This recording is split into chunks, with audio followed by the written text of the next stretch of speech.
their results go. But I think when you actually look at their games, I think their games and how they play as a team is actually more impressive than the results that they have.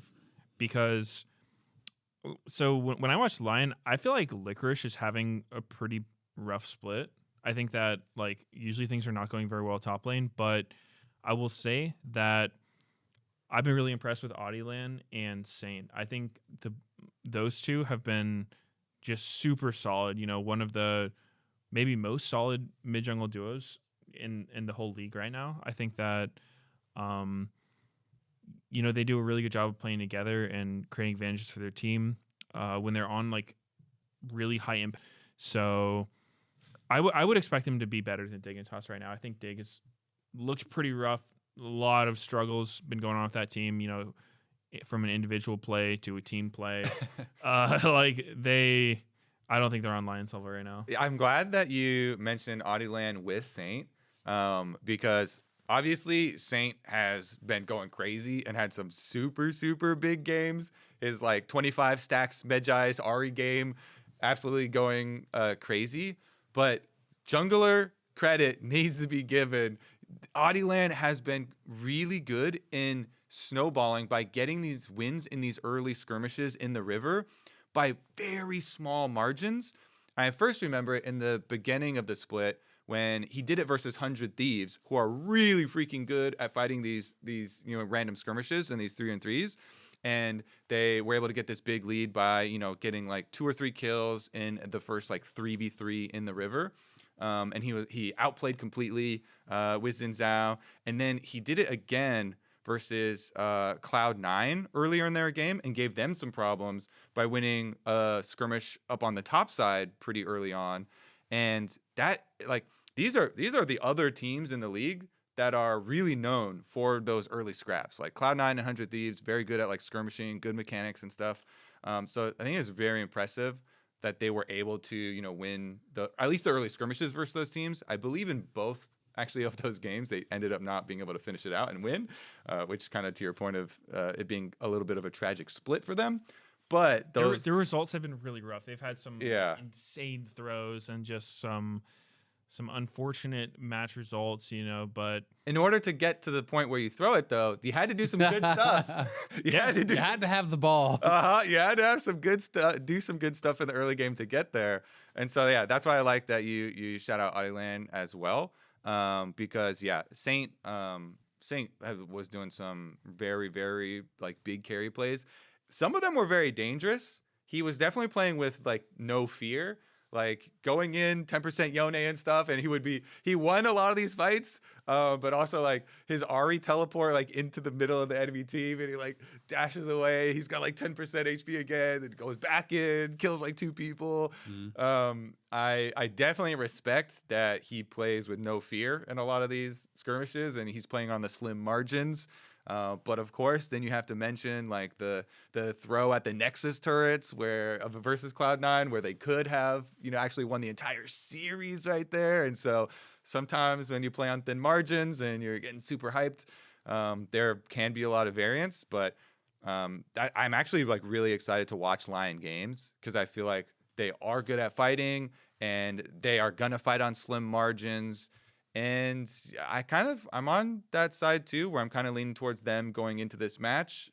Whereas Dignitas, one of the main things I kind of respect is that they keep talking about how much they're practicing. I was actually a little worried for Surdy when he said, I'm sleeping like, he said he was not sleep. He didn't give a number of hours, but he said he was practicing for like 18 hours or something. I'm like, well, that doesn't leave a lot of time for sleep. And he actually looked tired as hell. Yeah, in the interview. recovery is very important. Or else, yeah, you're just gonna get foggy and you'll end up being slower later on. Yeah, it is, you know, it is like impressive to grind and to have that, you know, winner's mentality and want to improve.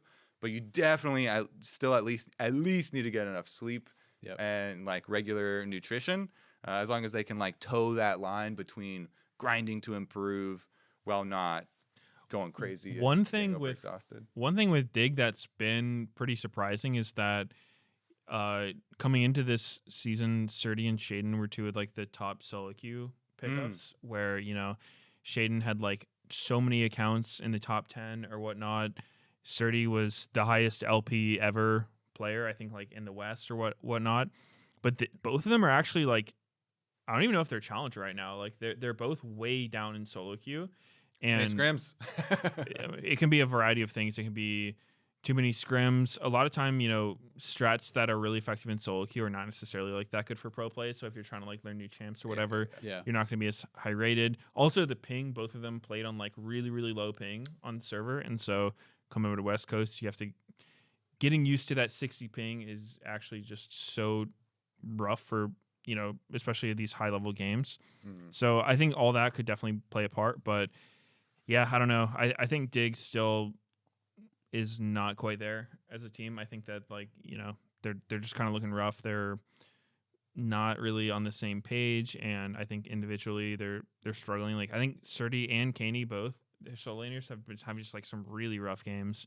So I don't think they're going to be much of a match for Lyon. Shaden was saying about their scrims that he thought that they were practicing poorly on pros. So I was joking, by the way.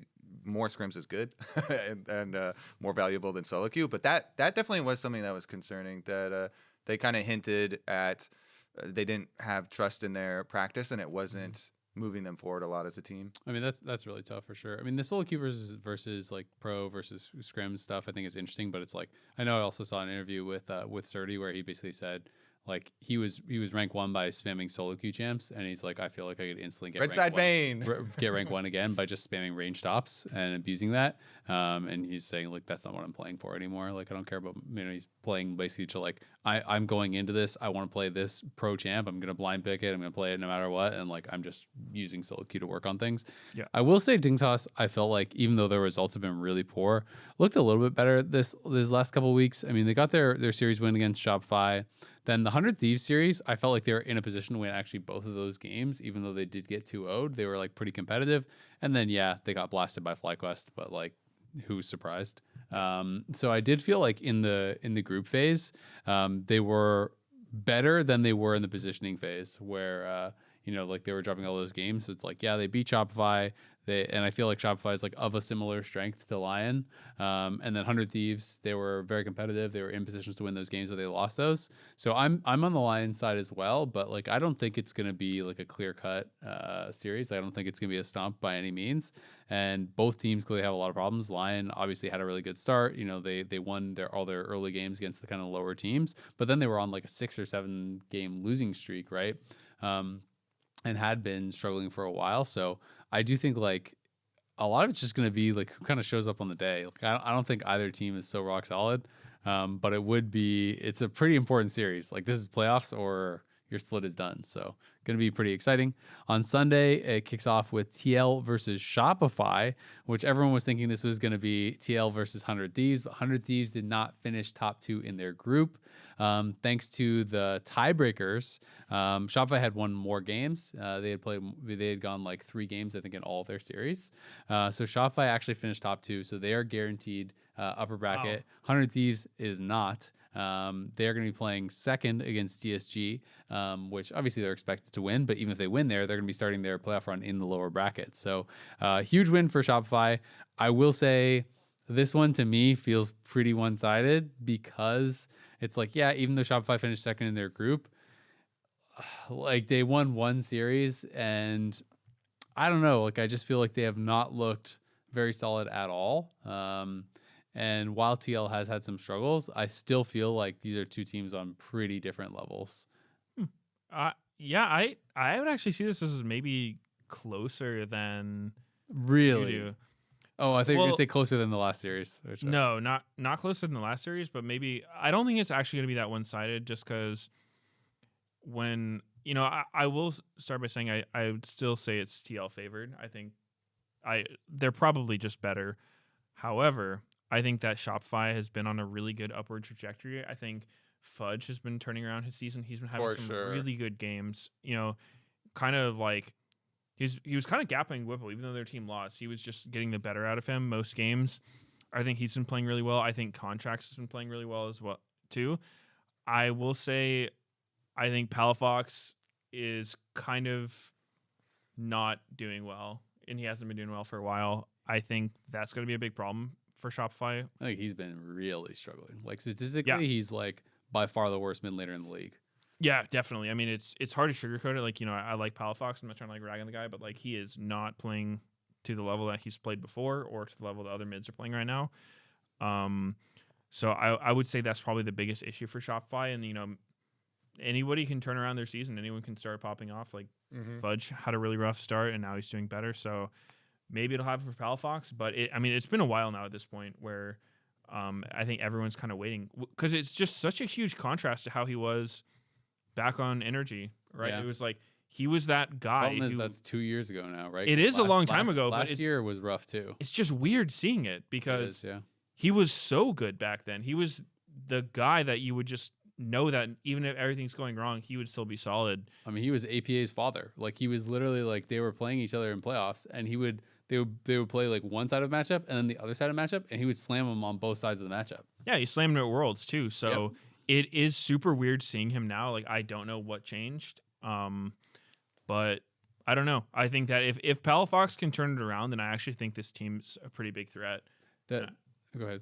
Oh, I mean that was pretty much what I was going to get at. And I think TL's just been slumping, right? It's like this has been one of Impact's worst splits ever. I think that the whole team vibes are probably really weird with them, like, wanting to play with Yuji, but he doesn't have his like work permit or visa or whatever, so they're still playing with Umpty.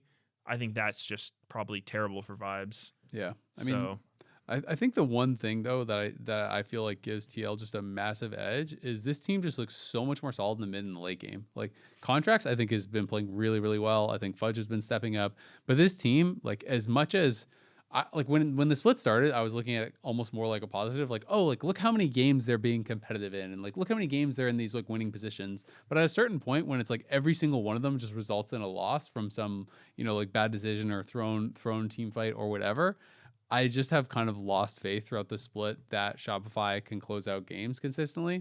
And I feel like TL, when they're in advantageous positions, looks so much better. Like they're so much more consistent. And to me, that is the biggest difference between these two teams, is that Shopify, like even with a lead, you can't necessarily trust them to actually get the win. Whereas I feel like TL with a lead is a lot more consistent.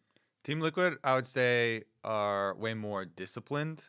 I think is a good like category for them. I'm thinking to Cloud9, the game versus Cloud9, the second one, where Cloud9 had an early lead in this one, and I was like, oh, this is going to be a 2-0, because in the first game it was like I felt like it was all Cloud9, but then TL, they started making some plays and rotating around the map really efficiently. Umpty actually had a really good game, and he was making a lot of plays like picking people with Skarner. After entering their bot lane, he had a really good game. After that, the comeback part was good. Well, I should first say APA Ziggs, because that was really the core that kept them in this game. Like he was playing out of his mind on this champ, and it was a lot around him, because what they did was, after entering the bottom lane, after getting counter jungled and going for the Gromp, the cursed Gromp that they went to go try and get his back. His whole route that game was absolutely bizarre. I talked to Blabber about it, and he was like, yeah, I don't know what he did. Like, I saw my Krugs were gone. It was the game where Umpty went like his blue to enemy Krugs to recall to his own Krugs to suicide invade. It was just like, wow. I don't think anyone's ever done that before. That was the world first route. It was because Blabber stole Umpty's red and Raptors. Yeah. And so Umpty was like, all right, I guess I'll go steal, on this side. But then he got completely screwed. I'll retract the very good game and say he had a good comeback in the mid game for a bit instead. He did play well in the mid game. He had a lot of good ganks and stuff. But because Blabber has actually been doing a really good job counter jungling multiple games. That was not the first game. We had a really good early counter jungle path. Regardless though, the discipline that TL showed in the mid game of that second game to come back, where they took 4 towers in the span of like 5.5 minutes, a lot because they do have Ziggs, and so they were able to get their pick, push the tower on bottom side, boom, blow that one up. Then they rotated around, boom, blew another one up, blew another one up. I was like, oh, cool. Maybe TL are going to be able to fight their way back into this one. And the whole time they had, Impact was on York's split pushing. And then APA Was he split pushing? he was for the mid part where they were coming back, and then Or was he standing by his team and getting Flame Horizon? then he joined, and it got bad. It got pretty bad, and they ended up having to rely on a Ziggs stealing the Baron. Yeah. And you're just like, oh man, and then you're at the stage where Impact was then like trying to deal with Sniper while he was like Thanatos, while he was like an entire item ahead. Yeah. And you're like, oh no, like it's lost now. But they did have like that. It was like must have been like 5.5 minutes or something where I felt like there was that good sequence. I mean, yeah, they were in Court C9's playing really base. well, They too. had been winning like all Yeah. the team fights. They were peeling really well with Emilio. Like every engaged C9 had been failing, but then they just had the fight in the base where APA TP'd in to like everyone's face. Like TL's positioning got compromised, and oh man, Emilio got one shot by Loki. That was actually the biggest change to me because like every fight was C9 full sending it on Yon and Core being able to peel perfectly for him, and then that fight in the base, Loki just went for Core, was able to kill him off, and they had lost like 4 team fights in a row, and then 2 or 3 team fights in a row that they won towards the end. He just killed Core first, and Core couldn't keep himself alive, and then the fight would kind of collapse around him. But like, yeah, no, I agree. They did play well from like a rough spot. I mean, their bot lane was doing really well in the 2v2. Then Umpty did this totally random invade where they like lost all their summoners and died. And it was like, all right, this game is just over.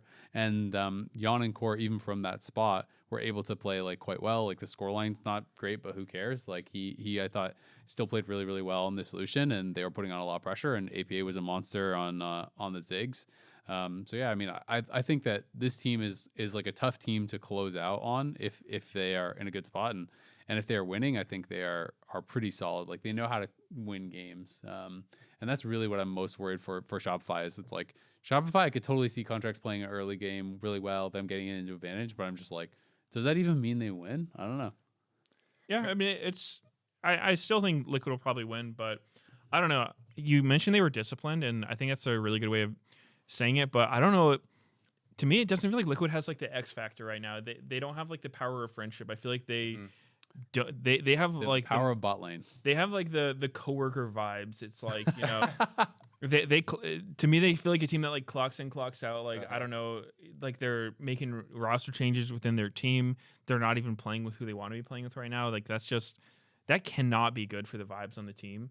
And so I don't know. I feel like in close games that can make the difference. Just like being able to have that like unconditional trust in your teammates and whatnot. And so, yeah, Man. I don't know. that the closeout on the second Cloud9 game, I still if APA just kept marking Loki, I feel like it was better. Or if he walked instead of, I mean, he TP like I actually talked to Blabber and some of the other C9 guys about that game. And I was asking, like, what went into winning the fight, and they were like, yeah, APA just trolled it. He just TP'd in our face, and like their whole position got messed up from that. because he was doing a good job keeping Loki out from the flank. Mm-hmm. I felt like he just got nervous that Loki was going to like sneak past him somehow, like W over a wall or do something. And he just like kind of panicked and was like, I got to group with the team. We're going to end here. And then, went bad. Either walk or a more shallow teleport, because there were like minions everywhere. Yeah. Too. Oh well. It's tough end for that one. Still think TL, while they have their issues, I guess I'm just not that worried for their issues against Shopify, but maybe I'll be proven wrong. Mm-hmm. The last match of the weekend is going to be 100 Thieves versus Disguised, which still, despite 100 Thieves having some problems and some struggles, Disguised has really never gotten much momentum going whatsoever. They do just have the one win. I feel like this is by far the most one-sided one. I just don't really see a legitimate way in for Disguised. Because even though I think they have had some individuals who've had some good moments, I thought Abadaga turned in a couple really good games, but then like besides that, it's usually like pretty rough. Castle's had a few really good games, but then besides that, it's been kind of rough. So, and the bot lane's just been a struggle, and jungle I think has also been like a real struggle. So the team just does not feel like they're very cohesive, and it's hard to imagine like a way in which they actually beat 100 Thieves, even just looking like pound for pound the players, it's like I feel like 100 Thieves has the better player in every single role. Yeah, I mean, it would be like something you make an underdog movie about if Disguise won this one. I think they're looking pretty dead in the water. Yeah, I don't know what else to say about it. I guess the only silver lining is, last week we talked about how 100 Thieves is that team that doesn't lose to people below them in the standings. Then they lost to Shopify. So I don't know. I mean, 100 Thieves definitely doesn't have it all together, but probably has it together enough to beat Disguised. Yeah, I feel like this is our hardest task: is come up for how to Disguise upset. Because we didn't even expect 100 Thieves to like be this low. Yeah, how surprised were you that they actually didn't finish top 2? Yeah, I didn't even realize that until you just said it right now. Like that, that's super surprising. I don't know. I mean, the whole narrative around this team is, are they? There's always the talk of, are they frauds? And I've always seen it as like, are they a fraudulent top team? Like, are they, because they finished first in the regular season? It's like, are they actually the best team in the league? Yeah. And it's fraud in that regard, not like, are they a bad team? Because I don't think anyone's saying they're bad, but are they the best team? And I think they've proven they're not the best team, and now they're in the bottom half. So I don't know. But again, like pretty much they've showed the whole time. I think they could be really good. Mm-hmm. They just, I don't know. They just do some crazy stuff. They need a little bit of the TL discipline. I think they just need to like not take every fight, especially when somebody gets caught.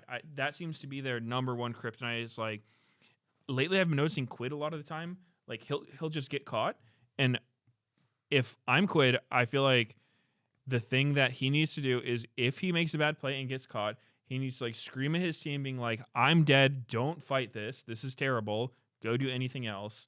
Because like losing one kill is not a problem. Like it's bad, but like whatever. Like give up a wave, give up a turret if you have to. Dragon, it's fine.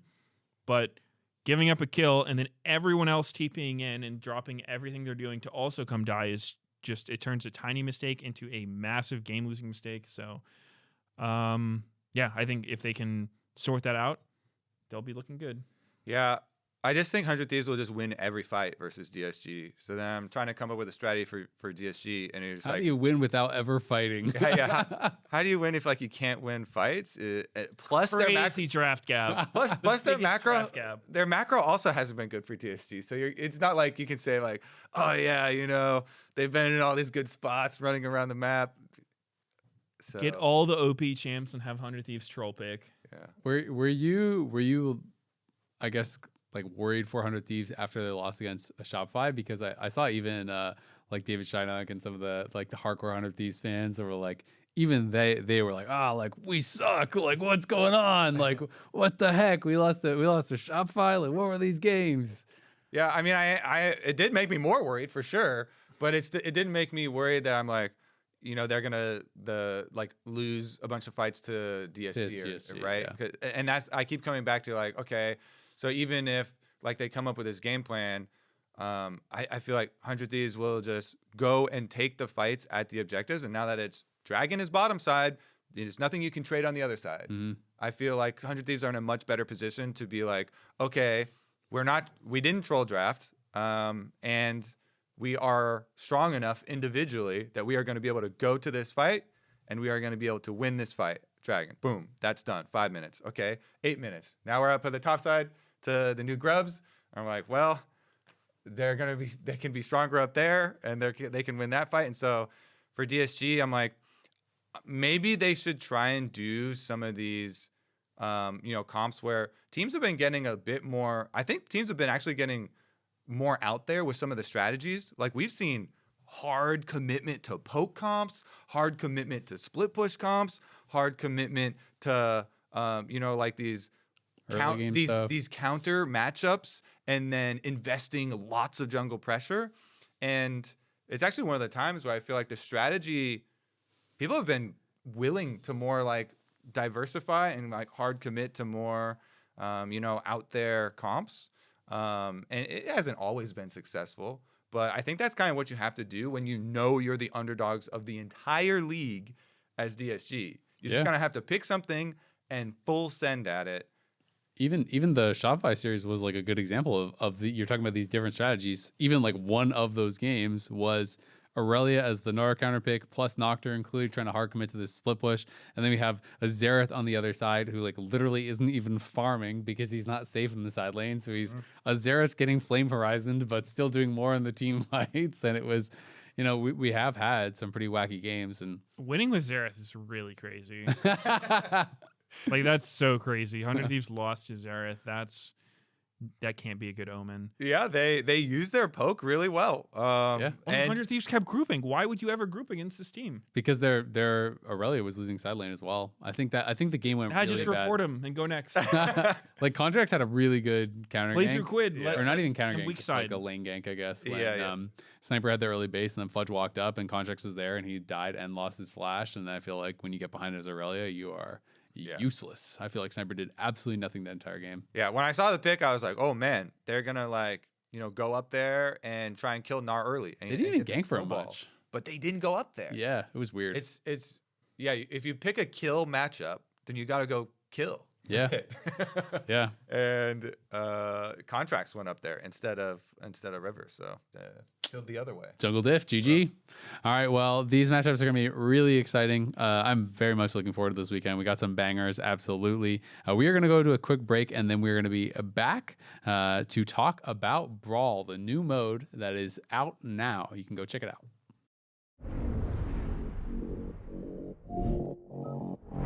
Ready, set, go!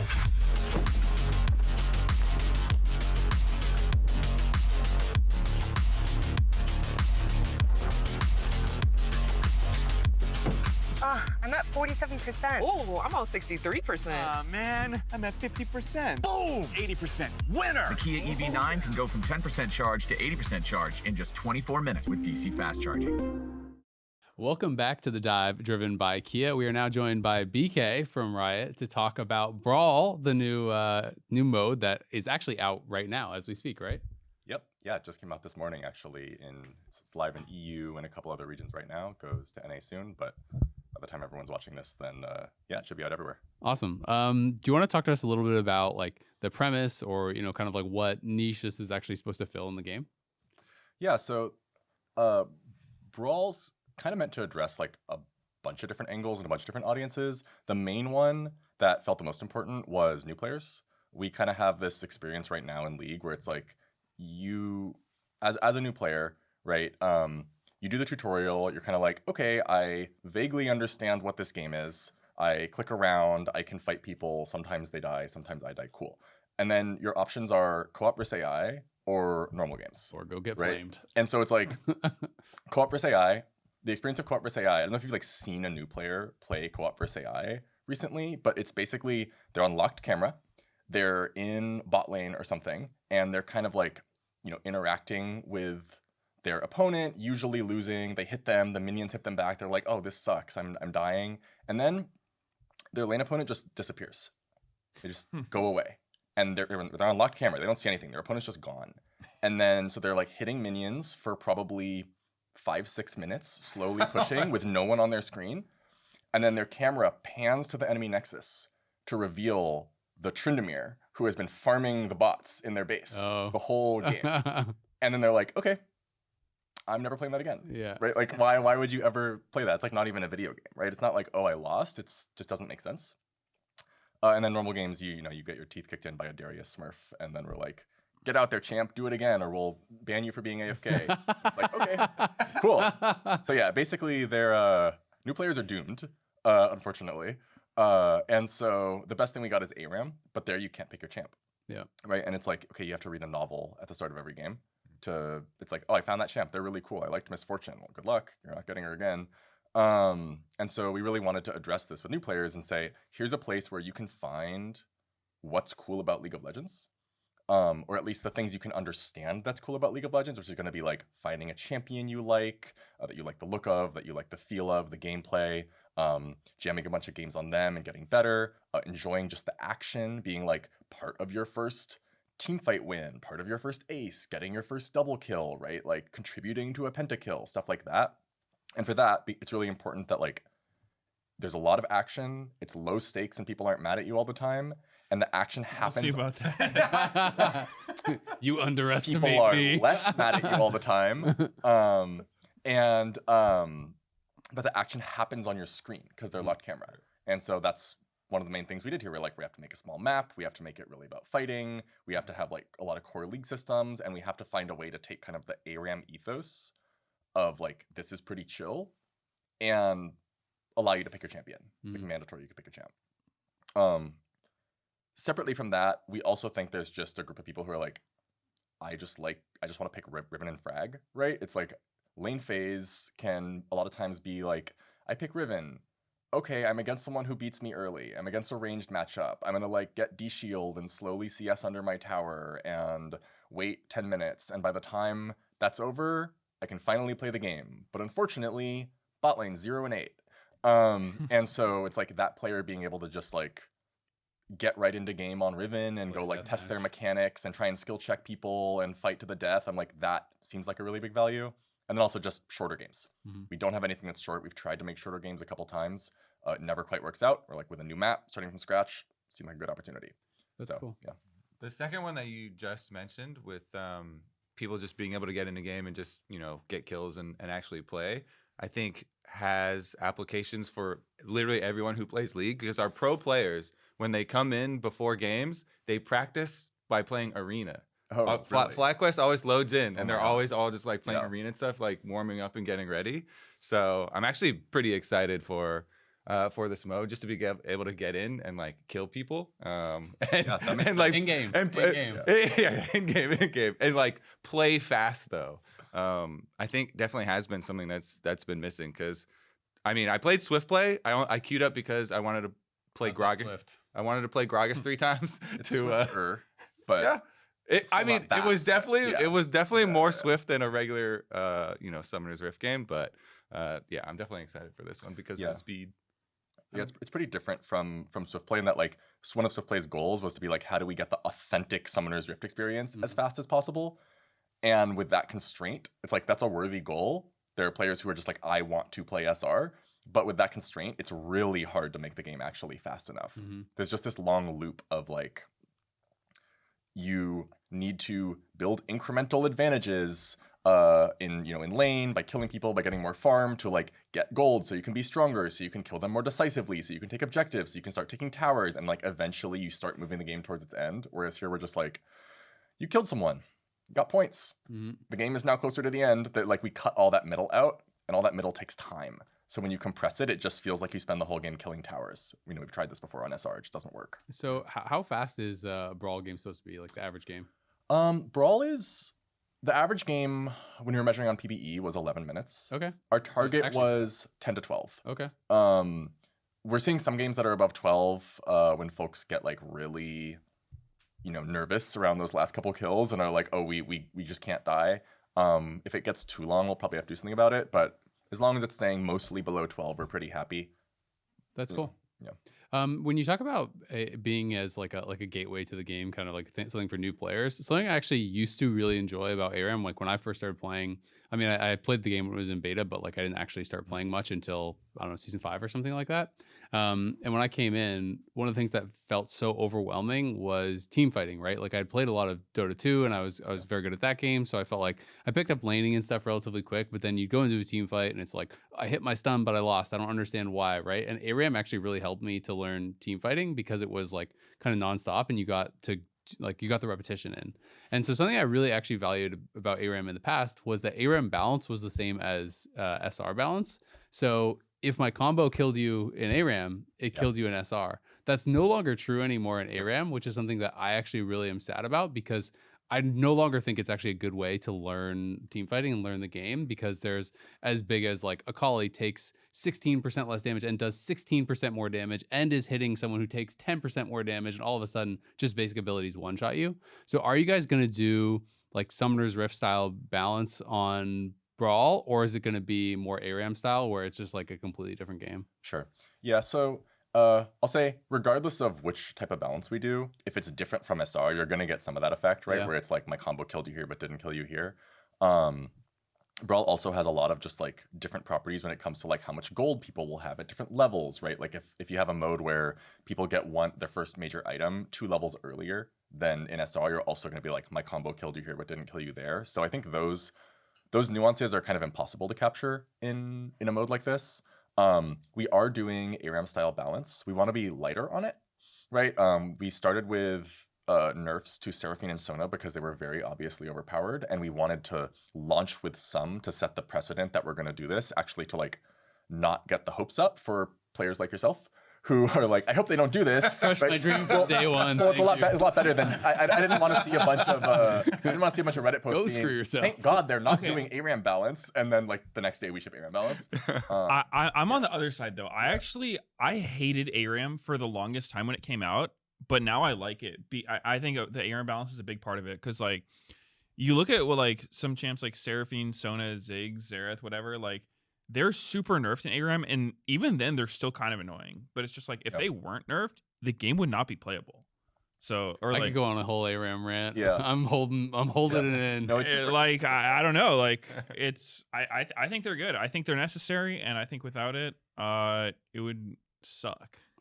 Yeah, I think Gotta hold it back. We just don't really have a choice, to be honest. Yeah. It's like, well, we have to balance it somehow, and even doing the SR style balance takes way more work and often results in the champs being like more different where they start having mechanical differences. There's some situations where we started doing that on ARAM where it's just like, specifically the problem is this one ability being up too often when there's 5 people around is too much.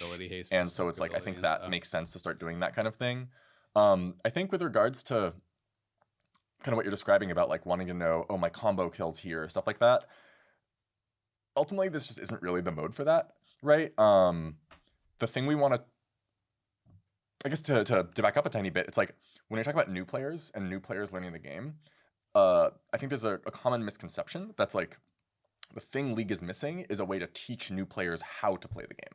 And that's necessary, but for players to learn how to play the game, they have to buy in to the fact that they want to play the game.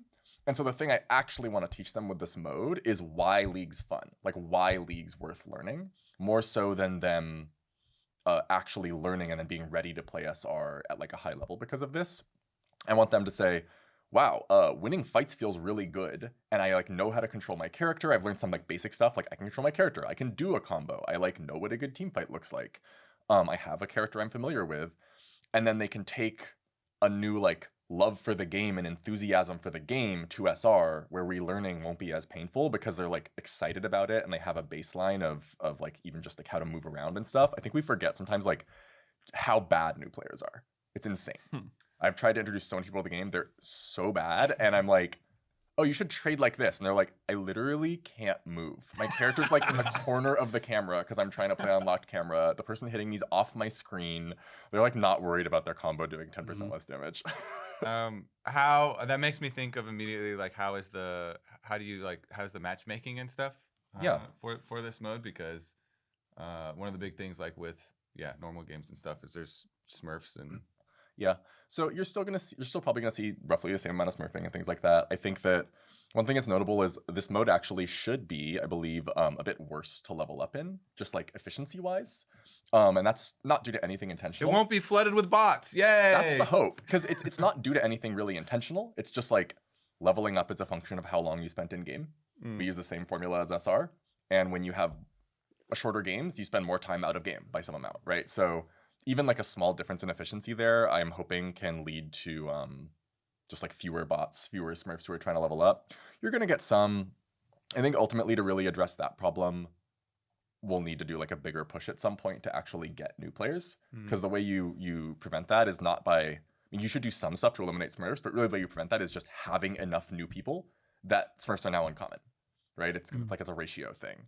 But right now we're just trying to make sure and confirm like that this kind of direction works for new players at all, right? Before we go try and like pull a bunch of them in and say, play this thing, and then it's like, oh, actually it was bad, right? Like there's no reason to do that. Yeah. I had one question in regards to the new players is one thing that I feel like it's always been really hard for League is like, how do you have fun at the game if you're bad at it? Because for new players, like it's a super real thing because you know there's always like a lot. I think League is a lot more snowbally than other games. You know, like people relate it to sports, right? It's like, okay, what if in football, like when you score a touchdown, you also get to like break one of their players' legs? So it's nice.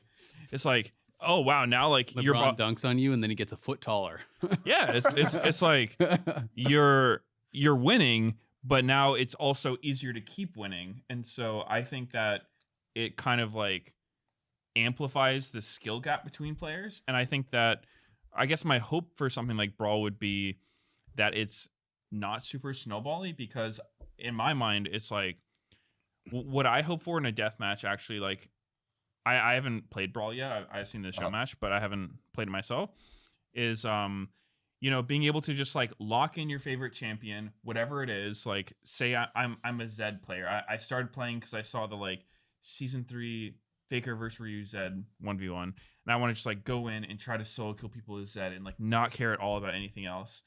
But I'm terrible. Am I gonna have fun in this game mode? And so I feel like I'm just curious what you think about that. Like, how does someone who's like truly terrible have fun? Yeah. So a couple things here. I think the main thing about players getting to that, like, I don't know, let's call it like a like League moment where it's like, oh, when it clicks for you, where you're like, oh, I just got my first kill. Just got my first outplay. My first thing where I was like, that felt good. One of the things I think is pretty important about it is that it's earned. Okay. Right? Like, that's a big part of League, is that you're signing up for a long time of struggling to get better at the game. And one of the reasons it feels so good is like because it is hard, right? Because you had to earn it. And so I don't think like we really want to set players up to like just be like slam dunking opponents, because we're like, it's your turn now, kill them. But we do want to say we put you in a position to do that a lot of times this game, right? One of the big differences from SR, for instance, is like the way snowballing manifests on SR is in a disempowerment, right? This actually is we break one of your player's legs, right? Where it's like, Darius killed you in top lane.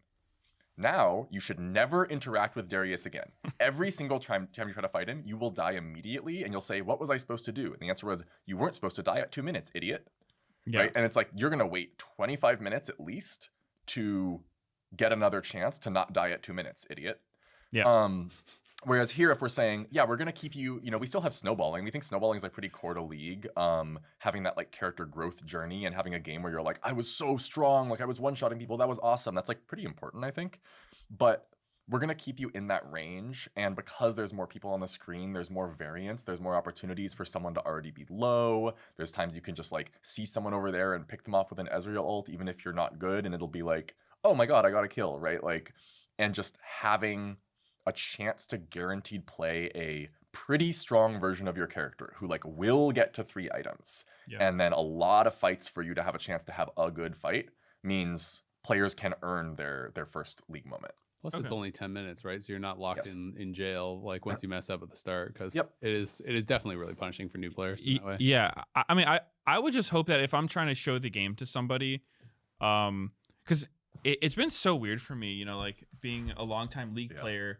I always meet people who are like, oh, that's so cool. Like, this game's really popular. Should I try it? And I'm always just like, nope. Like, do not. Like, you are going to have a terrible time. Yeah. And that's kind of sad, because I feel like you said, the game is super fun when you earn it. But I feel like, you know, there should be some training wheels, right? It's like, I don't think you have to suffer, because I think a lot of players just don't want that, right? It's like, you know, they're getting off work, they have like an hour of free time from like racing their kids or whatever, and then it's just like, hey man, how does a Darius stop sound? It's just like not very good. I remember one kind of like pillar of the game that helped me a lot when I was playing it a ton and grinding was just like try to find a way to have fun even if I'm losing, because obviously winning's fun, but like, you know, you're playing a game, ideally it can be fun even if you're not winning.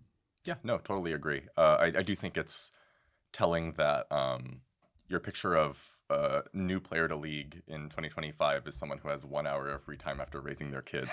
Says something about our player base's age. But I think that, yeah, we totally want it to be fun when you're losing too, right? This is why we say you get a lot of passive XP, you get a lot of passive gold. Like, the team that's ahead should be stronger because they earned being stronger, and that's important.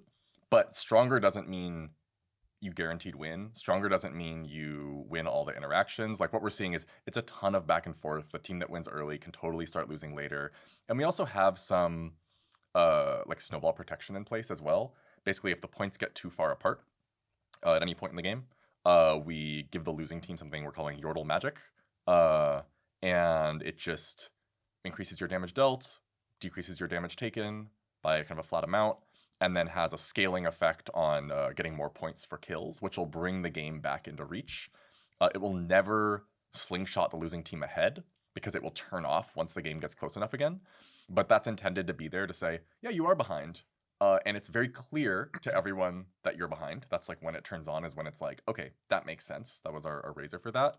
And then here's a chance, like rally around this thing that now you're stronger and you can go try and take someone down. Additionally, we're also using the Nexus splits on Fire Buff, which cuts both ways. Yeah. It was a really clever piece of design, I thought, from Nexus splits, where it says like you do more damage and have way shorter cooldowns, but also you take more damage. Yeah. And give a bunch of gold when you get killed. And so the on fire buff is kind of a sneaky way to like acknowledge that players are doing well and make them feel awesome about being on a hot streak, while also giving them like a really juicy bounty and getting them killed. It's like you're on fire, like you're really strong.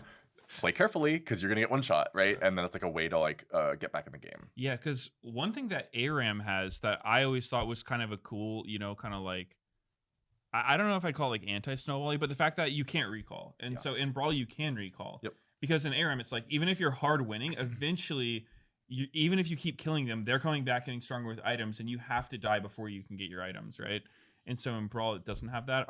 Are there concerns about, you know, when I was watching this show match, one of the things that, or I guess the first thing that popped into my mind is I'm like, okay, what is stopping somebody from just having this like crazy front to back team comp, you know, like 2 tanks, you know, a mage, an AD carry, and an enchanter, because it feels kind of like if you just are perma wave clearing and pushing them in, you're gonna win, and there's not a whole lot of opportunities to like get 1v1s or anything other than just like a full-on team fight. So I'm curious what systems are in place to kind of prevent that. Yeah, that's a really good question. I think that a couple things. So first off, a lot of times you just don't control your team comp, right? This is uses the swift play method of getting in when you're in the game. We don't even have to actually make you pick a second champ because there are no roles. So there's no like in demand, like you have to queue for jungle because no one's queuing for jungle. We just say pick whoever you want and go in the game. So you don't know who your teammates are going to be.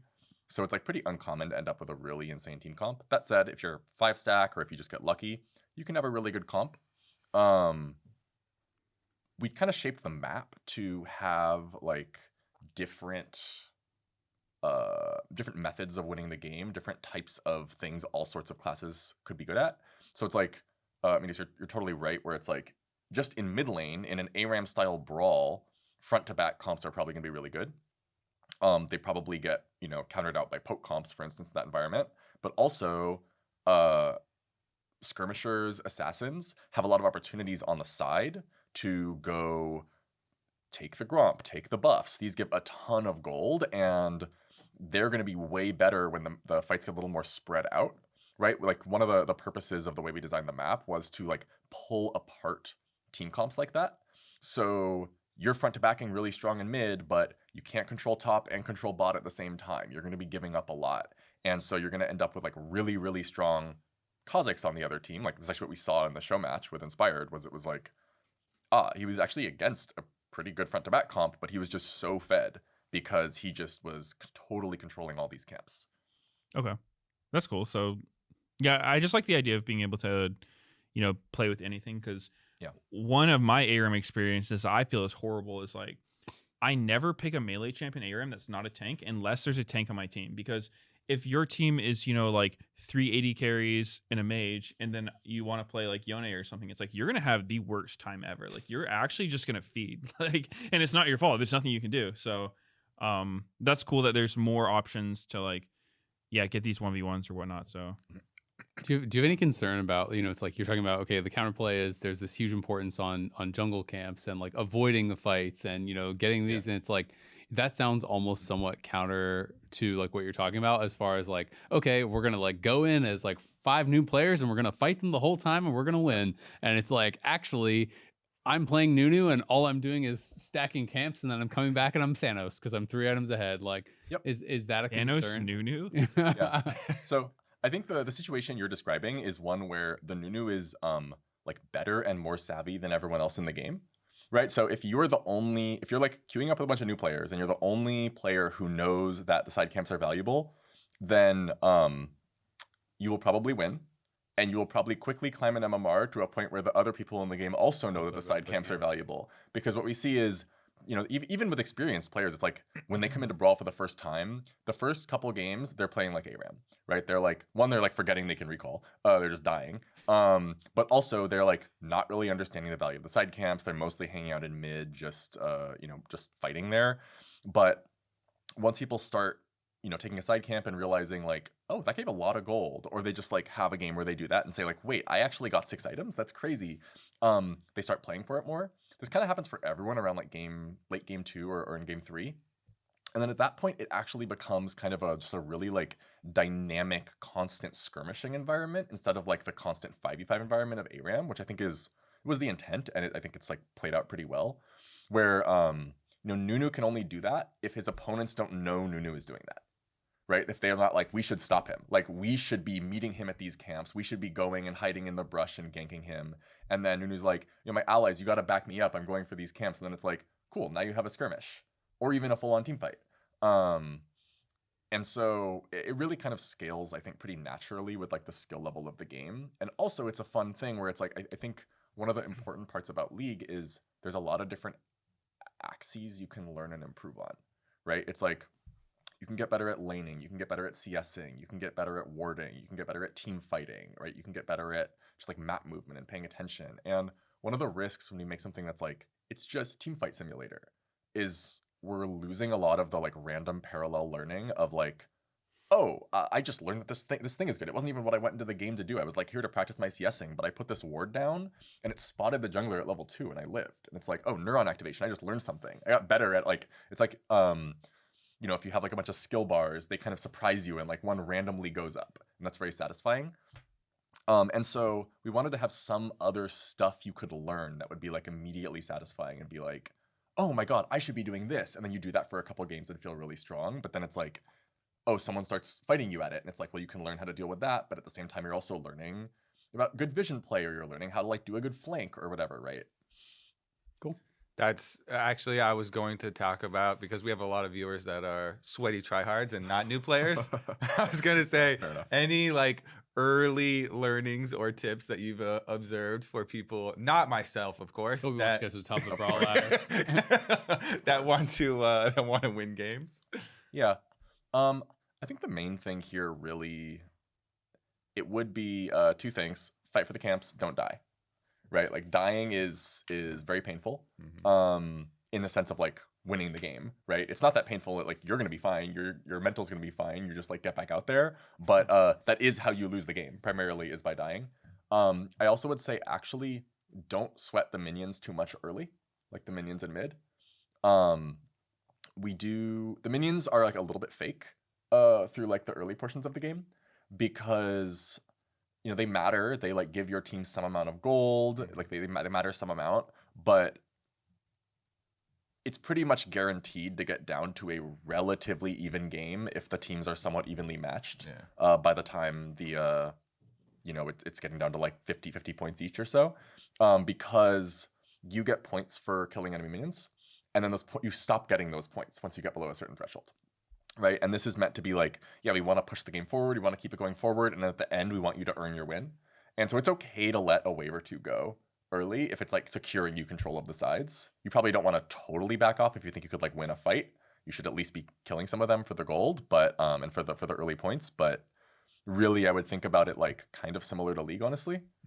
Sorry, it is League, but kind of similar to SR, honestly, where it's like early game is about like setting the stage and building up and becoming strong, understanding who on your team is effective, who you should play around, who you should take out on the enemy team, what's the shape of these fights going to end up being. And then later on, it's like, okay, now it's knockdown team fights. You're no longer scoring points passively by getting minions. You just need to win a couple fights. Yeah. So prepare for those fights. I definitely noticed that because there was a lot of times where like a player would go forward and they only had like 10, 15% HP still. And I was like, it's not ARAM rules. Like they could go back and that's 5 more points. I want people to want to go in and die. Like, I think that's fun. You know, I think the game's more fun when there's a lot of kills and deaths. So, you know, I hope people don't try too hard not to die. I think people should just don't take my advice. Have fun. The first thing I wanted to say was we'll play for fun. Yeah. But that wasn't the prompt. So here's how you would win. My warning is if you play like that, you'll probably climb an MMR in this non-ranked queue.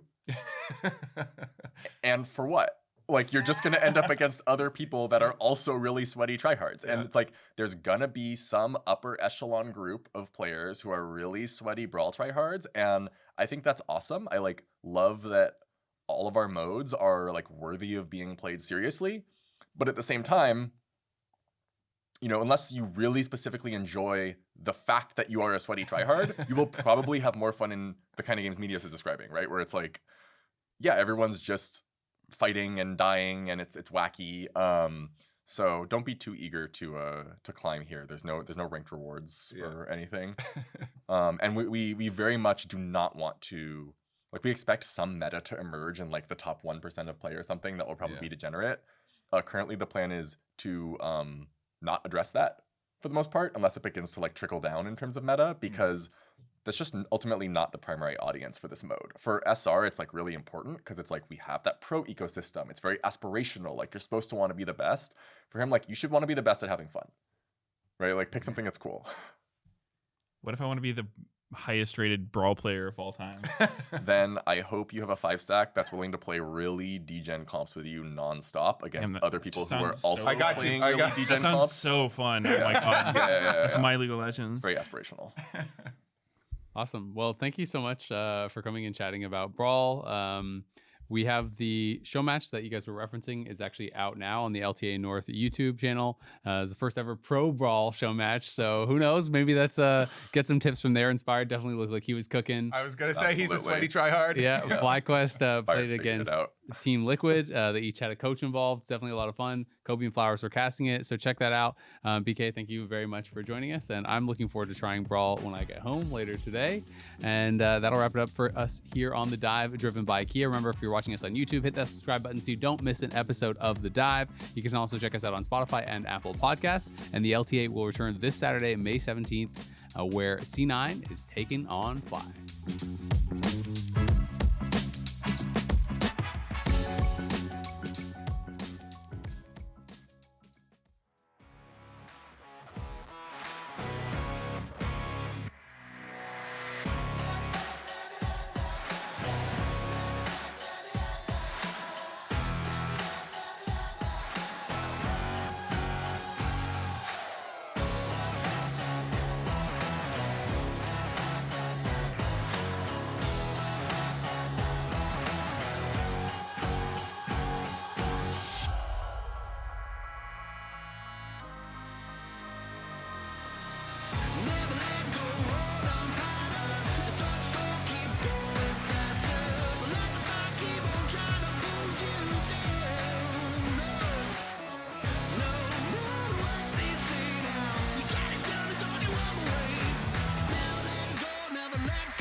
Welcome back to the LTA North waiting room. We're here. We have a very interesting week. Yes. We have the end of the regular season, but it's kind of like the start of the playoffs because a couple teams are getting eliminated. We are playing for seeding. What was it? Liquor said that he's playing a playoff to see if he can qualify for the playoffs. Yeah. True. They often call that a play-in.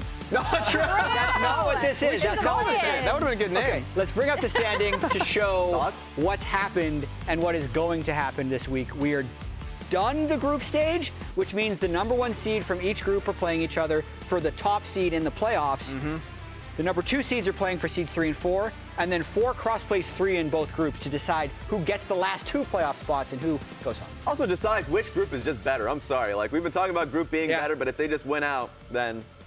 Yeah, what if Disguise just had a really hard group? Yeah. What if they're secretly better than 100 Thieves and Dignitas? Insane. You never know. Yeah. That would be an insane upset if they took it over 100 Thieves. Man, that would make my whole 100 Thieves prediction at the beginning of the split look really rough. Worse. Yeah, it's already not looking good. Yeah, they could come I back. hate to break it to you. They could come back. It's not looking good. Okay. I love 100 Thieves. It's not looking good.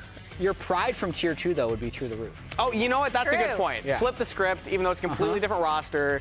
Pride high, intellect low. Like, what's the... That's my brand at this point anyway, actually. You know what? We're going to lean into that. I like that one more. Yeah. But that being That's a said, t-shirt. a lot has changed. A lot has changed. Yes. The patch was pretty massive. Yep. I think the first thing that I want to talk about is a champion that I've been honestly abusing, so I'm kind of sad. Okay. Nafir. Nafir Jungle, she is so stupidly busted, and I still think she's strong. The change towards her W, or at least like how much damage she's actually doing to the camps, I think is pretty meaningful.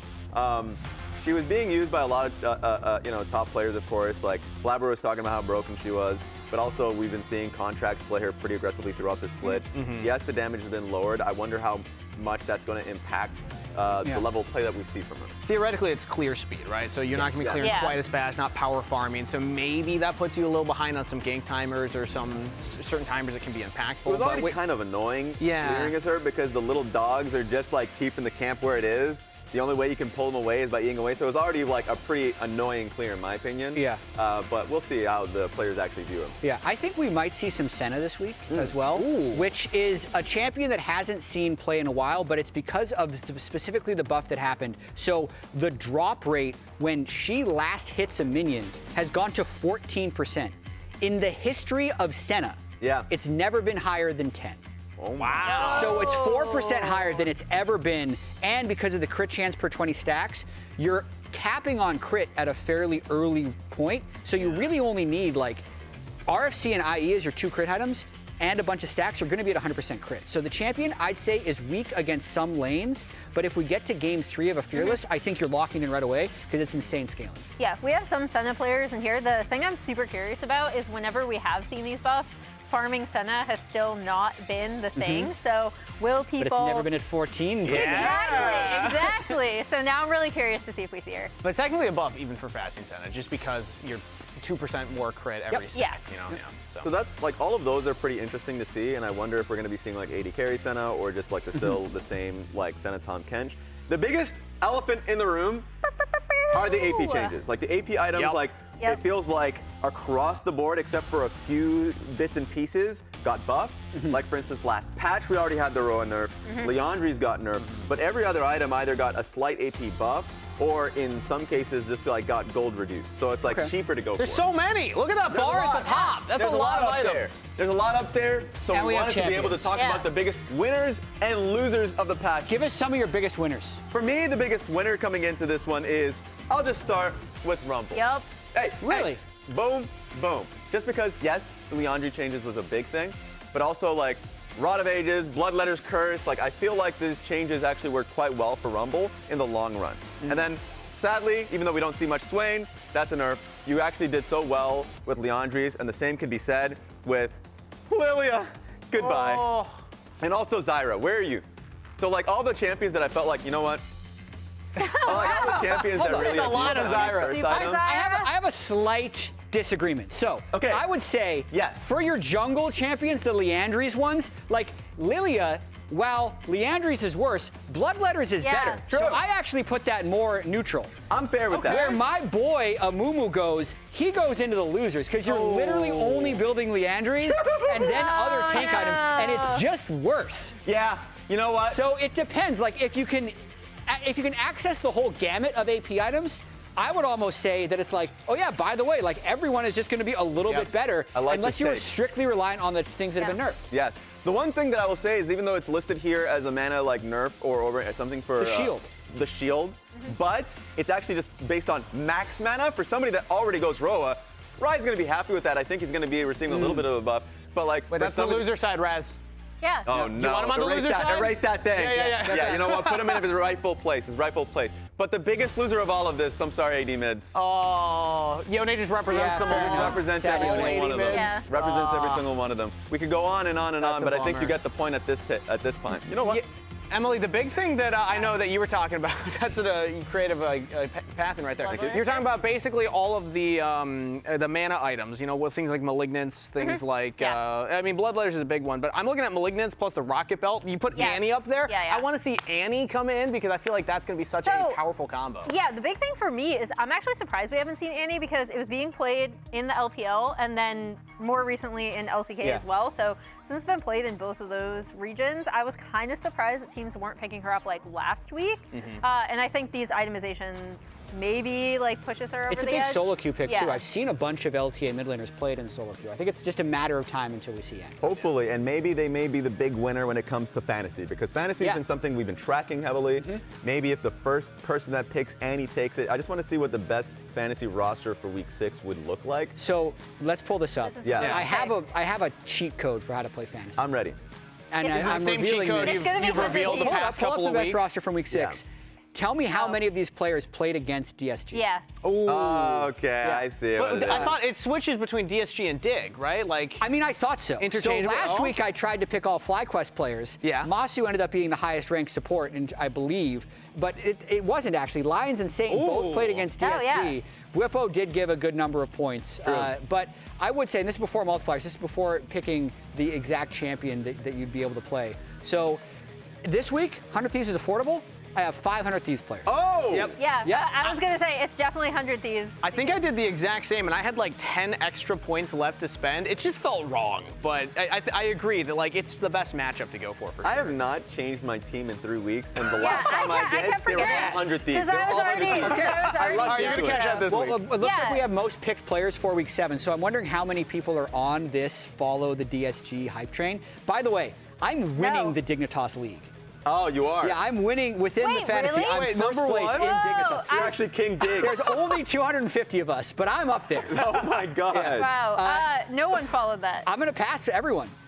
It's foolish Not to a pick single Cloud9 100 and Thieves FlyQuest player. this week, in my opinion, because they're gonna counter each other. Can we just talk about how popular Seos is? Every time we pull this up, Seos is the one that's just winning from the support side. He is. So we got a lot of Seos fans out there. Respect. Not terrible for earning points overall, though. I think Shopify Rebellion, depending on their matchup, they can actually get you points, and Seos overall is like doing decent in the support department. When I just look at like, because a lot of times the support's the one that you go cheap on. I agree with Jat. For this week, it's all 100 Thieves, but sometimes when you have to make a cut, I'll go for a player like Seos. Yeah. Well, you mentioned that C9 and FlyQuest are going to counter each other. They're also going up against each other today, and I think one thing that I wanted to point out is All-Pro voting is upon us. And I mean, I'm definitely looking at Inspired and Blabber as 2 of the top jungle picks there. I'm leaning towards Inspired right now. But All-Pro sneaking up on us, I feel like, for sure, because we had tech. So what this vote is about is about all of positioning phase, as well as all of group stage, as well as this week. That'll end the regular season, and that's when voting will be closed. That's all it's going to be about. That's all it's ever been about. And then playoffs happens after the voting is closed. So these are the top 2 teams. They're going to comprise the majority of the All-Pro teams. And it's so important this series because, like, for a lot of people, like, Blabber and Inspired are so close to each other. Inspired being somebody that just, like, rarely makes mistakes, whereas Blabber is the type of player that will look for plays, will get something big, sometimes makes errors. But C9 has been doing so well, and they've been playing around Blabber that it feels like it's going to be close. Of course, I'm leaning towards Inspired, but it's crazy to see. Yeah, and another matchup I'm really looking at is Thanatos versus Bwipo. I forget what other matchup it was, Jet, but it was also C9 in a previous year where we were like, this is going to decide All-Pro. Essentially, like, whoever does better in this match. And I think that's particularly true for both of these top laners because I feel like people have a very different idea of like what each of them do for their team, and what each of them does do for their team is very different. Back in 2023, C9 versus FlyQuest, first place tiebreaker, That's what it was. decided league MVP between Prince and Berserker. I swear it did. Obviously, there's no way of knowing for sure, but knowing the Berserker won that vote after not really being considered the whole year shows what's going to happen with the recency of these big matchups, and this is going to be a best of 3. So, Inspired Blabber for first team or MVP, Thanatos Bwipo for first team top laner. I feel like even if you are leaning one way or the other, are likely going to be decided by what happens today. Yeah, 100% agree. The stylistic match between the top lane I think is really cool to focus on as well because they just play the game so differently. Bwipo's all about the counter picks, Thanatos more about winning. But from now until May 28th, fans can cast their ballot for the Kia Most Valuable Player and the Kia All-Pro teams using the QR code on the screen right now. Participating fans can enter for a chance to win a trip to the 2025 LTA Championships. Woo! Terms, of course, apply. But make sure to scan that code on your screen right now before it goes away. 3, 2, 1. Work at it fast. I've mentioned this before, but QR codes are still magic to me. They are. Like the fact that they're all unique, I don't know. Yeah. It's just. You think we're going to run out at some point? I mean, you could probably end up reusing them and replacing QR codes from 12 years ago, but it's just then you can really troll someone. Here's the schedule for today. As we mentioned, C9 Fly. I'm not only does this decide first seed, but I'm just really looking forward to seeing these two teams go up against each other. I think it's going to be a great match. And then Lyon versus Dig later. Here, as always, I mean, are they going to do anything crazy? They're not going to do the clown card. I've accepted they're never going to do it. No, they've been getting out so slowly all year, which I think has worked for them. I mean, they're 12-2. Okay. They don't need to be organized in the car if they were to be organized in game, but that's just cool, calm, and collected. And apparently new jerseys for FlyQuest. Oh, they're like blue, like baby blue. Wait, they're all over the place here. Yeah, we got t-shirts, hoodies, sweaters. Oh, I like that sweater. That sweater looked great. They just made a social post about the new shirts. Look, it's cold. What's the jersey? It's cold on stage. Maybe they all got to design their own jersey. So like some people like the sweater. I'm pretty sure it's the baby blue. I'm betting everything it's on the baby blue. They made their release. They're in jerseys. That's the same jersey. Yeah, Guys. what? Okay, we're gonna need an investigative I feel like that was just new journalist FlyQuest merch. Yeah. And they were just showing the whole merch sweater line. looks comfortable, I will say. That was staged, FlyQuest. Yeah. That was so staged. I thought they promised us new jerseys. They're the master of marketing. I was completely tricked. Okay. C9 and FlyQuest, we're mentioning that they're the two best teams. Let's look at some of the stats that show how dominant they've been so far this split. In terms of game score, they are both extremely favorable. I believe they're both at 12-2. And then the rest of their stats are still pretty much first and second in almost every category. It's pretty insane. And even just looking at C9 as a team, the team that actually grew so much over the years, like we've been highlighting them. For any new viewer, it's actually crazy to see how much Thanatos really took a step up, and the same could be said for the bot side. We will be talking about it all, but the fact that they are now kings of the kings, top of the league alongside FlyQuest is still wild to see. Can I just say 2.1% major deficit Yeah. for Fly is insane. Wow.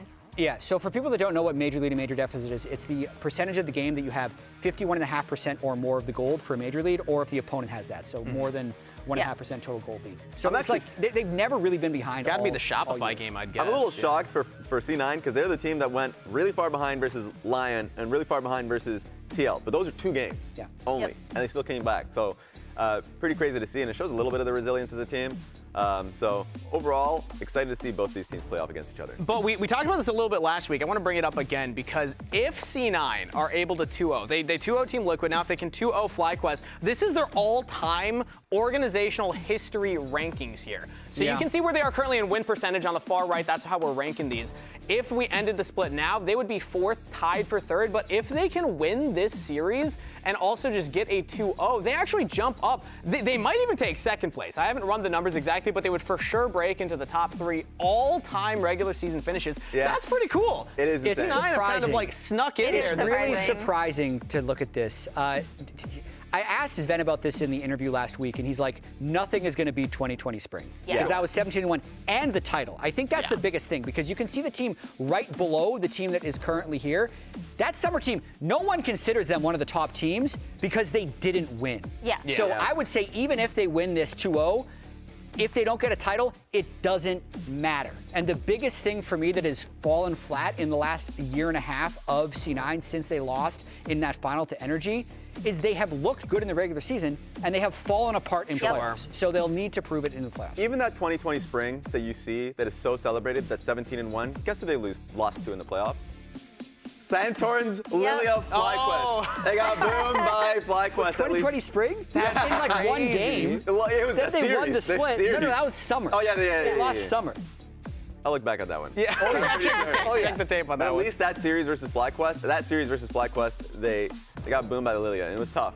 But so the only message I'm sending out there is like the regular seasons, yes, matter, but you go into the playoffs and you need to make it count. Also, Fly C9, always a banger. There we go. Yeah. But we actually have Azale sitting on stage to chat with some of the players. So let's send it over to Azale and Bwipo. Hey, I'm here with Bwipo out of your match against C9. There's been a lot of talk about how well you've been playing in the top lane this split, as well as how well Thanatos has been playing. The Lounge was talking about you guys as maybe 1 and 2 the favorites to win first team All-Pro. And that because it feels so close, this match could potentially decide it, if one dominates the other. So how do you feel about your matchup going up against Thanatos? I think he's a really strong individual player. I think that his strength is definitely in the laning phase and making sure that he's really proficient on the meta picks. I feel like my strength is not there. I feel like I'm a bit of a more unique player. I kind of play more towards the X factor, so finding good champions that can neutralize his champion pool has always been the key for me in this kind of situation, and ultimately finding more impact in the mid game thanks to that unique champion pool. How much of an advantage do you think that unique champion pool is, not just for you, but for your team? Because you guys have actually been drawing a lot of target bans. Last week you were drawing, Yorick and Sion bans. Quad was getting banned on Cassio. Yeah. Inspired has been getting banned on Ivern and stuff in the past. How much do you think that actually helps you in the draft? It's really important that you do have some meta champions that you're very proficient at so that you can leverage those unique bans to actually punish your opponent, right? Because if they just ban your unique champions and you're out of tools, then, well, you're kind of a one-trick. So it's important that you can still use a lot of the meta champion pools very proficiently, and obviously I've made sure that I can do that, but I still think that even within the meta, you can find some good neutralizing, outscaling champions, and this is what I'm looking for in this matchup. Awesome. Well, best of luck today. Thanks a lot. Always great to hear from Bwipo up on stage. He's always confident. And we got actually a cutout of him right here. Oh, he's falling over. You're only talking about Bwipo. Well, we got Thanatos to talk about too, Raz. Good point. Good point right there. And we also have Emily with a bunch of incredible I have a bunch of champions. Champion icons here. So what are we going to do? As much as Bwipo is great at Renekton, I feel like Thanatos is probably better at Renekton. It's close. They can shake hands on it. I feel like we have to give him the Jace too. That's like one of his... That's one of his top picks. Okay, so we're just saying like on his picks, he's going to be slightly favored. Then I'd give like Bwipo the Gragas. Bwipo's definitely right? Yeah, definitely. Pretty much any tank I'd give Bwipo the Nidalee. Yes, for sure. 100%. That Nidalee play I'm going to say was Ambessa will probably be Thanatos. Yeah, Galio's got to be Bwipo, though, right? I tried to match fix and get Bwipo to play for my fantasy Ambessa last week, and he didn't, so I didn't get the multiplier. I love that you just admitted you tried to match fix. I mean, I didn't try to match fix. I tried to inflate my fantasy score by asking him to play Ambessa in his Twitch chat. Listen. They never listen. And he said hi. I'm just going to keep going. Yeah, what is it? Yeah. Oh, Rumble's close. Ooh. Yeah, Rumble. Yeah, they can shake hands on that one. That's fair. They're holding it together. Yeah. Holding hands. Casante. That's a close one. Casante goes down here. He's not that strong. We haven't really. What about the Jack? Rip Thank you. Casante.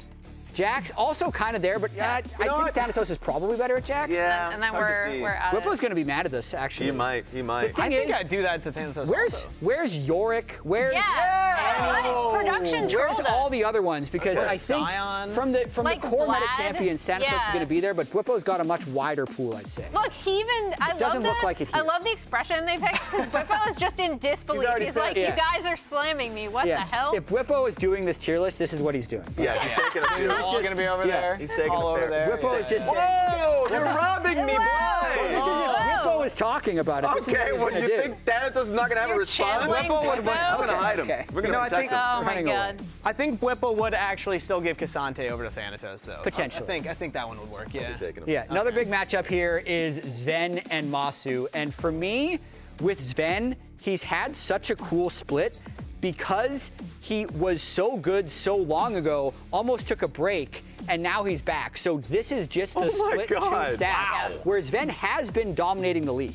Yeah, and I know a ton of us have said this either like to his face or just on broadcast, right? Where we're like, we expect you to be good, right? Because like I kind of always expect Sven to be good, but definitely didn't expect the career resurgence he's had over the course of this split. Has looked really, really strong alongside Vulcan and has been really crucial in so many of C9's team fights. Okay, what's going on here? This is the last time Sven won a title as the C9 AD carry, and what Masu was doing. First team He was All just Pro. playing solo queue. That's when he last won first team All Pro as an AD carry. Yeah. We couldn't find it. We couldn't find his solo queue stats outside of his record. You know, the LCS record's a little more important. Yeah, I don't This is care. also, I love, this is, I assume his high school graduation picture. Can we talk about how his hair hasn't changed, by the way? Yeah, he Same hasn't. hair. He looks so stately. He does. He does. That's a good looking photo Getting from pressured. Masu right there. And this was, I believe, when he was still playing on Wi-Fi from Canada as well. So he played like multiple years on Wi-Fi. He hit Challenger on Wi-Fi. It's That's pretty crazy. crazy. Yeah. It And is graduated Did you high hit school. Wi-Fi or Challenger on I Wi-Fi? hate Wi-Fi. I Canada? refuse to play on that thing. Okay, well, fair enough. Yes. Well, Sven won the split. It doesn't matter if Masu is playing on Wi-Fi. Yeah. you know what? I like to hype up Masu a little bit here, but let's actually hear from Sven himself because we have Azale waiting on stage with him.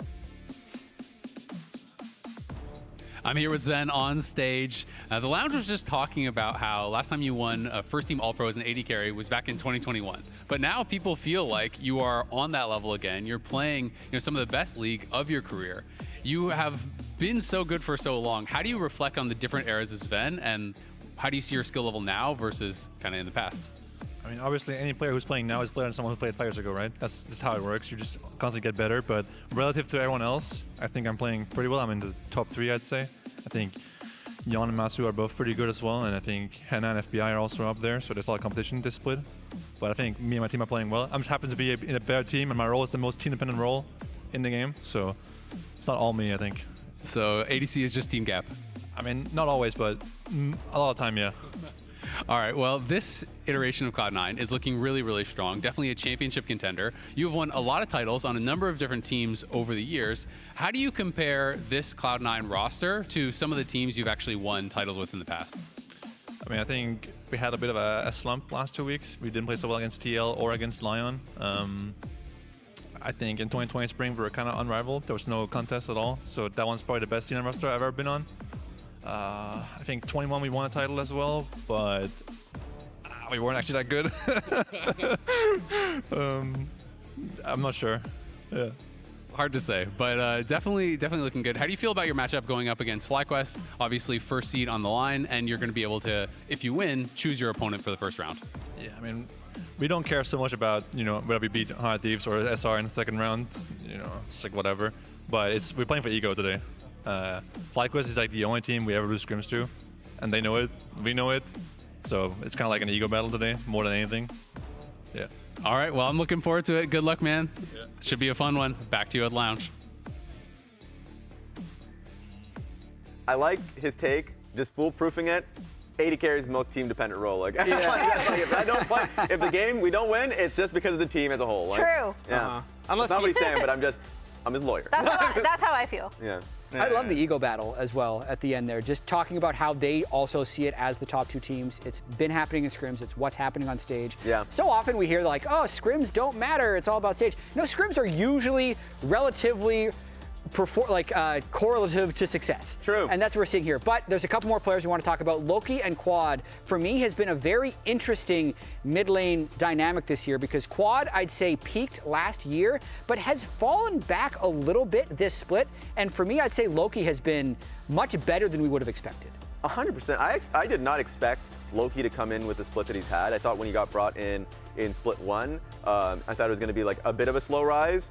Definitely not. And it has to say a little bit towards the infrastructure that C9 has, that he's coming in with consistent performances like this. It's a real treat when you see his Aurora or a Zir or anything really at this point. He's meditating right now. He's blocking out the noise. In his zone. Yeah, I was going to say, he is preparing. I think that's also where the team diff comes in for both of these mids, right? Because we were like, last year we were talking about Quad and being like, okay, he's looking really good. how is he going to fit with the team? FlyQuest does, I think, a really good job of setting him up for success. And then similarly with Loki, I've loved listening to a lot of the behind-the-scenes stuff from C9 talking about him integrating himself onto the team, how we kind of talked about Blabber and being really aggressive. And that's where I think these junglers come in too, right? Because we're also looking at two junglers who not only set up their mid laners for success, but set up their teams for success and are our top 2 all-pro candidates. To me, that's why Loki's so impressive, is because he's been standing out when the rest of the team has looked so good. Especially, he's paired so well with Blabber, to your point, and it feels like this is a mid laner that Blabber can finally play around with, and they have some innate synergy that you watch the way they play the map, and it actually makes sense. And I feel like it's enabling Blabber to have a lot of pop-up performances, but he is against Inspired, who is the other jungle goat here. Because now we got to talk about both Blabber and Inspired, and we have a game happening here. Whose stat is that? The producers have thought up a game. I'm not the only one coming up here. That's Inspired. I'm going to say come on up here. That's definitely Inspired. Give me Inspired. Yep. That's Inspired. Touch his face, touch his face. It is Inspired. It's got to be it. Okay, fine. You know what? Fine. I'll agree with you on this one. We covered it. All right. Is that right? Production? Correct. Hey, that's a dub. Okay, that's a dub. Let's go next. Let's go next. I'm ready. Maybe it's the same thing. Maybe it's a trick question. If all we do is show KDA this whole game, I'm going to be really disappointed. That would be very funny. It's still okay. Boom. Okay. Oh, that's really They're the same number. You know what? I'm going to say Blabber higher. Inspired. No, I will flip him. Yeah, I think Blabber should be a little higher, right? Executive decision. All right, fine. If I'm wrong, If you're wrong, it's your fault. It is my fault. It's team gap. Let's see it. That's it. It's a 1% difference. Yeah. Let's see it. What's it going to be? Survey says 66% for kill participation feels a little low. It does mean. Yeah. Oh, that's I heard positive confetti noise. sound. I think we got it. Yeah. Did we get it? I thought that sounded bad. We got it. Let's go. Okay. They're the same. I'd say we're both correct. Gold difference at 14. Oh. Give me Blabber. That's All right, you got Blabber. You got Blabber. And then Inspired on the other side. What's worth more gold? Just hard farming? I feel like Inspired might actually just clear more camps faster. Yeah. No, we're correct okay. again. All right, we got We're it. correct again. You're trying to second guess. I'm trying to get in your head. They're not trying to trick Trying us. to juke you. We just want to be right here. This guy, we're You never know what I'm doing next. Damage per minute difference. So this is how much more damage you do compared to the other jungler per minute. I'm trying to think of one thing. Blabber One did thing. more. Wait, I feel like Blabber has done more damage. Yeah, feel and like Inspired oftentimes is sometimes able to flex into more tank and supportive junglers. So I'm going with this as well. Yeah. Yeah. This is too easy. Okay, let's see. Yes or no? Do we get it? This is too easy. Yeah. Let's Is that 4 for 4?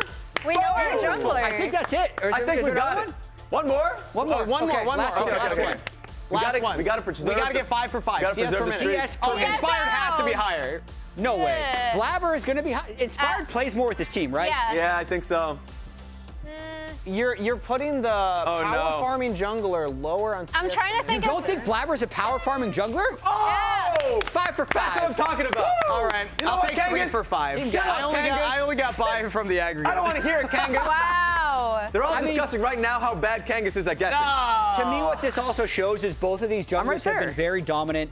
They both farm a lot, and Inspired has had a almost cleaner split. Yes. Whereas Blabber's made a few more mistakes in game, but they've both been incredibly dominant. I like how close their KP was when they're 8th and 6th, respectively. Wait, who is 7th in between the 1% difference? That's crazy. Wow. Now I'm curious. That's a new game for next week. I am losing that game. But we must talk about the predictions. We don't have that much time, guys, so let's throw it on up. Okay, who we got? I'm going with FlyQuest. Oh, yeah, you know what? Camera on me. I was discussing a little bit about how I feel like FlyQuest game peaks a little higher than C9 I'm the only because one? they're more proactive in the plays. But that you're they going make. 2-0. I am going 2-0. This is going to make up my Where's my points. camera? Where's my shot? This is going to make up my points that I just lost on the other prediction right here. Oh, wait. Whoa! What is this, Raz? I was fairly confident, guys. Look, Okay. I was fairly confident. Raz, All right. we're not supposed to be biased on this broadcast. It's not biased, it's a prediction. That counts all more right? for the new jersey than what FlyQuest were wearing earlier. FlyQuest number 1 seed. Guys, Raz. you know what time it is? What time is it, Raz? It's time to start the show. Raz is ready. I'm prepared. Cinema.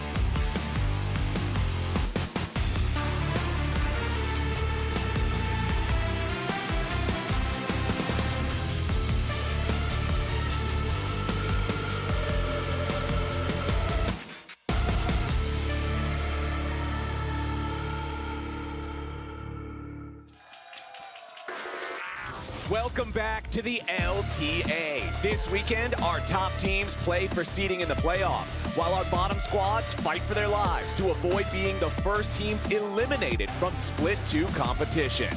Later today, Lyon and Dig face off in our first elimination match of the split. They've both been in so many close series before this, but close won't cut it anymore. Only one of the scrappy squads gets to stay alive and move into the playoff bracket. But first, the big battle to decide the first round playoff matchups. FlyQuest and C9 both went undefeated in their groups, but today we see one of those perfect records get tarnished. Who's going to be the team to beat as we head into best of fives next week? Let's find out. Ladies and gentlemen, it is time for Fly versus C9. I'm Captain Flowers, joined by Kobe and Azael for this one, and I cannot wait to get into it. I mean, this matchup feels like it is faded. When you go back to positioning phase, these are the two teams that were playing for number one. Then you go into the group phase. Both teams sweep their group. They are the clear top two teams. They have very different styles. I think it's going to be incredibly exciting. Yeah, I mean, you were talking to them on stage, and they were like, oh, yeah, FlyQuest is the only team that beats us as Cloud9 in scrims. But this year, they have beaten FlyQuest in the actual stage game. So it truly is an ego battle here between our top two teams. I think everybody has been highly anticipating this battle at the top. And I'm so looking forward to seeing, like, what kind of picks, what kind of adaptations they've got prepared for one another here. I really hope we get to game 3 just so we can see the most out of the best of 3 Fearless matchup. This is our last week of best of 3s until we move on to BO5s in the playoffs next week. So I want to see all of our teams looking really sharp for that. Is that a puking rainbow? I think she's barfing up a rainbow. That's a Lux Ultimate, actually. Yeah. You just never paid attention to where the rainbow originated from. It's not the staff. All right, Flowers, what was the original name of the Lux Ultimate? Finale Spunkhelm. Nice! I got you, bro. I've been a long time player. Didn't even need to look that one up. We're good. We're locked in. And, man, I just cannot wait to see how we start this one up. The man on your screen right now, Whippo, I was talking to him a little bit last week during our tailgate, our Spirit Blossom after party, asking his thoughts on the matchup, his thoughts about what we might be able to see and expect coming into this one. And he seemed really excited to go up against Thanatos, seemed to have some picks ready. So we are actually into the draft, so it seems like you can see it on stage. UI Rumble is not working right now, but we do have the first picks coming through. C9 did go Vi to Leah, and over on the other side, FlyQuest so far has selected Rumble and Neferi, and we're just waiting for the third pick from Loki. The bans for C9 were Cassio, Jace, and Nico, and FlyQuest banned out Varus, Gwen, and Yone. It is very dangerous to give over Vi plus Talia combos. This is not given over very frequently, so huge pick potential and kill potential already. Oh, Annie. We got our Annie after the rework and the compensation buffs after the initial rework. After the first rework. it didn't really work out. They basically murdered Tibbers, and they moved a bunch of Annie's damage into her own kit. Then initially she was a little bit too low, so they bumped all the numbers up, and now Annie is a true burst mage. So very excited for this one because a lot of the pros have been practicing it in solo queue. There's been talk about it in scrims and being very successful there, but now we get to see it on stage. Still though, they did have to give up the Vi and Talia, which is very good point and click at killing off low mobility mages. And he does now have that extra move speed with the shield, but it's not going to be, like a teleport or anything or a gap close or anything. Yeah, but I mean, you don't necessarily have to find a big engage when they're going to be engaging on you, right? It's like Ambessa and Vi are going to be flying in on you. It could maybe be used for that counter engage. The Vayne ban I do think is incorrect because we are in the client, and that is a Varus ban that I'm seeing in the client. So if you're wondering why Varus is going through, I believe that is actually a Varus ban, not a Vayne ban. All right, Vayne ban would be a little bit silly, but since we are now having the UI working correctly, let's go ahead and look at those bans real fast just to get caught up with Cassiopeia, Jace, and Nico banned out in the first half by C9. The Renekton now first ban in the second half. Over on the other side, the Yone, the Gwen, the Varus that has now been corrected. Thank you so much, UI team. And then the Kaisa, the first ban in the second half for FlyQuest as they look towards that AD carry pool.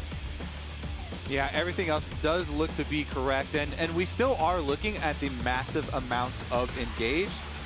So FlyQuest here, trying to look about their bottom lane for a little bit more. They're also going to ban out the Lucian in addition to the Kaisa here, so whittling it down a bit more. Meanwhile, Cloud9 they were trying to take away some of the Blippo answers. You know, Renekton does just bully Ambessa, a pretty hard matchup early on. I think that's probably the only one Thanatos would really be worried about, though. I feel like they could probably just go Ezreal here on 4 and pinch it even further, because Ezreal is still up and available, you know, is good into these sorts of dive-type compositions, and they've really been trying to pinch the pool here on Sven, so I would not be surprised at all. You just go Ezreal on 4, you have support counter pick on 5, you try to get an advantageous bot lane there. Would make a lot of sense to me for FlyQuest.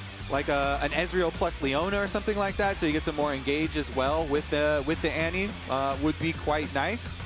Meanwhile, okay, that one is a Karma. Everything else definitely still checks out. It's just the little correction earlier, so looks like they have plenty of options. Oh, is it gonna? Oh my God! Wait, is this support Annie?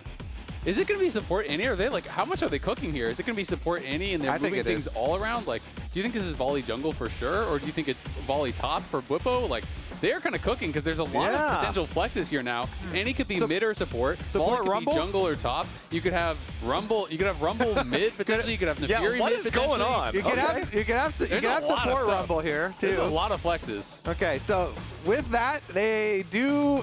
FlyQuest doesn't take the Ezreal, so Cloud9 takes it. Sven, this has been Sven's like favorite champion in recent memory now as well. Wow.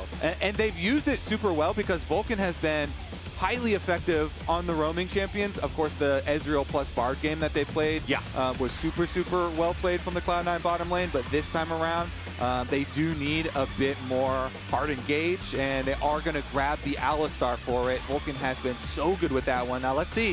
The final pick here for FlyQuest.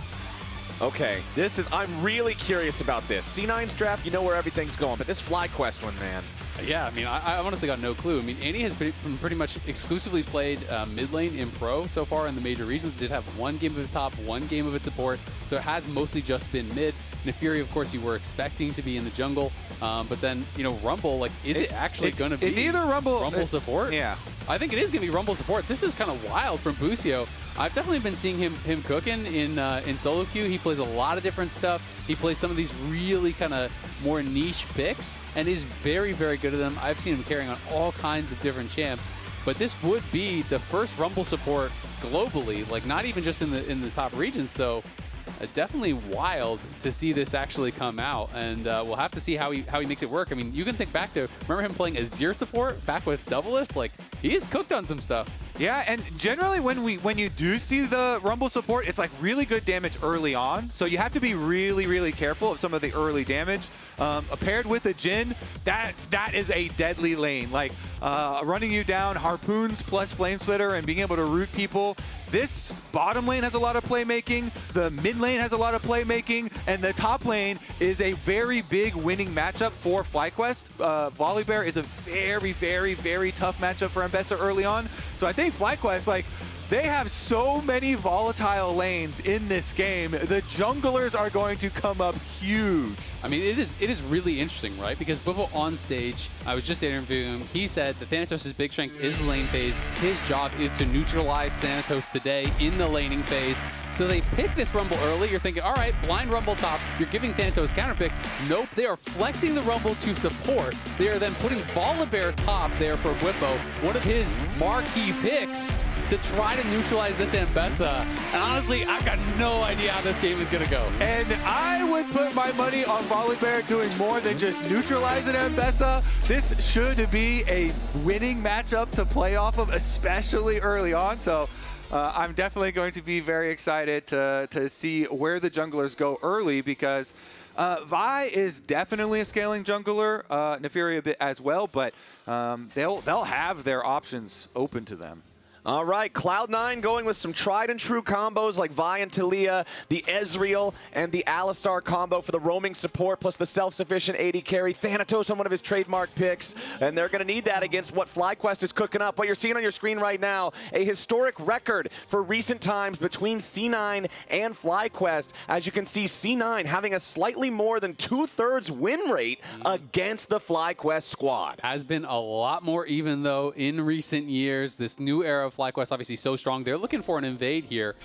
Masu is ready. They're all just going to walk in, and if you get tagged by one of those electro harpoons, you could just be sent packing immediately. So Blabber looks like he's just going to have to cross to the other side and start probably on his wolves. This is pretty rough for him. Yeah, this is really good by FlyQuest, using that early Rumble power for this invade. They bully the Vi out of bot side jungle. So this is going to do a couple things. You split the map when you go for jungle invades like this. So it's going to allow this FlyQuest bottom lane to have a lot more security to play aggressive down on the bottom side. Since they're taking away jungle resources here, it means that Blabber on the Vi is going to be forced to play towards the top side of the map. I mean, you can see Sven already hit a couple early Qs on Amasu, so did get a little bit of a chunk on him, but he's playing Fleet, he has the heal, and they are not going to be able to contest too heavily here. Busio, as expected, going to be playing Comet, going to be playing Ignite, and just constantly looking for this poke with the Electro Harpoon.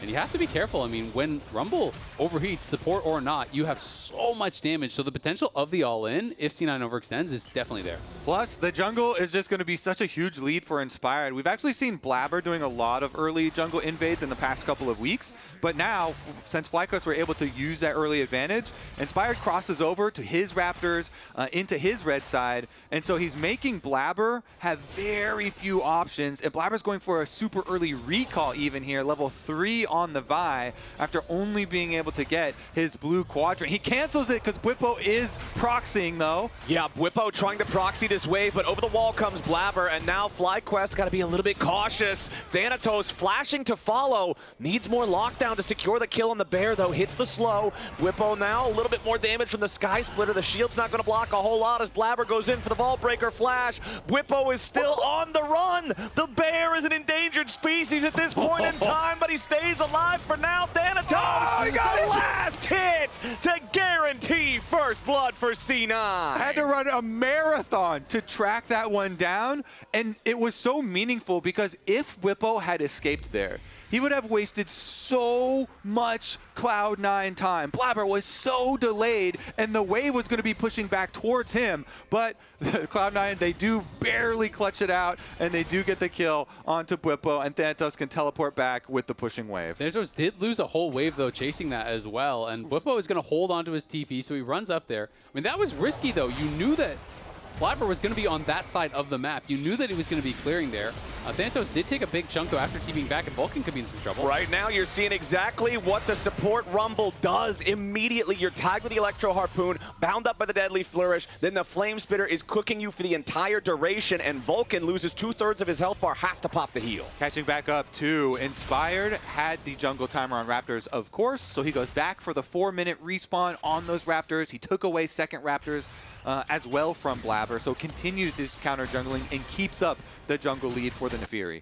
You know, it's so interesting to me thinking about Bwipo's decision to actually proxy there. Like, was there read that Blabber had already based? Was there read that he was somewhere else? Or was there read that he can go in there and actually waste Blabber's time and survive? Like, 100%. That's what's really the kind of big question to me. Yeah, 100%, because if he had gone away there, it would have been so big for the early game because Blabber canceled his recall. Both of them flashed to go for the chase. He was just a tiny bit away from escaping and wasting so much of their time and having the minion wave pushing back towards him since he was proxying. So I think it was calculated. It's just that they barely could not escape those Ambessa dashes. Sometimes your calculations are just a little bit off, and it leads to you having the wrong answer. All I can think of is all these flashbacks of playing with the jungler, like, jungler's bot, jungler's bot. You go to proxy, instantly he's there, and you're like, because especially when you're like, oh, you know, he has nowhere to go, right? We took all his camps. You know, we took away 3 of the 4 jungle quadrants. He can only go for like one of those desperation ganks, but yeah, in the end, they do chase it down, and so. We do have a pretty competitive setup for the top lane still, even with Ambessa getting that kill, because this Nefiri is going to be very scary. Inspired, of course, you can go into an early Eclipse too, and it's a very cheap first item, so definitely we'll look out for the level 6 Nefiri pretty shortly, but top lane sneaking into the brush.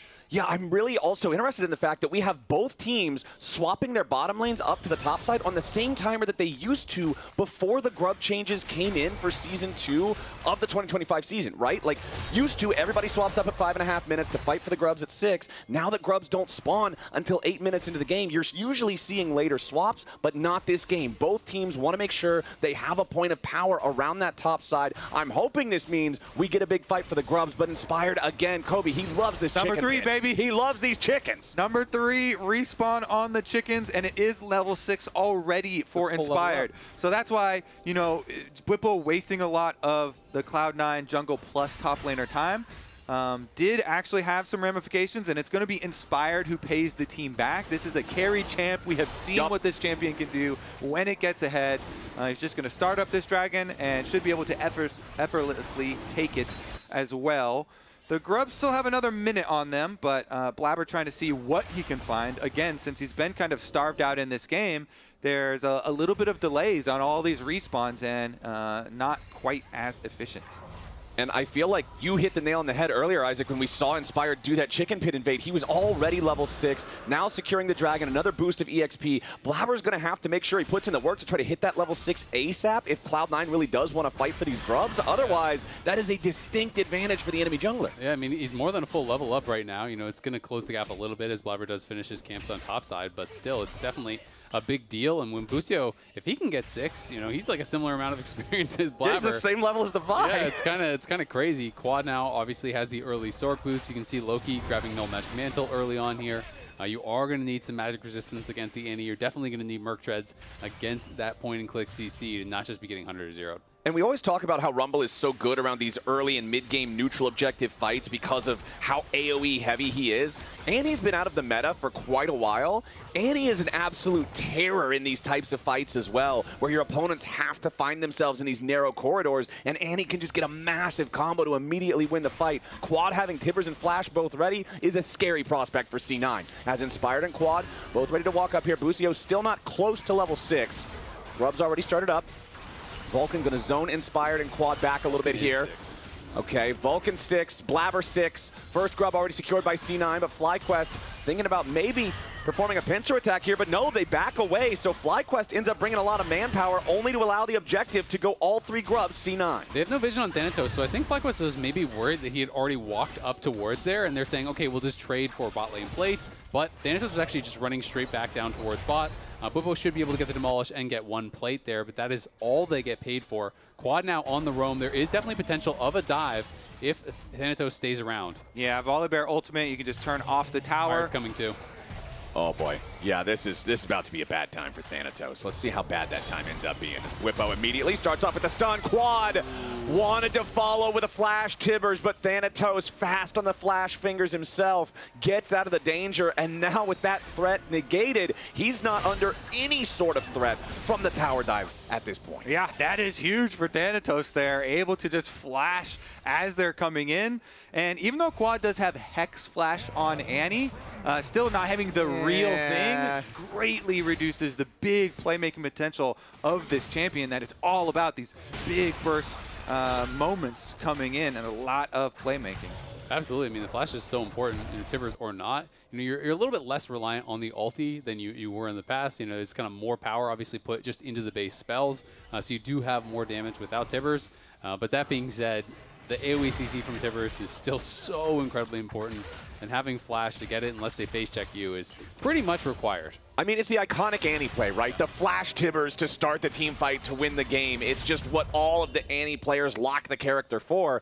And now, Quad's going to have to wait again to have a chance to use that in the future. But now, we'll see if they can find anything with Busio waiting here in the brushes. If Loki steps a little bit too close, gets caught in a stun, maybe there's a chance to follow it up with an equalizer, try to force a flash. But no, Loki is still just fine. The gold, very, very close. Honestly, the whole gold difference is just the first blood kill that C9 found themselves on Bwipo with that early bit of a greedy proxy. Not much more than that. C9 also, with that first set of grubs, though, feeling good about it. FlyQuest with the Ocean Drake to kind of even out that early neutral trading pattern. As we have 90 seconds until the next Drake spawns. FlyQuest got the first one uncontested, and Bwipo continues controlling this bottom lane 1v1 here. Kobe, you already said that Volibear should slam this matchup, and Bwipo doesn't seem to be struggling. I mean, he's definitely not struggling, but at the same time, if I'm Thanatos and they did this whole like flex pick into counter pick thing and I'm up gold, I'm laughing. Feeling good, right? Right? Like they 3-man bot, I trade flashes, you know, he tries to proxy, I get the kill, I'm even in farm, you know, he is feeling really, really good. And then Bessa, once you get Eclipse, that's when it's kind of your big spike. You can actually start slapping around some of these beefy bruisers and tanks up in the top lane. And Vulcan is here, so if Bwipo does go too far forward, he could be in trouble. Yeah, so many of these small moments have gone well for Thanatos. He was just able to chase down Bwipo for the first blood kill. He was just able to flash out right as Quad came down. And that's what people highlight about Thanatos a lot. A lot of these close, couple of fractions of a second that he does get these plays off and does play well. And he's had a lot of people visit his area of the map, whether he is top lane or whether he is bottom lane. There's a lot of people around. And to me, that's just saying he's playing to his limits. He knows the extent of what he can do, and he's ready to push it like he's going to need to in this top-of-the-table matchup. Both of these teams running their groups, both of these teams undefeated in that series play for that recent stage. Both of them looking to be the team to beat as we head into BO5s, but once more, it's Thanatos with a target on his back. Inspired and Busio both show up, but the problem is, Inspired and Busio have no hard CC between them. It is only Bwipo's stun, so it's hard to lock up the hypermobile Ambessa. Inspired now, Dark and Daggers the fourth Blabber back out of the Dragon Pit. FlyQuest have a 4-man position, make it 5 here on the Dragon. Quad getting into position here on the Annie. Maybe he can Hex Flash out of a brush. Camping on the control ward at the moment. Okay, watch C9, see if they go a little bit farther forward. Quad only gets the stun there onto Vulcan, but now he's ready to engage, and Busio is down before he can do anything. Inspired into the back line, looking for a little bit more damage here on Sven, who gets away for now. Masu has the kill set up, and now C9 is in trouble. Inspired jumps right back in, and he's ready to put more daggers into Loki's back. The curtain call fires off. A second shot lands, a third shot lands, and a fourth is not required. FlyQuest take the fight. Huge stuff here as they fight them off. The Dragon is still available. I think Inspired can just go back and pick that one up without the help of everybody else, because FlyQuest on the chase down, even though Cloud9 got the first kill as Thanatos is going in onto Bwipo here, getting a little bit risky for the Bear. They both have their ults though, so they both hold them. Yeah, Thanatos thinking about this. Bwipo goes right in. The public execution for the unstoppable. Bwipo now using the ulti to stay alive against Thanatos as Inspired and Busio need a little bit more. Thanatos locked up by the Bear and the Deadly Flourish as finally Busio gets to use the equalizer. Blabber spawned back into the map only to go right back into the fountain. FlyQuest just ran him in circles. I mean, this comp has so much early damage and early playmaking that they really got to set up for so many kills for the Jhin, for the Nefiri here, that was already ahead. And Inspired is more than a full level ahead now. Masu as well, hitting so many snipes here. The early collector Jhin, gonna do a lot of work. I mean, the early power spikes here are brutal. And FlyQuest keeping their Dragon stacking alive, while now they're the ones with a large gold lead. I mean, I really want to see that replay, because, I mean, Busio died on the initial fight without even getting his equalizer off or anything. Yeah.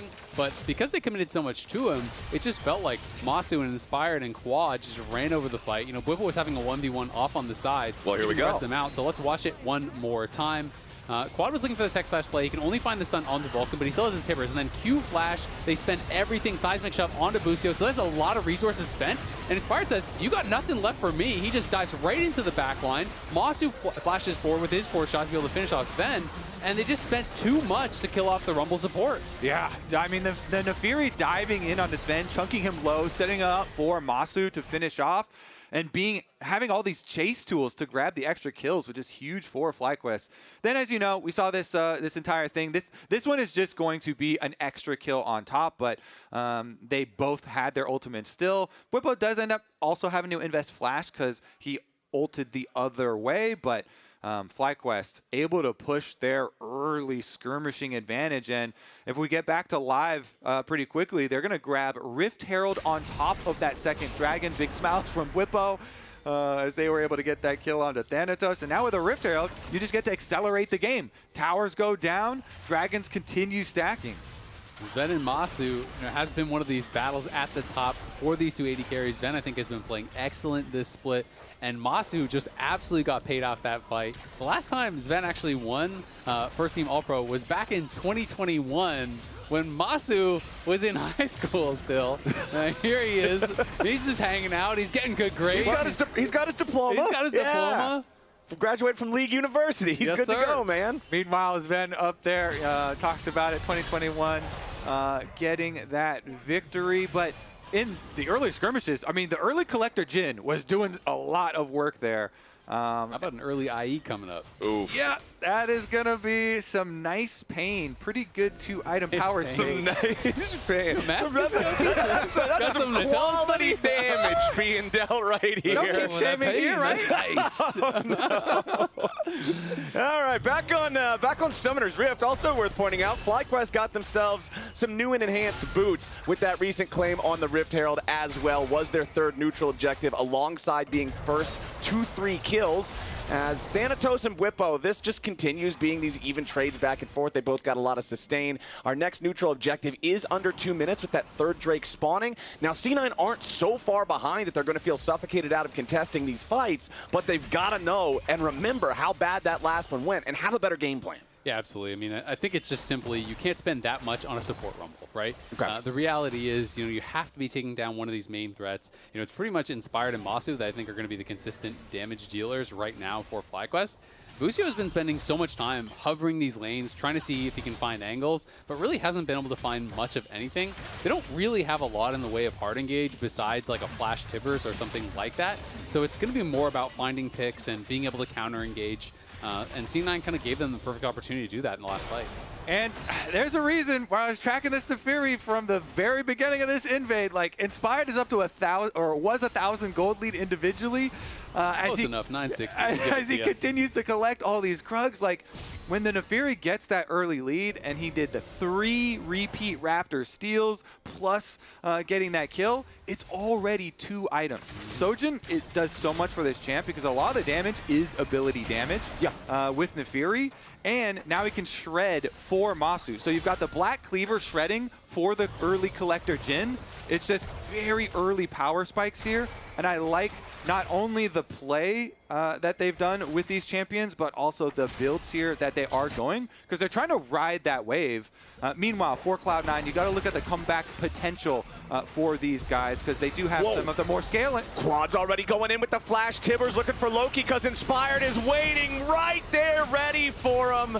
And the dog gets it done. Quad ready to set it up. Loki thought that this was just a little bit of poking back and forth. Get a quick trade, disengage. The only way he could catch me is if he Well, he does. And then as soon as it happens, it's too late. Inspired is waiting. And FlyQuest get a pick on the enemy mid laner, including getting his flash on top of that. As the next Drake spawns, they're in a great spot to just force this down before Loki's even back alive. Loki was looking for a tickle fight there, and Quad pulled out a gun. Whoa!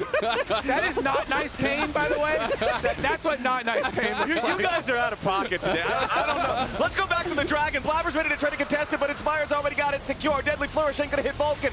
He's using the ulti, but he's still not that tanky. Whippo looking to hold everybody else off on the C9 side as the equalizer comes down, and C9 is forced back over the wall. Loki's the only one who can't get away because he used his flash in the last play. FlyQuest get an objective, and Loki is the cherry on top. This is 19 minutes in. They already have 3 Dragons, 7-2, 2K gold lead. Cloud9 needs to find something in a hurry, or this game 1 is just looking like it's over, because that is Infernal Soul that is going to be ready here for a super fed Neferi, for a super fed Jhin, who's going to have IE on base, by the way, is just going to be so hard to come back. Yeah, that Dragon Soul is looking quite juicy for FlyQuest. So Blabber goes in, tries to get in range for the steal, doesn't get it because Inspired already is able to snipe that one away. And then Whippo there in the pit with 3 members around him, and he likes those odds.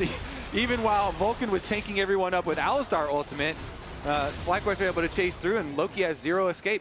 Also really like, they knew that there was a potential of Blabber coming in to steal, so Masu just held his 4th shot, and they comboed 4th shot plus smite, and they're basically just knocking it down from 2K, so there's no way that Blabber can actually steal that away. Yeah. Inspired has good burst himself with Q smite, but you add in 4 shot from Jhin, there's just no shot you're going to steal that. So smart stuff there from FlyQuest. They knew that was really the only hope Blabber had. I've seen people sneak in between a Callista run. Sometimes you just gotta hope. You just gotta hope and you gotta pray. I don't think we weren't praying get one of those. Yeah, exactly. We're at that point. We are at that point, to be fair. Yeah, you gotta be praying. All right, C9 praying that maybe Blabber can get a chicken, but no, Inspired smites down that big one yet again. He has lived inside this C9 chicken camp the entire game long, just controlling this. The 3-0 and 3 Jin on his side with the Infinity Edge completed, alongside that early Collector with the Empowered Boots of Swiftness. Masu's in a spot to just run the game, as topside Thanatos will at least collect the Tier 1 turret there for C9, bring that gold lead back down closer to 1,000 versus the 2K that it was sitting at there for FlyQuest. But when you consider everything else FlyQuest has with the Dragon bonuses, when you consider they're finding fights like this, Sven tries to get away, but he's already burning down, doesn't use the summoner spells, knows there was no way he was going to live through it, and C9 lose another one for free. FlyQuest 8-2. You got to believe that's going to be Otacon for FlyQuest then, because without the Ezreal, you cannot fight this as C9. You can start praying again and hope for a miracle. Yeah, I mean, Dignitas is not going to base. He can't fill his base. He's pushing top, so they realize what you realize. There's no shot of actually getting in to steal this. Cloud9 has to know at this point in the game, you maybe get one more fight before it's absolutely over and there's no chance of coming back. So they're going to be looking for that fight at the next Dragon here. Try to stop that stack to Soul. See if you can get a wipe there. See if you can find some sort of way. So they need to hold on to Summoners. They need to hold on to these major abilities and just try to get as strong as you possibly can, because FlyQuest is running away with this. They already had significant XP advantages. Otacon is just going to make that even worse when you're looking across the board. It is XP leads everywhere. Yeah, level 12 to level 14 in the jungle feels pretty bad. Almost a 2-level lead for Masu over Sven in the AD carry department as well. And Vulcan just about 1 full level behind Busio here in support. Busio's Rumble, the Rumble itself, you kind of pointed out earlier, Azael, that it hasn't been doing a lot. He's been looking for things, he's been shadowing, but it hasn't really created a whole lot of wow moments on its own. But it's not like it's been a bad pick. He's sitting at 1-1-4. He's contributing just fine. It's just really been about these 3 guys in the middle right here, 2-0-5, 2-0-4. Now another play coming in as Thanatos wants to try to kill Quad. A little bit more damage is all he needs, but he ain't gonna find it. Quad gets away, and Masu's on a rampage. The wallet difference shows its face right here as Blabber tries to escape the Flame Spitter, but enough damage comes through. Inspired drops the aggro with a Hound's Pursuit. The turret switches over to Busio, and FlyQuest gets another 2-4-0. Okay, teleport back out for Annie as well. I mean, the Dragon, technically, you do have time for the death timers to come up for Cloud9, but they would be in a position where they'd also have to run into full FlyQuest vision to get there. Because they are respawning from these death timers, the chickens, they will be late. The chickens, they got him again. He comes back for a 4th serving. Definitely need to get all of your protein as the dog. That dog loves those chickens, man. Every camp, on spawn, every time.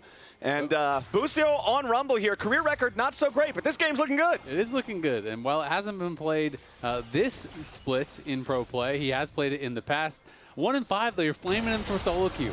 Yeah, it happens, man. It happens. Vulcan, this happens too. There is no way, even through Unbreakable Will, that support Alistar is getting away. And now FlyQuest ready to keep the game going. They dive in after Sven. He cannot quite escape as Whippo slams it down, and Loki goes with them. Everybody in C9 colors is only seeing black and white. FlyQuest don't need the soul. They don't need the Baron. They just need to run it straight down mid and find themselves an inhib turret. That one will crumble like paper. The inhibitor itself, their next target. They've got the wave still ready to go. It's only Thanatos and Vulcan about to spawn here in 2 seconds. Thanatos has to do his best to make some space. He jumps in after Quad, but the public execution is only his own as Vulcan, the lone man standing against the 5-man push from FlyQuest's side. The Nexus turrets fall back to back, and 25 minutes into the game, 15-2 in kills.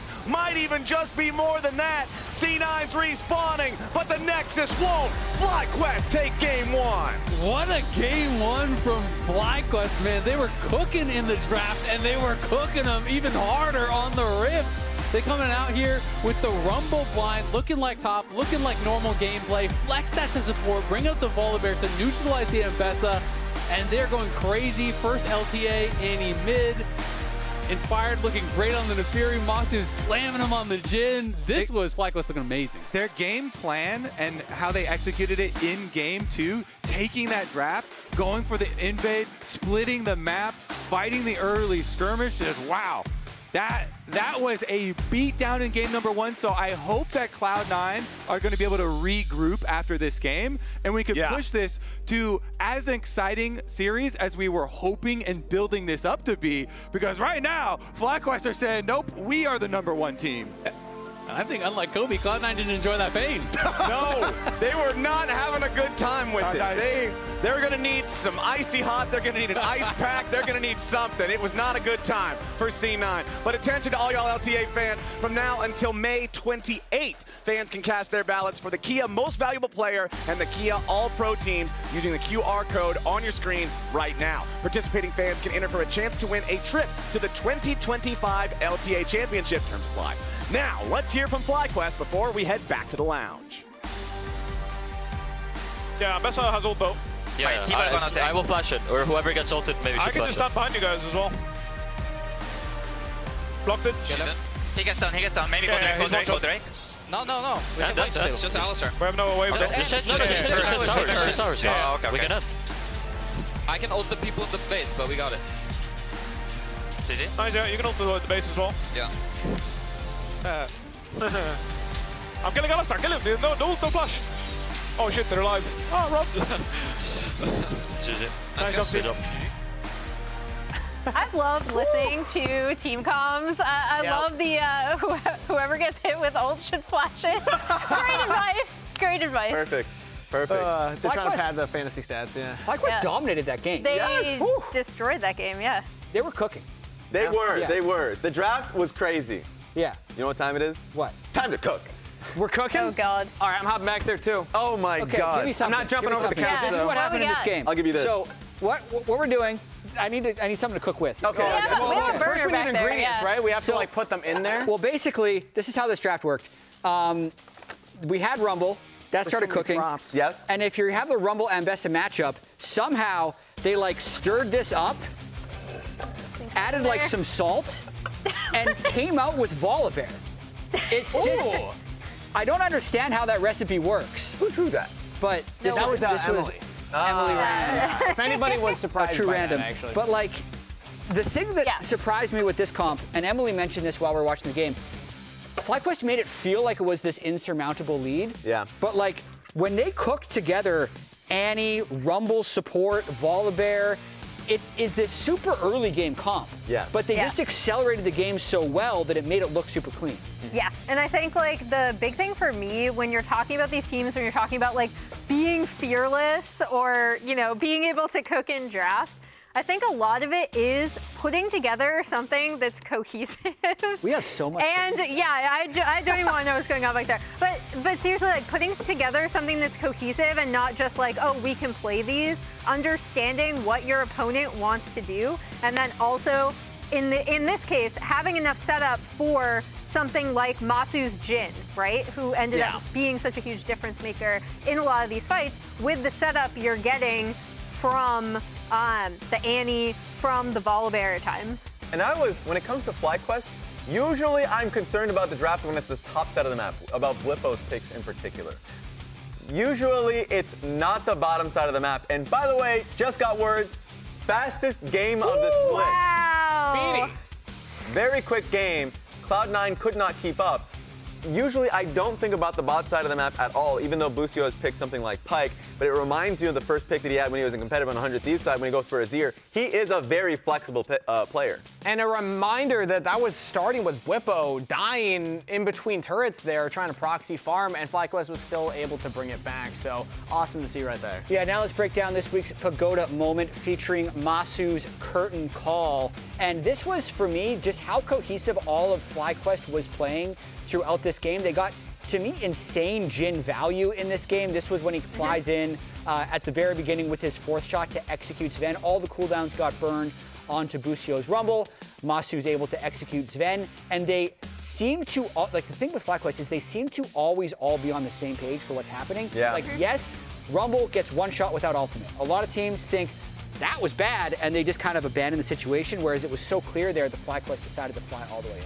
Yeah, but if you see a Pagoda moment worthy of play, let us know by spamming the Pagoda emote in chat right now. There's a lot of cool things you can spam in chat as well, but that's it from us here on the lounge. Let's get ready for game number 2. I'm ready.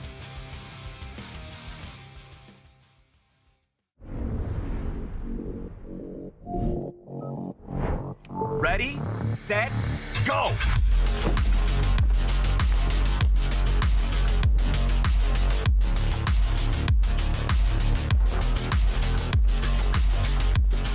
I'm at 47%. Oh, I'm on 63%. Man, I'm at 50%. Boom! 80%. Winner! The Kia EV9 can go from 10% charge to 80% charge in just 24 minutes with DC fast charging.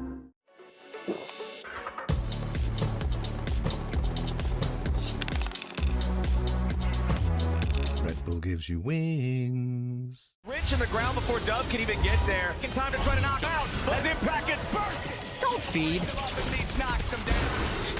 Get fed. Scan the QR code for LTA deals only on Uber Eats.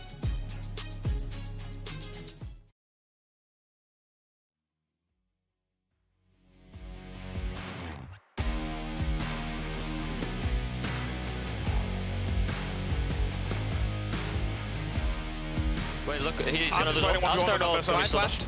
Bye, Alistar flash. It's fine, we can win after. Slow down. I'm fighting on best 1v1. You guys are doing you. What? Jin no flash. I mean, the guy no flash. No flash Alistar either. Yeah, keep fighting. And I Bye have the no first flash. move.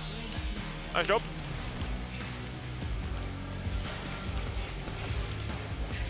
Nice job, team. Well played. I don't have stun. I don't have stun, but I'm coming. No flash. I'm I don't ulting. have stun. I'm ulting. I'm ulting. You guys don't No have to flash kill her. too. You can try though. Nice job. Well played. I'm going on this guy, okay? He'll have to ult. Yeah. I'm done. I have ulti on 13. Actually, I'm not done. I'm killing him. I saw Talia. I have ult still. I'm reaching. Vi should I'll be reach, somewhere here. I'll reach. No flash, Talia, I'm no thinking. flash? Yeah, I'm ulting in. I'm tanking. I can tank. Oh, Yeah, we we got can. him. Maybe? I'm dropping. I'm dropping. I think. Do you wanna just try? Vi flash there. Well, let's see, yeah. Let's just try now.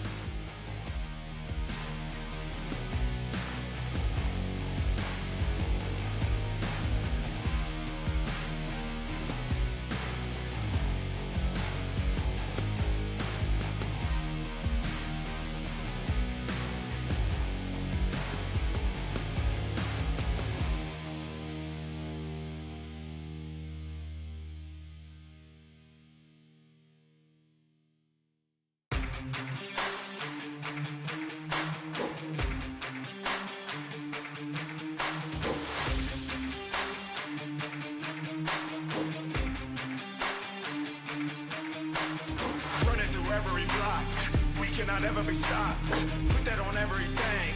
You gon' remember the name, remember the date. Look at the gameplay, made it mine as a name change. Ain't a game that I can't save, only win-win, that's a landscape. I cannot be stopped, I'm like a savage. Shoot, I gotta have it. Hey, glory in my veins, I'm like an addict. See me Hall of Fame, I'm not your average. I'm on your neck, hey. Give me respect, hey, hey, I'm on your neck, give me respect, hey, hey, I'm on your neck, hey, give me respect, hey, hey, I'm on your neck, give me respect, hey, hey, hey.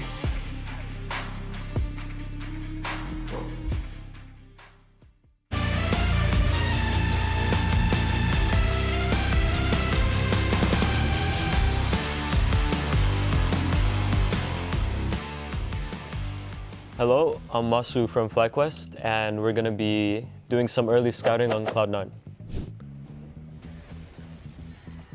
Nice side step there. Owning. Good movement. That is looking like a free burger. Well played, solid gang top lane. I hope that is not me next time. Yep. Oh, Q flash into ult in the combo. Whoa, we're going crazy. And Natalia didn't combo off of it. Oh, he also lived. Yeah, I remember this actually. Oh no, he didn't. I just lied. He did in fact not live. That was a good. That was a solid good pick fast on play, the Furia. that Yeah. was fast She had no play. flash. They knew even if she used W and E, she'd get caught.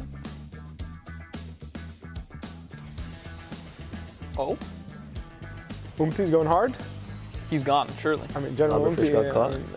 Flash. Oh, the flash. The flash of hope. The flash of hope. When the only button on your screen that's lit up is flash and you press it, just Yeah. hoping you will live and you die anyway. Oh, I remember this. What happens? If Bard gets ult on both of them, they're on the same pixel, and then they clump again, and then he Q flashes. It was sick. Boom! Boom! Absolute Bard main. And then TP behind from. Yeah, I mean, Yeah, well played, yeah, absolutely well played. And That was a game ender. that was indeed That the is a Nexus game ender. Exploder. Azir being balanced, dealing infinite damage per second.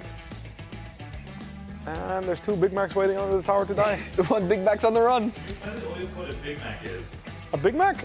I mean, a Big Mac is just a burger, like, it's like a Happy Meal, but a Happy Meal is more than 1 kill.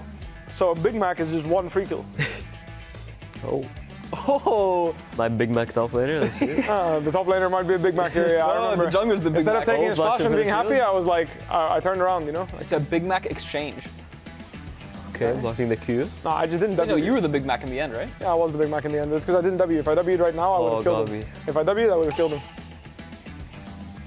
This team fight, I don't know. I don't know. Like they missed that best ult, and I thought it looked winnable, but I guess not. I was cooking them all, but I guess they're just too OP. Like I should have just not given Vi range. But I mean, at this point, I don't know. The game was lost by now. Cooked. I think we're a bit cooked, yeah. It was quite hard. Okay. Thanks for. I mean, you're playing well down 7k gold. What else do you do? Yeah, I know. Yeah. There's no other gameplay, no. You just got to do it. Did not move, unfortunately. The Brahmin Skarner walked up. Everybody run. Yeah. Okay. What's happening here? Boom! Oh. W the Skarner into. Yeah, so he couldn't smite. He did smite. Wait, the Skarner got the dragon still? Yeah, Skarner got the dragon. That's the fake scope. I'll W him. Oh. Honestly, I think the most important part about playing against Cloud9 is, I think it's the draft. They don't do anything special, and I think when they can play their own game, they're just good at playing that game. So I think that as long as we have a good draft, make sure that we can handle them front to back and play a normal team fight, I think we'll be advantaged. I'm confident that we will win.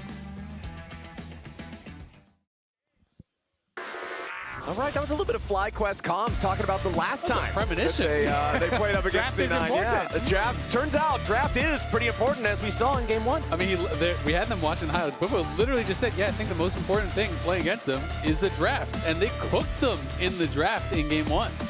And that's one thing that Bwipo was talking about when I ran into him at the after party last week too, talking about this matchup going into C9, how he was feeling, how confident he was. He was like, yeah, I think they got the better of us in draft the past couple of times that we've met, but I think we're ready. They took that personally. Yeah. Because game 1, they certainly had a plan. All right, going into game number 2 here though, with Fearless rules in operation. We are adding to the ban list from the Cloud9 side. They target ban a couple quad champs with the Casio and the Azir is more of a blanket that pretty much everybody covers. The ban's not coming up quite yet, so we'll just read the rest of them. What do we got, Kobe? It's just the Casio, Jace, and Azir from Cloud9's side, and the Yone, Varus, +1 here from FlyQuest side as they're doing their last ban and discussing. Yeah, we'll get the pick ban UI back up for you guys as soon as we can. It looks like Gwen, the last one that they are considering here, and that is going to be locked in as that final ban. So 1 ban up towards Thanatos, banning out some more meta champs as well. And the Casio ban that has been so prevalent against Quad is always nice. It's something I talked to Vivo about before the series started. And just the value of having some of these champs that are so heavily associated with you that you're always drawing bans. It allows you to have some of these meta champs much more up and available.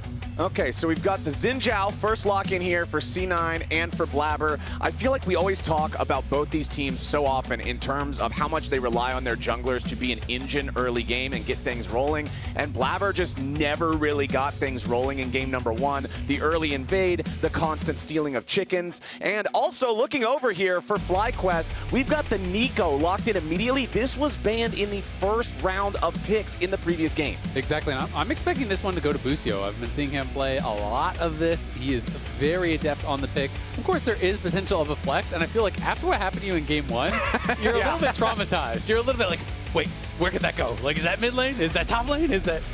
so they're going to be keeping it in mind. But Nico plus Pantheon, we are assuming this is going to be the support jungle duo, and it is going to be Melio, Lucian for Sven and Vulcan. So we've been seeing gains of popularity here in the LTA. I mean, I'm excited to see this now because this is a lot of confidence, you know. You're slamming down a Lucian pick. You do have safety with Melio, but you're already seeing a lot of CC on the side of FlyQuest, and so the Melio ultimate is guaranteed to get value even just seeing 2 picks from FlyQuest. So already you can, back basically throwing down this this combo. It is also worth noting Xin got a little tiny nerf on this patch with the armor, but still very good skirmishing champ. He basically operates exactly as he operated before. Whenever we talk about Nico, we talk about how the champion needs to have high value in the ultimate, in the team fights to really contribute to the team. Well, hey, if Nico puts down a giant circle that says all your guys are CC'd, why not counter it with a giant circle that says no, they're not? The Melio pick is the counter to the Nico. You just have to make sure that the Melio is not in the initial circle. Right, yeah, we don't want Melio to get caught in that, because then otherwise he might die instantly before he really gets to do a whole lot. That can be problematic. On the other side, though, the answer to the Lucian here is the Kaisa. So we've got both of our marksmen decided. Presumably, both of our supports and jungles decided as well. And I will say, Thanatos' job becomes pretty hard here. You know, if they throw a couple more bans towards Thanatos, Bwipo has last pick on red side. So you're going to be blinding here against Bwipo. He said, my job is to neutralize Thanatos in the laning phase. Game 1, we'll give that a check. That was a success. Game 2, how are you going to create a big advantage as Thanatos when you're having to blind and you're getting banned? So he's going to be banning out some of these neutralizing champs, like the Scion. The Scion will be banned out, but you can continue to target him from FlyQuest side if there's anything else they're really worried about. And they're going to ban out the Galio. So interesting that they're going to be looking towards that. Yeah, I mean, if we're running down the Thanatos favorite champions, the Renekton as well as the Camille are like the two other most prominent ones that he does play. So it'll be interesting to see what he goes down to, because that is a really big conversation with these two top laners. It's kind of the giant pool of Bwipo. The Galio one's so interesting to me because obviously Thanatos, we did see him play one game on it. He looked good on it, but generally it's used as an answer to the Rumble. The Rumble's already gone with Fearless bans, so maybe they're thinking that it would just be powerful because of, all of this engage that they have and the potential of the Rise. So Rise going to get banned out as well, taking that away from Quad.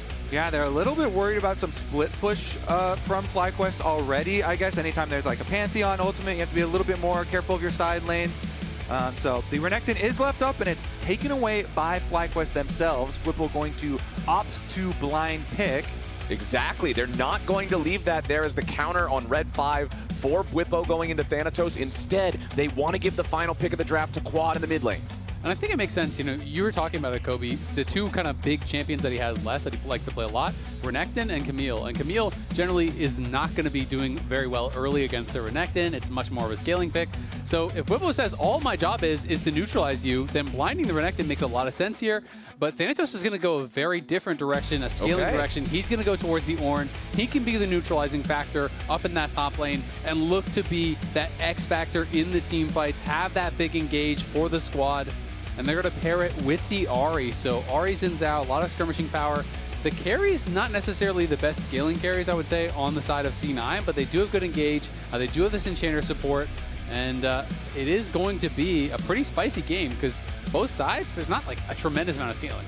In general, I agree with you. The carry's not scaling super high on the C9 side, but from the words of Sven himself, if he managed to acquire a Korean passport between the last time that we've seen him play Lucian and now, he might just have the ability to scale, since we know that Lucian scales so heavily off of player skill. It's true, but there's 2 point-and-click stuns on the other team and 2 follow-up CCs there with the Nico route as well as the Silas chains, and that is going to make it so hard. I mean, you do have the Melio for safety to try to knock back these melee champions off you. You have the Melio shields, you have the Melio cleanse. He's probably going to have to play cleanse as well.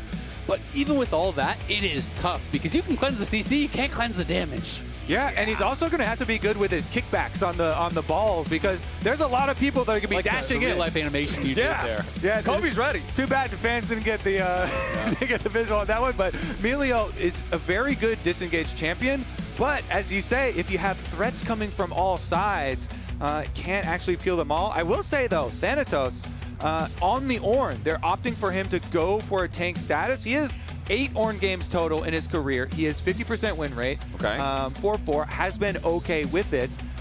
But that is going to be a much more kind of standard setup look to have a really beefy front line for them and be able to hand out those ornaments later on. Non-subscribers will see you guys in 30 seconds, but I agree with you, Kobe. I think that this is not the style you generally expect from Thanatos. You think you want to see that lane domination. You think you want to see this threat coming from the top side, and now it's his job to play a more supportive role while what I expect to be the Lucian Melio lane getting most of the attention. I mean, I think it's really interesting here, right? Because Swippo's read is, I just have to neutralize. Well, job is kind of already done from draft, yeah, right? he's orange. And he's neutralized. now it's Thanatos' draft. It's C9's job to be able to actually prove that that's not enough.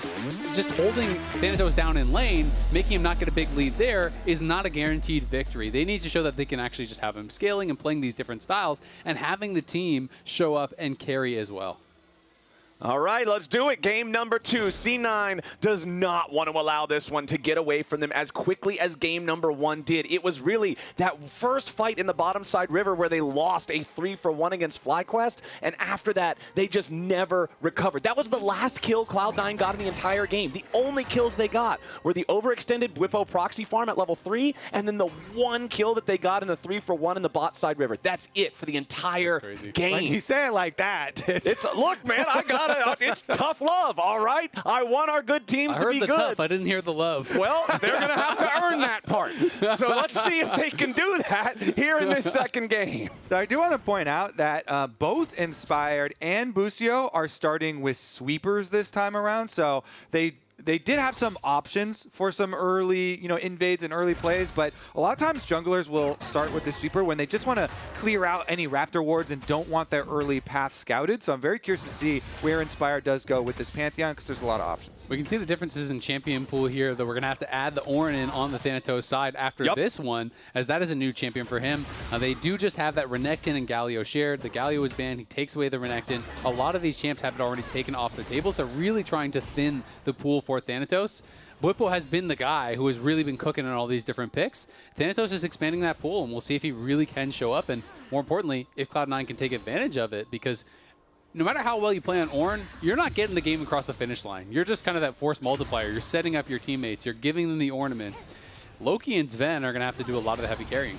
Yep, taking a look at all 3 of our lanes right now. Loki does have the early push here in mid, as you would expect with the range versus melee matchup. Down there in bottom lane, things pretty even as both sides continue trading back and forth here a little bit. It is important to also note that Quad does have one of those S-tier defensive ultis to steal as this game goes on with the Xin Zhao, with that crescent sweep. Makes it very, very easy for him to dive in with impunity in these fights and really put the pressure on those carries that you're talking about, Isaac, that need to perform for C9. I mean, look at the pressure that is already being put on Bwipo up on that top side. He's already used his potion. He's quite low. Thanatos does still have a biscuit and a potion. He just now popped that potion. So, he has been chunking Bwipo pretty low, and this is considered to be a pretty good matchup, into that Renekton. You can neutralize the early game. You can heavily outscale in the team fight. And Thanatos and Blabber are going to be kind of these guys who I think are trying to just block up a lot of these melee champions that are going to be trying to pile in on Sven and Loki and Vulcan and making their jobs really difficult. And I think that Xin Zhao can really excel at that. Definitely agree there. Xin Zhao himself finished up the red, and so Blabber's heading over to the Crabber to meet Inspired, but Inspired's already there, and the Smite advantage is Inspired, so he should have that one as top lane trading gets kind of dicey. Okay, Monster's down to 150 HP down here in the bottom lane. Though also worth pointing out, just something a little bit different from usual. Masu with the exhaust on the Kaisa. Generally the AD carries running barrier or heal or cleanse, something purely defensive. Exhaust, still a defensive summoner, but can also be used more aggressively. So Blabber won the crab fight on the bottom side because their bottom lane moves up as well, and he's also going to get the top side one.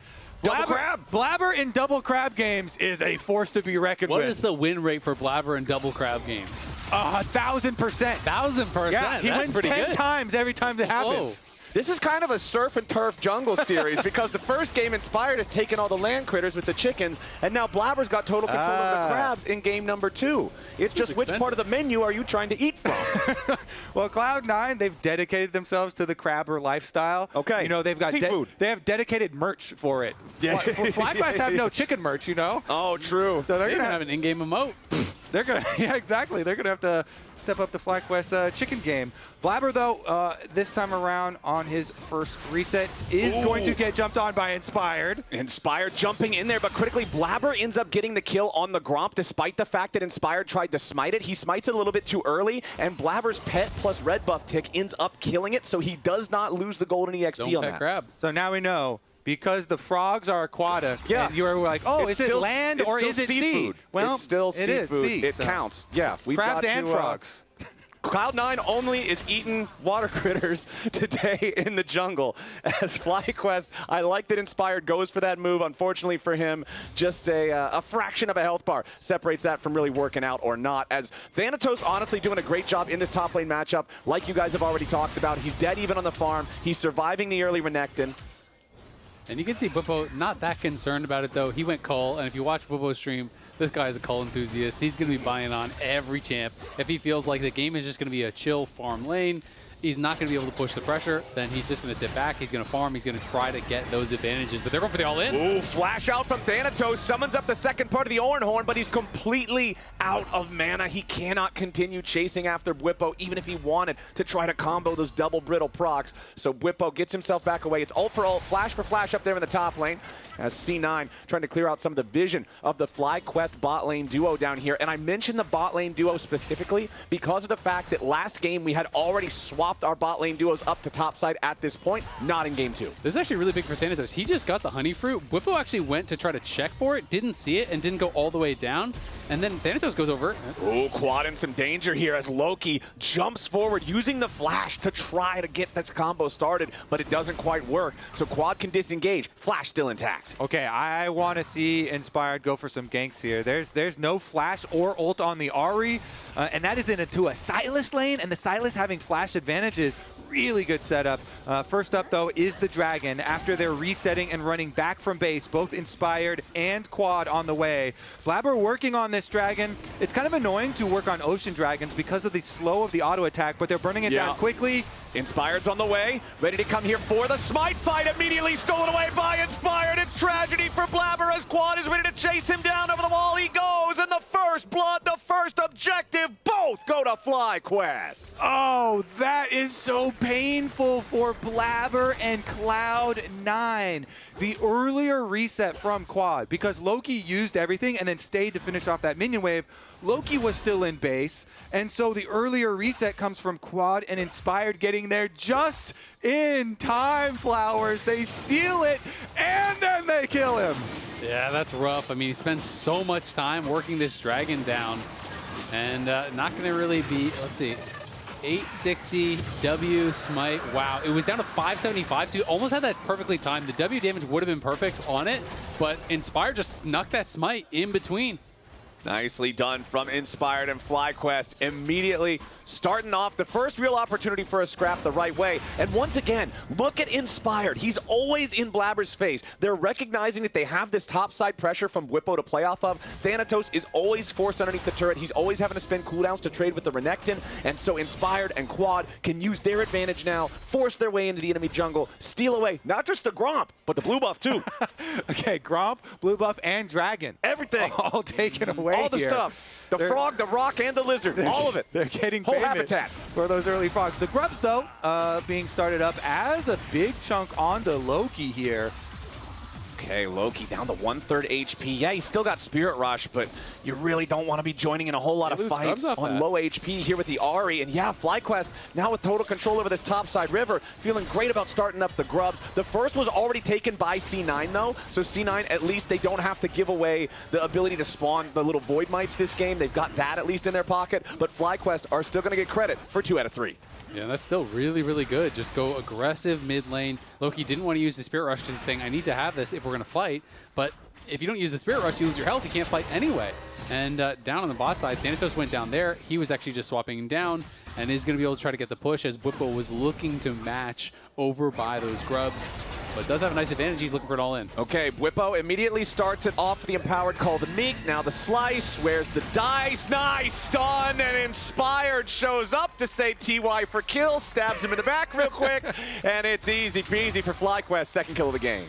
Yes, I love those Pantheon ults in the Arrival. Bwipo's like, all right, got him. The long lane, there's no way he gets away. I've got my ult. I saved my stun for his second activation of Ornn Ultimate, and Pantheon. Pantheon comes in, pokes him in the butt. Great job, top laner. It was absolutely necessary. You have to understand. He was going to get away every single time. It's about the assist gold. You know, it's better for the team. And I also love, you mentioned how Bwipo is saving the stun for the second half of the Ornn ulti. Also, just in the general trading pattern from Renekton into Ornn, because of he has that little Thorn Vest thing. So here it is again with Bwipo stunning him up. Beautiful, perfect. There's Inspired. Doink. But when you have that Thorn Vest on the Ornn, hold on. Fighting bot, he should be going. You can have the kill. I guess you didn't need me. I mean, yeah, it's good. It's good anyway. I mean, better safe than sorry. Yeah. He got cocky, that guy, so I had to punish him, you know? Xin Zhao should... A generous top laner. He got cocky, that guy. He had to treating punish his jungler well. You can have the kill. I can respect it. You know, sometimes that's the key. You give your jungler the first kill, and then they come back. You know, you build that rapport. I like it. I like it. Honestly, the assist money is a good argument. I use that one all the time, too. Get some more. Oh, that's the default. It's for the team, yeah, you know? that's the go-to. You Better get less income. money for the team. Yeah. Like, that's just what it's got to be. Team player. Nah, I don't want that. Clearly, someone here doesn't jungle enough. To be fair, you're like the only person I know that willingly plays top lane. So it works out. Yeah, true. We were talking about Kobe enjoying pain, but I do play top lane. So. Oh, Quad hits him. Okay, Quad lands the second part of the abscond abduct. Easy land there for a fast trade on Loki. And gotta say, Bwipo's now opened up a pretty big advantage. He has the early Black Cleaver. He took 2 plates top, took a plate bot after that kill. So even though he didn't get the kill, he's up 800 gold. And when you get that Black Cleaver completed, that is pretty rough now for Thanatos, who is going to be absolutely on the back foot in this matchup for quite a while. So what's the play here for C9? Because we're already starting to bleed out a little bit. It's not as bad as the previous game. Masu trying to get away there from the calling. Counter engage from Busio. Flash forward for the double pop. Lost him. But Vulcan frees everybody up there with the breath of life. They can escape in time as Blabber wants to go in. Get a counter kill there on Busio, but he ain't going to find it. Inspired, ready to fight back. They force out the Xin Zhao ulti as Blabber disengages. It does cost a flash there from Blabber, but the initial play was great. It only was just ult from C9, and they got the flash, they got the ignite, or excuse me, the heal out of Busio, the ulti. So are going to be able to actually force some sums. Plays like that will go a long way to kind of clawing their way back into this game. I think for C9, you're kind of already opted into this game plan that you can't really now change. You're just waiting, you're scaling, and you're hoping that you're going to be able to show up at a team fight and just have a successful 5v5. Nice little movement from Bwipo there, faking like he was going to walk up for the Demolish proc so that Thanatos would bang his head into the tower in complete uselessness, and instead just pulls it back for a second, gets his free demo proc anyway, and walks away with the plate money. Meanwhile, Inspired secures that second Drake of the game for FlyQuest. Since they got 2 out of 3 grubs, that's the neutral objective feat, and one more kill will lock them in the empowered boots yet again. Bwipo not really looking for a full-on kill here, just trying to use the dominance, get this wave all shoved up, but he may have gone a little bit too far. Thanatos flashing forward so that Bwipo cannot possibly interrupt the second cast of the Ornhorn, and now Bwipo's got to get all the way away. Thanatos, there's no way to kill the Renekton at that distance with that mana, with him at that health, so Bwipo's just fine, and he might just be sticking around. He knows that Thanatos doesn't have a lot of mana to combo him with. Yeah, nice attempt there from Thanatos. Because Bwipo went aggressive, as soon as he uses the W there, like, you know, you go aggressive in these trades, you know, I can actually try to turn around and combo you back. Oh, here comes Pantheon. There's Inspired. This time, I think they might actually need the Pantheon. Inspired starts it up. Bwipo shuts it down. He hands the kill back. Everything's even. Down payment. Stevens and FlyQuest has their boots. Bwipo was trying to play it like he was giving it to him just for his own benefit. No. You called it. You called it. Give the jungler a kill. He'll come back and pay you in full. Really good stuff there, and that's also going to have bigger repercussions because a bone, give a jungler a kill. There you go. You also get turret plates. Am I wrong? Yes, we're not dogs. But he's going to get a tower as well. It's the turret plate money, and he's going to get the actual tower itself. So first turret doesn't even matter because they already had the feats, but it does matter because you get the solo gold onto the Renekton. More return on your investment.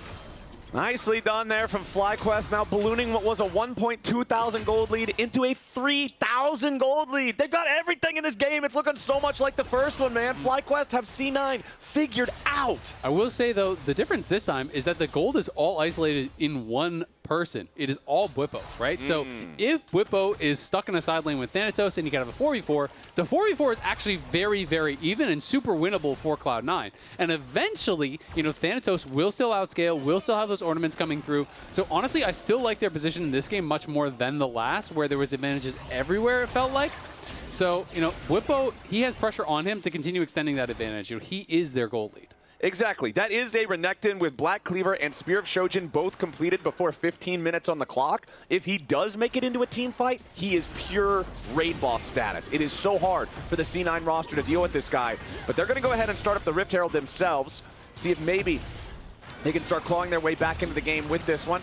They've got it down to about half HP. Nico Clone going to lead the scouting efforts here as Busio thinks about going a little bit further forward, but now Whippo's ready to try to join the fight. Blabber is already down. Inspired stays alive with a Pantheon shield and now continues leading the charge as Whippo and Thanatos scrap off to the side. I think it might have been the Busio clone that ate most of that culling as Thanatos tries to get away back over the wall here. C9 has been scattered. Their jungler has been killed. It's another fight that completely collapses. So Blabber goes in there because Loki hit a nice charm interrupting Quad's dash, but as soon as Blabber dashes in, he just gets blasted immediately by the other members of FlyQuest. They CC him, immediately kill him, and continue their neutral objective dominance here. The Rift Herald also picked up in the aftermath, means they can get more turrets, open up the rest of them, and the Pantheon's going to have the entire map now to play with. I mean, Blabber just got blasted by this point-and-click CC. He couldn't even get his Crescent Guard off, you know? They do hit this charm that you're talking about, and then he's going to look to go in right off of this. But as he goes forward, point-and-click, stun, follow up with the chain, the root. He never gets to move. He didn't get the Crescent Guard off. He's taking all that damage. He just gets absolutely exploded. They wanted to try to force the fight before Whippo arrived, see if they could get a kill, but they couldn't pull it off. Sometimes he said you need a lot with his words. As Quad needs no words here, going after Loki. Just a little bit more damage will get it done, but Loki has just enough mobility with that last charge to get away. But again, it's tools always having to be spent by C9 just to survive. Flash for flash there between the mid laners, and Loki at least walks away from it. But FlyQuest with a 4,000 gold lead. You guys are right, it was Quad eating most of that culling damage in the previous fight, but again, close isn't good enough for C9 in these games. You're starting to get to the point where you will be missing out on kills, where you will end up dying in situations you otherwise wouldn't, just because the gold is so far out of control. And I don't really know who they can even pick at this point, because even hitting a charm with people there, like this FlyQuest squad are playing as a group. Oh, Busio with the flash. Pop Blossom finds two as Quad and Whippo are ready to swoop in and follow up. Blabber down again. The Xinjiao just not tanky enough, but Whippo's eating a bunch of damage in the back half of the fight. Inspired ready to cover for him, and Thanatos drops. It's a 6-0 game for FlyQuest. They are making C9 look easy this series. They certainly are. They're going to put an early end to this series, Flowers. Dragon number 3 picked up. It is 6-0. The only thing Cloud9 have gotten was the one grub, and the game is trying to help them out. The objective bounty shutdowns have arrived for C9. Here's another look at Busio's engage on the Nico. He has been so good with it. He's gone to try and get Vulcan in every one of his attempts, you know, using every little bit of mobility to get just that far enough. Yeah, I mean, they go in, they get the flashes, but they still actually connect on Vulcan. Vulcan had a nice little Q back on Whippo as he arrives to keep Sven active. But the reality is, even once Thanatos arrives, he goes in like he's going to do something. He just gets absolutely deleted. He is paper at this point.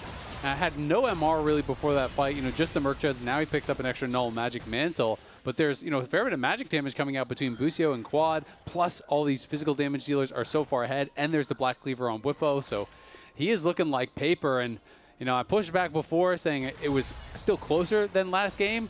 Well, now the leads are expanding across the map, and now the leads are everywhere, and this gold lead is kind of getting out of control, plus it's Cloud Soul in 4 minutes. And for Cloud9, who has to kill someone is a Lucian and an Ahri. And the Lucian and Ahri are not looking very effective at all with 0 kills so far for them. Like, you really are going to have to pick somebody off and get an opportunity where you surprise a member of FlyQuest. But this FlyQuest team has not been making a lot of errors. When they move into enemy territory, it's at least with 2 of them, usually full 3-pack of them. And comes Whippo. Whippo's under the tower. He flashes in for the stun with the dominance, and immediately Vulcan and Sven are killed before they can do anything. You can see Vulcan cast Breath of Life, but it doesn't even matter. Yeah, you're going to get a little bit of healing, but the CC break won't be in time to save you from what FlyQuest is bringing to the table. Whippo tanking the turret there for a couple of seconds. The Herald already gets the first charge. Are they going to go for the second? No reason not to. Inspire's ready to drive that thing straight into the heart of the tier 2 turret. Loki and Blabber both still hanging around. Wind becomes lightning, but who cares? Not FlyQuest. These guys can't do nothing to them. Wind or lightning, not the afraid of weather any is weather. not a concern for FlyQuest. They are the they brought their nature team, umbrellas. and they are having a great time. 7,500 gold up, 20 minutes into the game, 8 kills to a big fat donut. The clouds are looking scary up there, but that's all. There's no threat behind it. 0 kills here, no threat from any of the carries. Let's see what happens next as they try and find somewhere on the map. All right, 20 minutes on the clock, which means Otacon has spawned, which has triggered a special Uber Eats offer that you can check out in chat or the Twitch extension. So if you're looking to get as fed as FlyQuest is, hit that up. C9 right now, They could probably order now. This one doesn't look like it's going to take too much more time. I would say it'll probably be here by the time the game's wrapped up because they are making such fast work of C9 in this game. And FlyQuest isn't even waiting. They are immediately starting up the Otacon. All 5 players on C9 are alive. FlyQuest knows they are so far ahead that if Cloud9 marches over here to stop them, it's going to be a funeral procession for the Cloud9 squad. Easy Otacon, no contest for FlyQuest. Boys, where did it all go wrong? I was so excited for this matchup. I was like, our top 2 teams, it's going to be a banger. But FlyQuest came in with such good preparation. They have not made any mistakes, it feels like. They have just been slamming Cloud9. They've been playing so well. FlyQuest, they truly look like they wanted revenge from the other games that we have had this year. Because you remember in the best of 1, in split number 2, Cloud9 actually won. In split number 1, the best of 3, Cloud9 actually won that one. Yep. And so FlyQuest, it almost feels like they marked this on their calendar and they have been prepping and prepping and prepping, and it has paid off. And I would say it didn't go wrong anywhere for FlyQuest. That's the thing. I mean, they have just dominated both of these 2 games, and I really feel like, you know, in the content, we saw Boba talking about the draft. In the interview with him, he talked about how he just needs to kind of neutralize Thanatos. It has looked to be pretty true. You know, they just focused on being able to shut him down, and he has done more than neutralize him. He's put him in the dirt in this one. He blind picked the Renekton. Thanatos' answer was the Ornn, albeit obviously it's not for the lane matchup. It's more for the team, but they haven't really been able to get a foot in, it feels like, anywhere. And I also got to give praise to the jungle. I feel like Blabber has just been totally invisible in both of these games so far. Obviously in the first game, the early invade set him behind, kind of messed up his tempo a little bit, and then he got back in through that kill on the Whippo overextension. But now in this game, he's 0-3-0 on a character that you draft for his early and mid-game presence, his skirmishing capability, right? And it's just not there. I feel like Inspired is definitely the better jungler today. Yeah, I 100% agree. And their team overall, too, has really been playing to it to keep Blabber down and take away options. I feel like FlyQuest in both games have come in with plans to try and control Blabber.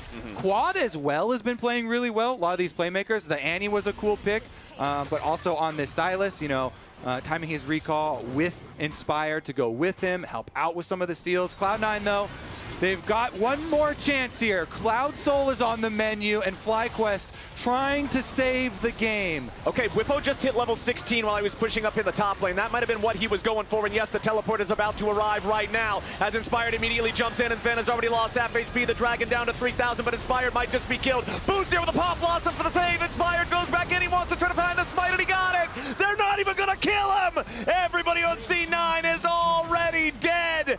This one's all but over. Whippo's gonna chase down the last man, and Quad's not gonna let him have it without an assist. It's a 5-for-0 ace. It's a Dragon Soul. It's all FlyQuest all series long. 13-0. They get the soul. They're up 11K. FlyQuest are leaving no doubt whatsoever who the best team in the LTA is. They are so locked in. All right, let's take another look at it. Uber Eats delivery here.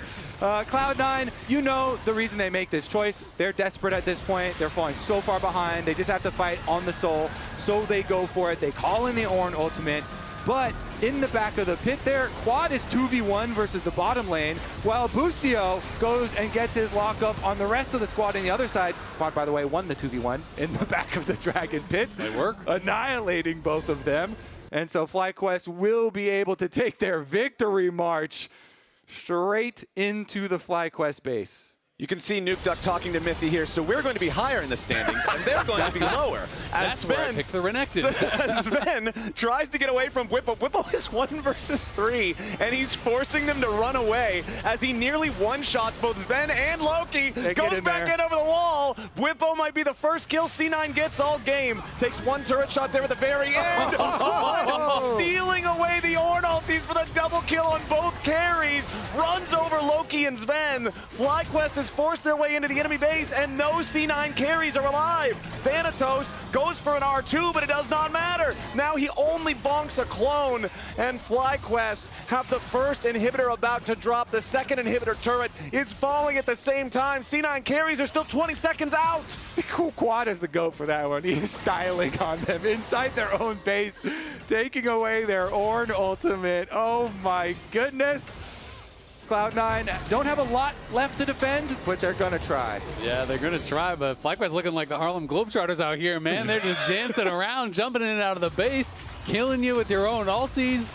It is looking tough. It's a 16-0 game with a 16,000 gold lead at 26 minutes into the game. If this is solo queue, you already FF'd minutes ago.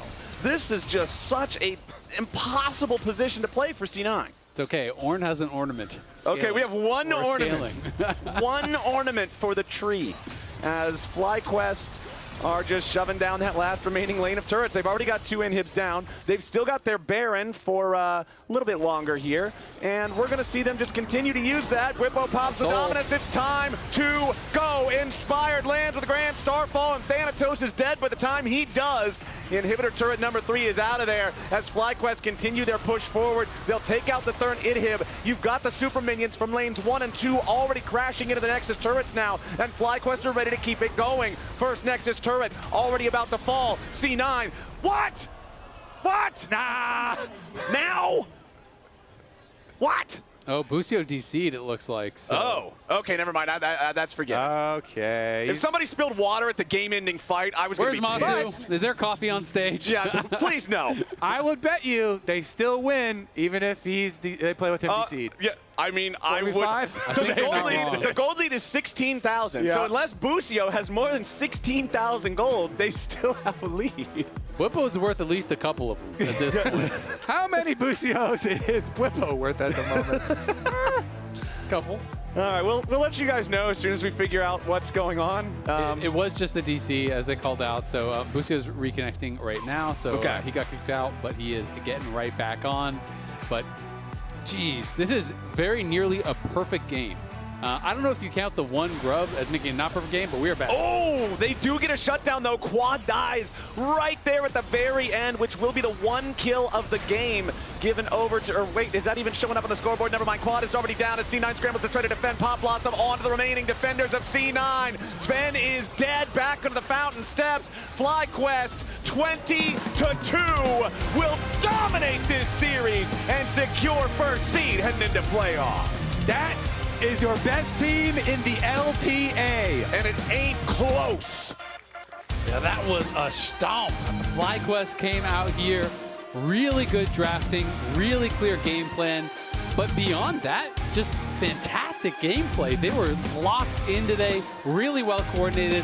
I feel like they barely stepped a foot wrong the whole series. It felt like FlyQuest had a specific plan. They had a specific angle they wanted to go at this. C9 was kind of playing the usual stuff they might play in game number 1, and FlyQuest hard counters it. Then in game number 2, C9, they try and play this Lucian Melio thing. They try and put Thanatos on more of a tank supportive type role, and FlyQuest are just as ready, if not more prepared, for what C9's bringing to the table in this one. They look absolutely fierce in this series. Wow. Exciting stuff. Didn't expect to be done this early, so. No, it's So anyway, in the meantime, how about we tell you about this? Because during LTA North Split 2, you could win a trip to a League of Legends event or a set of Player of the Week statues. Use your MasterCard to make a purchase from the in-client store and save your card on file to be entered for a chance to win. Might be someone from FlyQuest. It very much probably will be after performances But who? like that. That's a hard choice now, because honestly, they all played so well. That's the difficult part, because FlyQuest today, every single member was smurfing. It is really hard to say, honestly. I feel like Inspired was so pivotal in both games, though. To me, Inspired, it's hard to overlook him. But of course, it was a team effort to get him into those positions, especially game one. It's a full team invade. It's pushing Blabber behind in that way. But, I mean, him on the Furia, he was popping off. He was playing really well on the Pantheon. Whipple had a monster game two, but game one, he was kind of more just like, you know, trying to neutralize the matchup, more along for the ride. Quad played really well in both games, but I feel like overall I'm looking at Inspired, probably player of the series for me. That's going to be my vote as well. Yeah. I feel like just, again, what you're talking about with game number one, being able to get ahead thanks to the team and then really put that gold to good use. Game number two, always arriving with a grand star pulse where he needs to. Even if you're getting a couple cheeky kill steals there, it's all right. Where you need to. You pay him back later, but now we're all wrapped up here at the desk. Let's join Kangas over at the fan zone for an interview. Thank you very much. I'm live here with Busio. Congratulations on a very fast win, but I got to start off with the very end. Your PC shut off, I hear. Masu was having some troubles earlier. Is FlyQuest just cursed when it comes to PC equipment? Not really. I mean, at the office, everything's good. Just sometimes here on the stage, we get unlucky, you know? That happens, it happens. But you were able to close it out at the very end. Fastest game of the split from game one. Crushing win in game number two. I want to hear you reflect on how that series went, because you just took down Cloud9, theoretically your biggest competition in the league. Yeah, I mean, I always knew that if we're just playing well and we have a good day, we'll beat Cloud9 no problem. And today, everyone showed up and had a good day, so it was pretty easy, pretty simple. Yeah. And you overcame your Rumble curse as well. Did you know your win record on Rumble support? In solo queue, Kangas? Come on, that doesn't matter. Well, you know, also 1-4 on stage, but maybe not on stage. It might have included NACL as well, but yeah. But hey, you're moving it up as well. Was that something you had prepared ahead of time, or was that just like a last-minute flex? We had it prepared. I've always played some Rumble support, so it's good. Whipple can blind it, and then we can flex it, so we might get some nice counter picks. Yeah. Well, it worked out for you. Now, I have a fun game for you to play here, because if you've been paying attention to Busio's social media, you're kind of known as the W-Riz guy on social media right now. So I actually have a couple of matches recently on a dating app. I'd like you to rate some of my opening lines. Can you do that for me? Yeah, I got you. All right, here, read this one for me. Call me a cannon minion, because I'm trying to be your last hit. Wow, Kangas. What do you think? Is that a good one? That is not a good one. That is no? All right. Here's number two, then. Are you LTA for first team all-pro jungle? Because that body is inspired. Okay, that's pretty fire. That's good. Yeah. Do you think he's front runner for all-pro? Yeah, probably. All right, one more. Last one. Right here. Are you the theme of LTA Split 2? Because you make my spirit awesome. Wow. Yeah? That one's even better, Kangas. That's the best one. Okay. I like that. Yeah. Reuse that one for every match? Yeah. Okay, because if they reference, they know. All right, thank you very much, Busio. Congratulations on the win and for in my Riz. Now, let's send it back over to Lounge.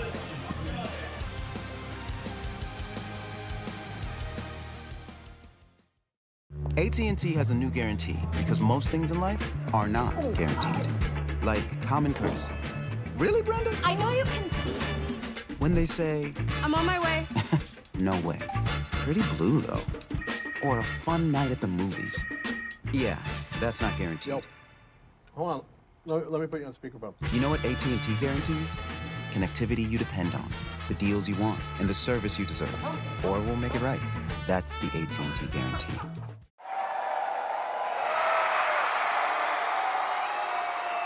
Red Bull gives you wings. The human body was built to move. Not trapped at a desk in one singular posture for 12 hours a day. It's time your chair evolved. This is Secret Lab Titan Evo. Ergonomically engineered for you. Gamers, hybrid workers, artists. Backing your every move.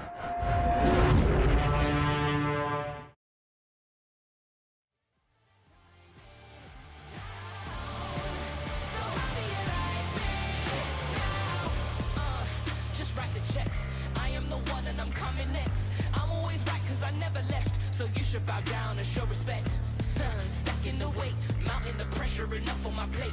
Moving the muscle, I'm making my way. Leaving my opponents in disarray. You didn't know what you're learning today. Learning today. So you wanna try me? Nah. You know I get grimy. You're not gonna tie me down. So how do you like me now? Now is the time. The iron is hot and I'm ready to strike. Finding my flame, I ain't dimming my light. But haters gonna hate and play with your psyche. Them might not like me. I weather the storm cause I'm thunder and lightning. I worry them rightly. Cause those who've been defeated cannot advise me. Rest your head cause your talent's retired. Your performance leaves so much to desire. You can conspire to bring me down, but you hear that sound? Yeah, it's getting loud. Cause this is my crowd and we're getting rowdy. Here's a man cause you're lost around me. I'm the MVP, the GOAT. I ain't never choked. I'm the champ and you've seen the receipt. So you wanna try me? Nah. You know I get grimy. You're not gonna tie me down. So how do you like me now? Just write the checks. I am the one and I'm coming next. I'm always right cause I never left. So you should bow down and show respect. Stacking the weight, mounting the pressure enough on my plate. You didn't know what you're learning today. Learning today, learning today.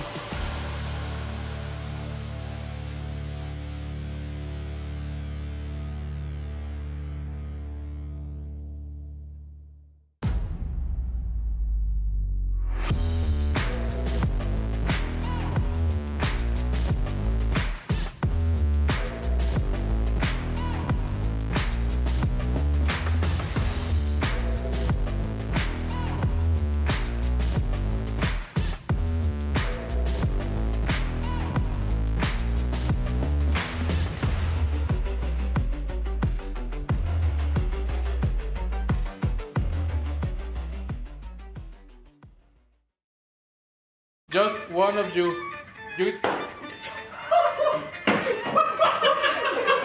Finita, Saint? Pepe? In nomine Patris et Filii et Spiritus Sancti.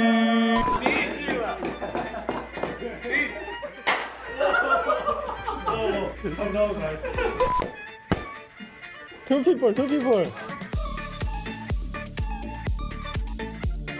En este juego, quien esté sentado en la silla deberá cerrar sus ojos y adivinar quién de las 5 personas que está atrás fue el que le pegó.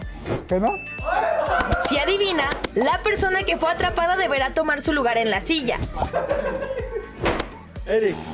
Si no adivina, quien fue seguirá jugando más rondas hasta que logre acertar. Eric? Right? Yeah. Came first. Close your eyes. Just one of you.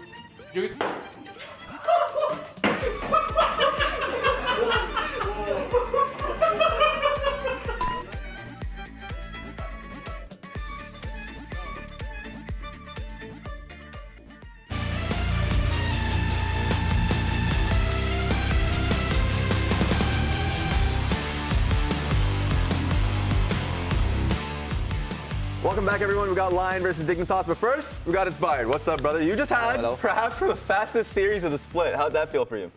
Pretty fast. That was, yeah, I mean, because we were coming into this expecting, you and Cloud9 at the top and battling so much. They talked a little bit before the game about you guys defeating them in scrims, and so there was an ego battle, and they really wanted it. But what made it so straightforward and so quick for you guys? Because it seemed for sure in game number 1, your draft and your early invade game plan, you came in with it like fully prepped. Is that how you expected this series to go?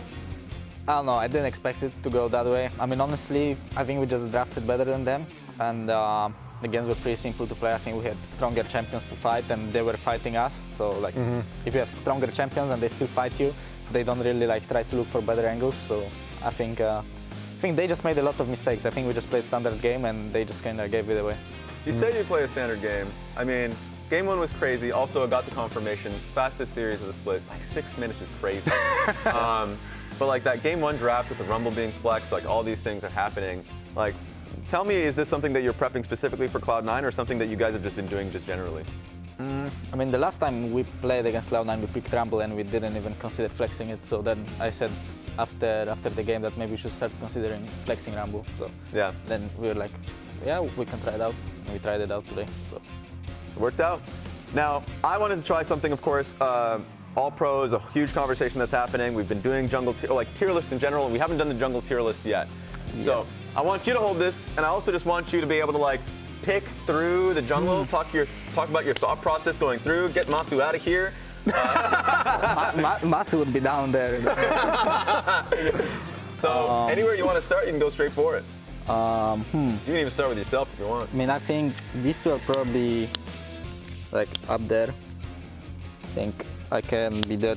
Nice. Okay. I like River it. is probably second best jungler. I think he's just a bit elo held by his team. Yeah. I think he's pretty good though. I think Umti is slightly below them. I think then it's B tier is gonna be these two. Okay. And I think then C tier like this. So I'm kind of curious, what is Umti slightly less at than River and Blabber as far as the top 4? Just mechanically a bit worse. I think a lot of team fights or a lot of skirmishes he loses because he misplays something mechanically, but I think he's pretty smart. That's why he's up there. Even though I think maybe even players from B tier might have better mechanics than him, but I think he just knows his job very well. So that's why it's not easy to face him. And yeah, I think Blabber and River just have good mechanics and good overall players, so I would make a tier list like this. Okay, that makes a lot of sense. That being said, we have Lyon versus Dig. It's going to be an elimination series. It's going to be fun to watch. Last week, one of our players went viral, so we wanted to get his definitive thoughts on the state of jungling in the LTA. So let's check that out. Hey, I'm here with a Shaden jungle list. I'm going to name a jungler, and you're going to give me a word or a phrase to place that jungler. Audieland. Not bad. Okay, not bad. XU. Bad. River. Good. Shaden. Horrible. Blabber. Good. Inspired. Good. Umti. Good. Contracts. Good. All right, that's the Shaden jungle list.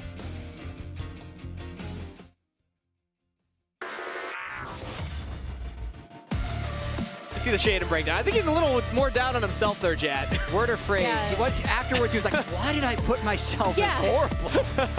Just second guessing. But I've been watching a little bit of his stream lately as well. He does seem, that's just his personality, but he is still actually playing at a pretty high level. So looking forward to see what he does today. Yeah, and it's a big matchup, right? Because one of these teams does not get to go to playoffs. We did kind of joke about the man on our screen right there, Licorice, last week, joking about how he has to play a playoff to qualify for into the playoffs. But yeah, this is. I mean, I'm not sure if we can call it a play-in. That's what you would typically That's a call fun it. nickname for it. Yeah, You did bring that up. This morning. Working title for just this weekend. But as like you said, a reminder that whoever loses this series, we will be bidding them farewell for Split 2 for the remainder of the split. They're going to be coming back for Split 3, of course, but that's a long break, so obviously a lot on the line for both these teams. It absolutely is, and I would say that Lyon is the favorites coming into this matchup. The last time these teams did play was in the positioning phase when Lyon had that very hot start to Split 2, where they dominated 3 teams in a row. One of those teams was Dignitas. Also, after pros last week, I do know Surti and Shaden did feel like the underdogs as well, even if they're going to try and have a better week of practice this week leading into this match.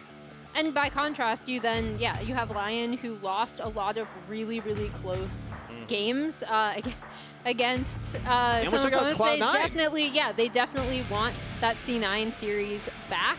And I think for them, what I'm looking at to see from this team is whether they can stop those moments where they go a little too far. As we're going through the draft, we'll get this up on our screens as soon as possible, but Varus is locked in for Lyon as their first pick.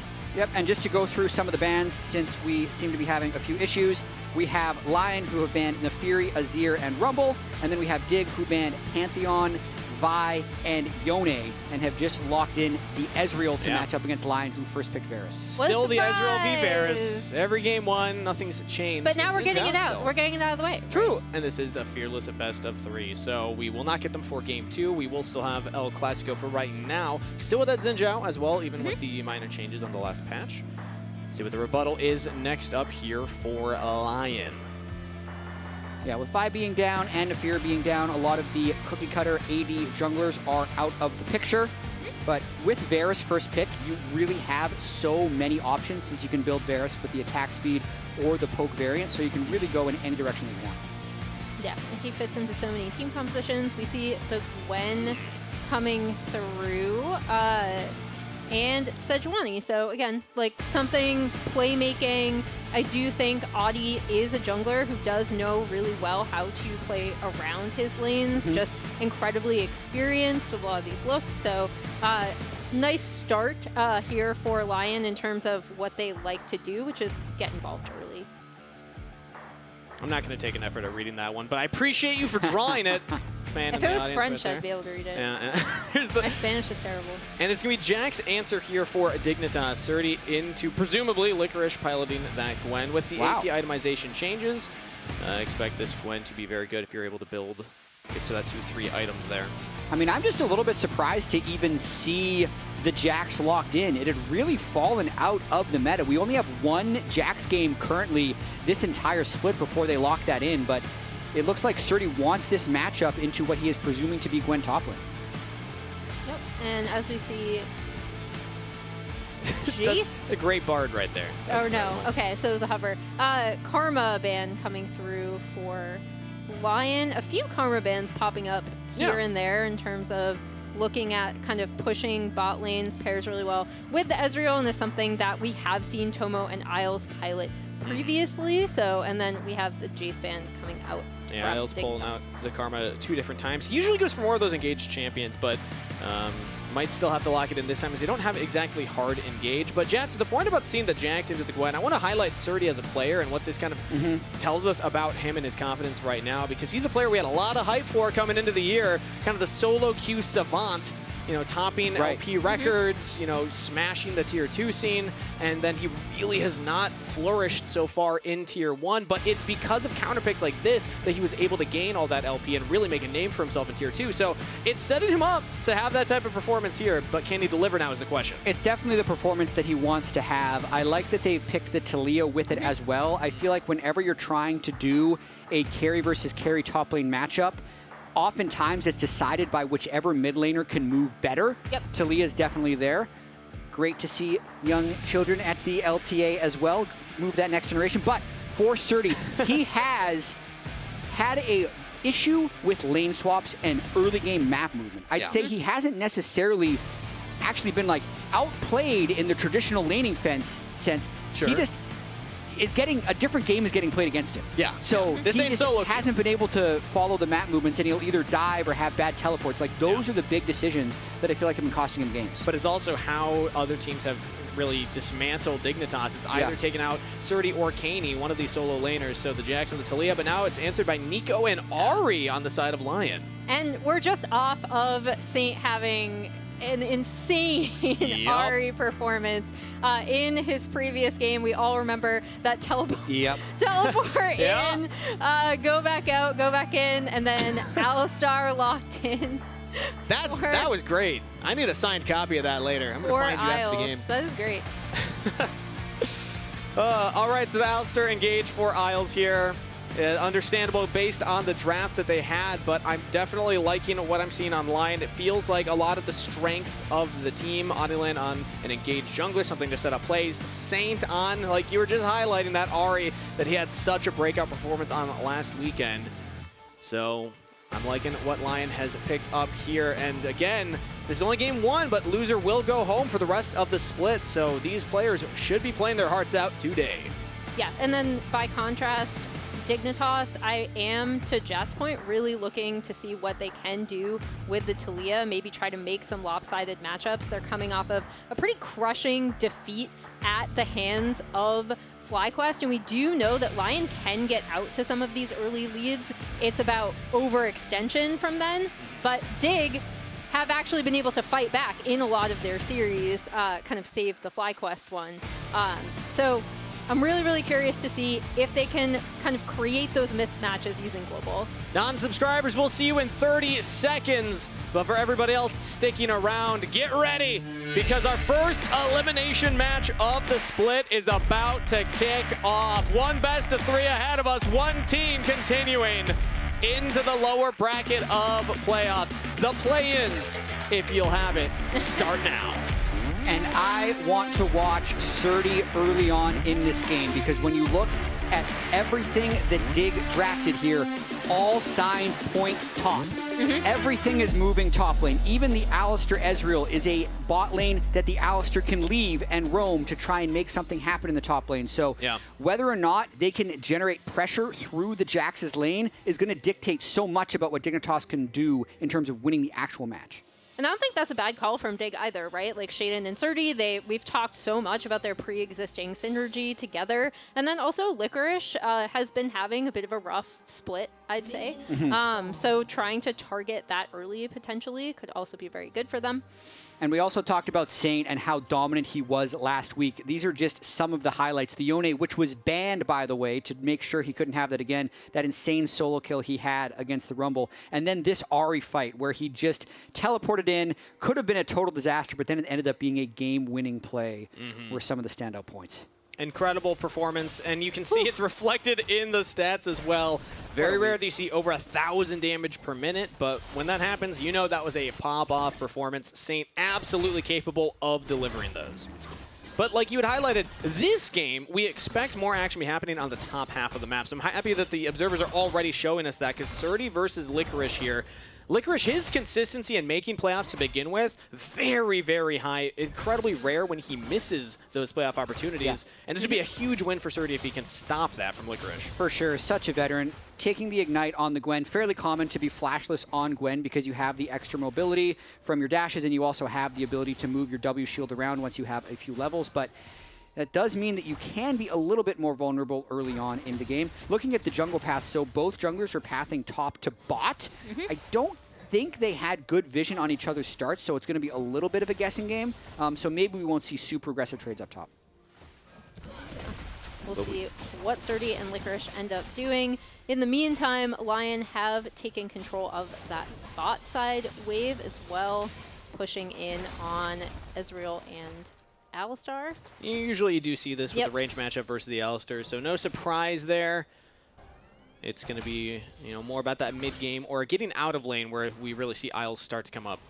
Yeah, Surdy, to me, is playing fairly aggressive. I don't think they saw Audi on any of the camps, so now he's moving into River just in case a full clear would be nearing completion and he'd be getting ganked. So no one's around there, but he just doesn't know that for sure, and Isles goes in. Yeah, slight little trade there onto Henna.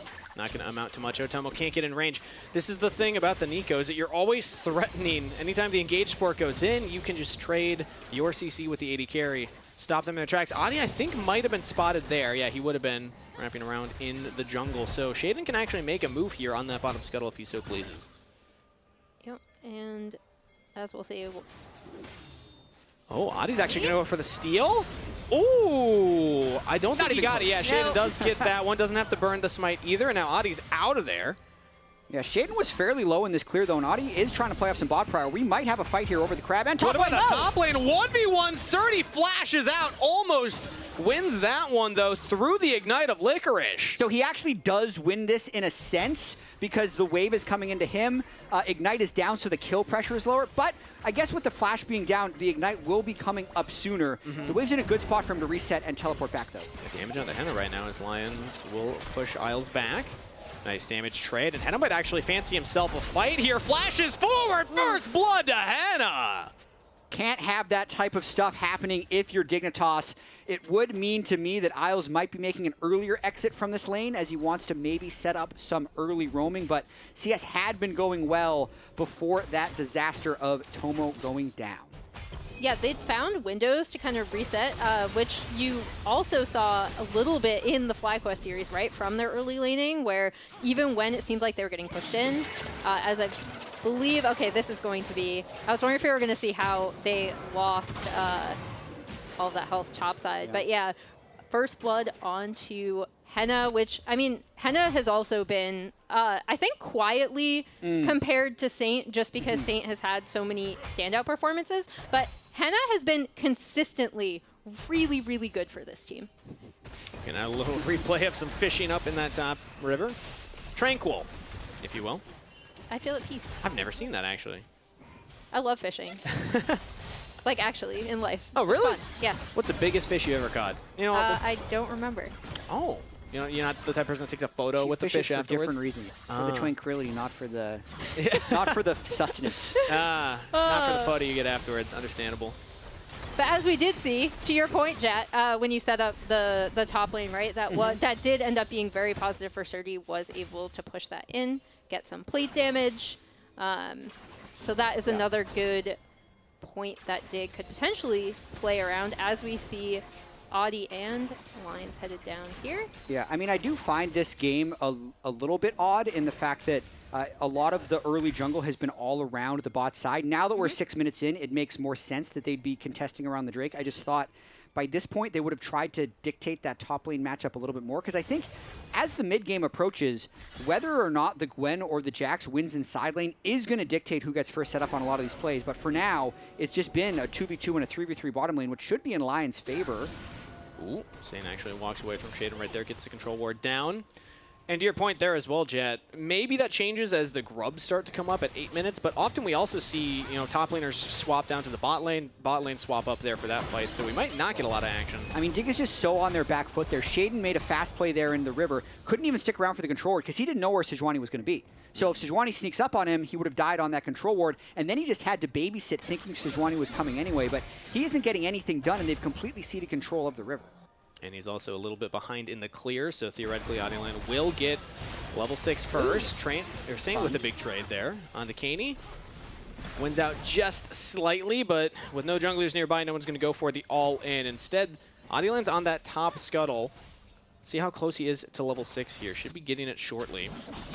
Yeah, I think that scuttle should just give it to him right there. Boom. Yep, he's heading up to see...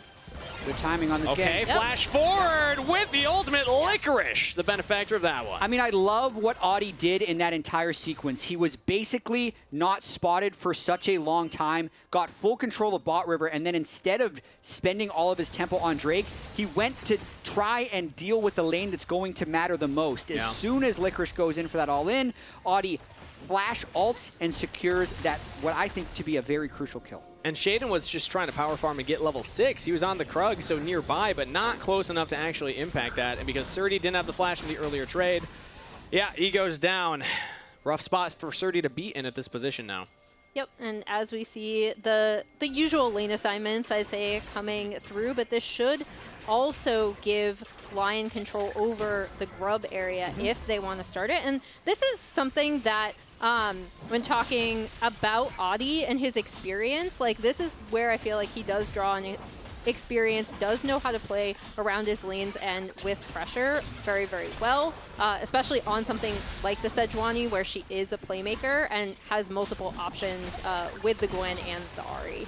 Yeah, for sure. And I think it's interesting that this is just going to end up being a trade that Lion essentially chose. I do see this a little bit more with Cloud Drake being the first Drake. It will be more deprioritized than other Drakes, so it doesn't surprise me that we're 9 minutes in before the first Drake goes down. It will eventually go down because, like you said, trade, but a very delayed trade.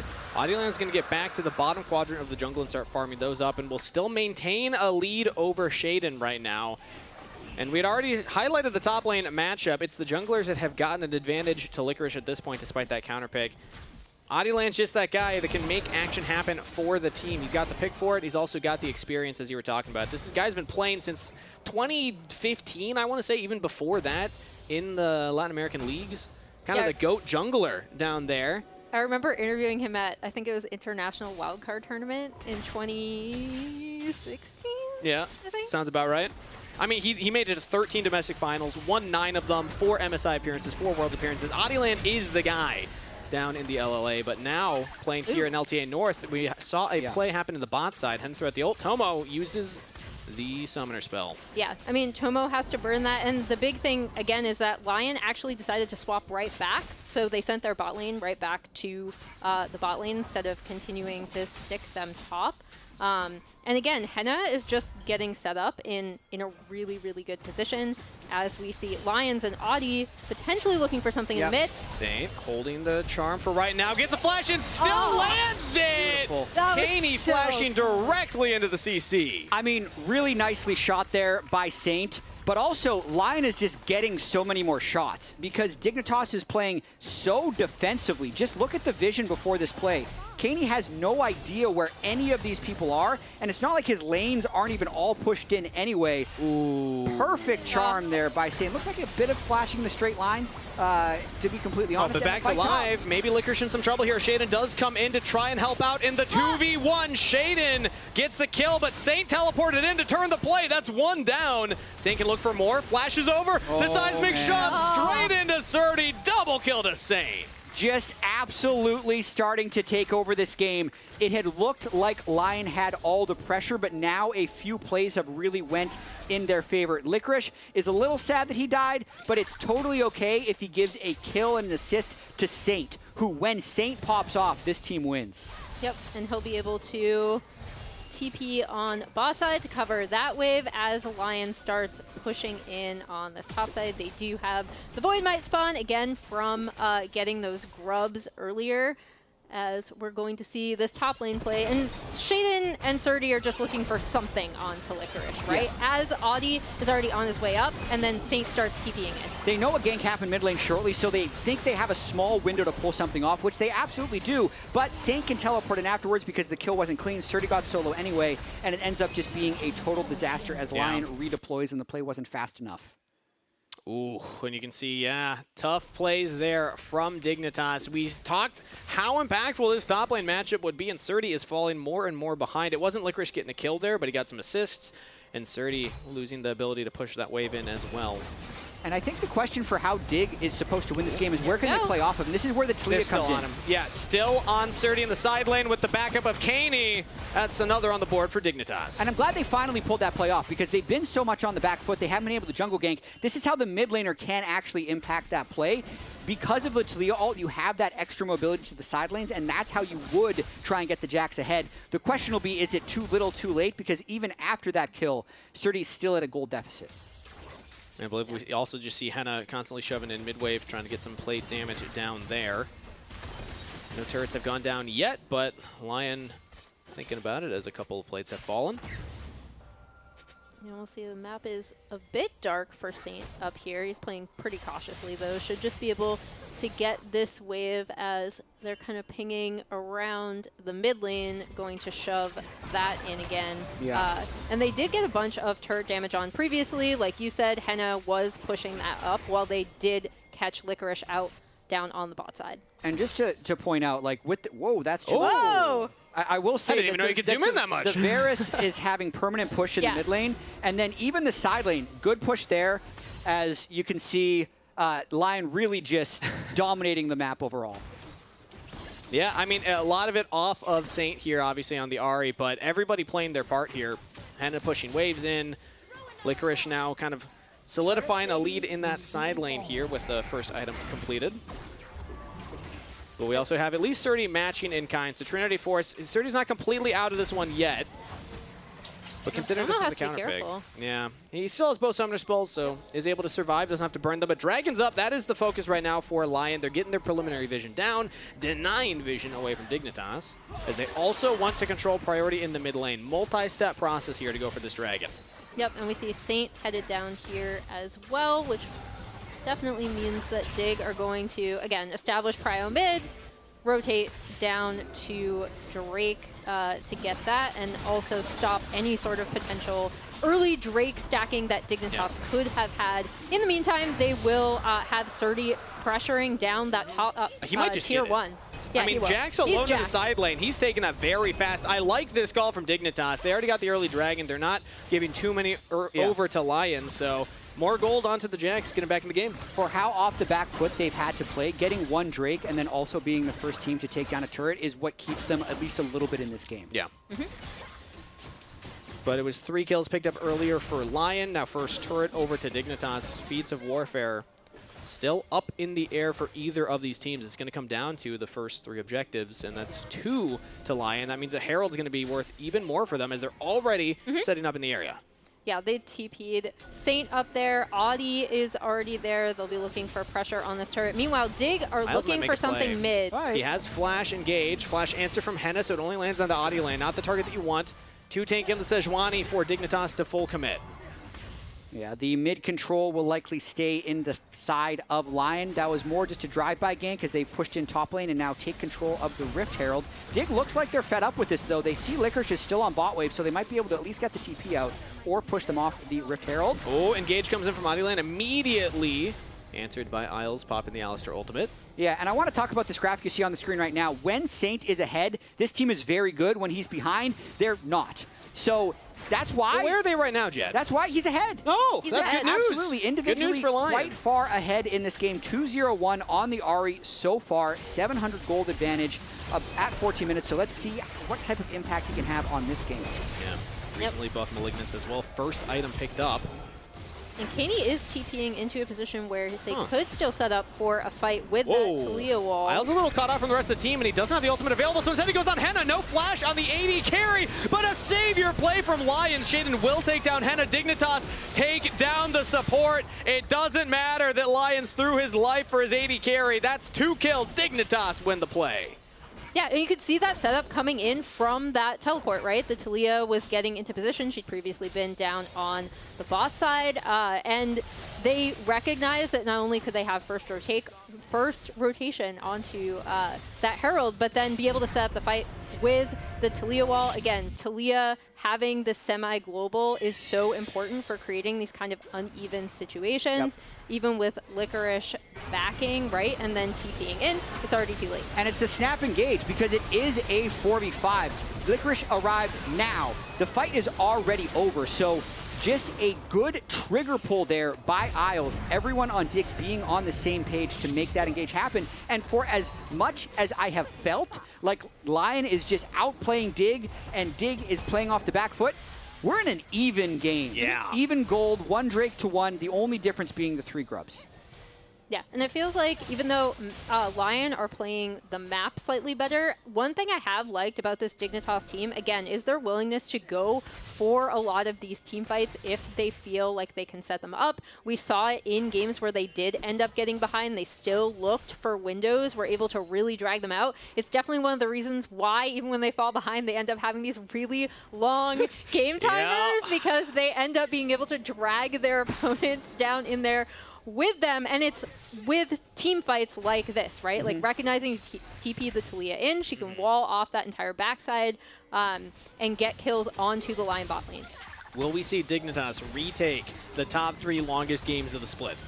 That was something they held. My goodness. I mean, we had the fastest series of the split earlier today. It would be we don't want to fitting. end early. It would be People fitting. bought tickets. They're expecting a show. We have our fun lounge cast here, you know. Like I was expecting 3 games. I did predict 3 games for this series. Yeah, I mean, they are both playing for their LTA lives right now in Split 2. The loser of this series, their split ends. They do not make playoffs. Winner will be the 5th or the 6th seed and start playoffs in the lower bracket. And I'm not surprised that we're seeing a competitive game. I mean, Dignitas, going into that FlyQuest series, was in a position where if they had beaten FlyQuest, could have been first in the group. Yep. And they ended up being 4th seed because there were so many game score tiebreakers that decided 2nd through 4th. And then Lyon, even though they did go on a lose streak in the middle of Split 2, that loss streak was incredibly close games. There was a few games against C9 where if Saints Silasy doesn't land, they actually beat C9 2-0. So both these teams have had their high points, and they are definitely going toe-to-toe here 19 minutes in. Live by Saint, die by Saint. That seems to be the motto for a Lion as a team right now. But he is still a little bit ahead over Cani, so good news, I think, overall for Lion as a team. But as Surdy's gotten back into the game, that could be cause for concern. Well, and Dig should have first rotation on this next Drake, right? Which should decide feats, because essentially, yep, they're going to summon the Rift Herald up there and be able to get this Drake. So this actually should give feats to Dignitas, provided that they are able to take down this Chemtech Drake, which it looks like Lyon is not even in a position to contest. They will just end up taking that tier 1 on the top side. So a really nice move from Dignitas again after they got the Herald, after they won that team fight. You know, Herald mid for Drake setup. It's a classic for a reason. If it ain't broke, don't fix it. Play the hits here. But it did also allow Licorice to get the top turret here. They stopped the mid turret from going down. So yes, feats of strength picked up by Dignitas, but Lyon making plays elsewhere on the map still have a slight gold advantage right now at the 20-minute mark. But it's not insurmountable. They have done a great job of coming back into this game. Which has been their strength throughout this split. They didn't hear no bell yet. Listen, they've had a lot of practice. They've been behind in a lot of games. Oh, no. But they've gotten really good at making sure the games go long. And now they've kind of put it into a state where if it's not the Saint show, it's a loss. Because here, Surdy, you can see again, kind of uncontested on this wave. There's a decent amount of vision lacking, so Licorice isn't really safe contesting until the wave bounces. He's getting more and more items on the jacks, and if there's ever a bit of free time, he's going to be able to take the turret very quickly. And I would also argue, yes, Ari's ahead, but this is a tough comp to play Ari into. You don't have an obvious target. The Xin can just use ult and avoid a lot of your damage. You're jumping into the Talia rocks. Ezreal's playing out of your range usually. It can also dodge you. Alistair has the ultimate. Like, you don't have, other than maybe Surdy if he groups up for fight, like an obvious target to land that charm on every single time, because it's going to come down to either them not paying attention or you finding an outplay. Yeah, and we see Dig moving around. The big thing to me is that they can still set up Surdy in these side lanes, right? And create map pressure that way. So I'm looking to see. Right now, it seems like both teams are kind of just clustering around mid, as we do still have those top laners in the bot lane. And we see this happen quite often. Once the turrets go down, side lanes disappear. As Saint misses that charm right there onto Shaden, looking for a bit of an invade. But now Caney will push in that top wave. I was gonna say, come on, they're here. Okay. They're in the side lane. I see them on the bot side. But yeah, but that's where the turrets are. So until the turrets go down, they'll stay there when there's a turret to hit. Yeah, yeah. I gotcha. Just something I've been noticing. Ooh, Tomo actually gets a little window here all alone in the mid lane to just take a free outer turret. That's pretty big. I mean, listen, Lyon is not playing this game out in a very clean way. They've lost map pressure. And it's what we've seen over the past about 10 minutes is the mid prio started to go away. You can look at the river. It's no longer completely dark. Dig has been able to move some of their wards up.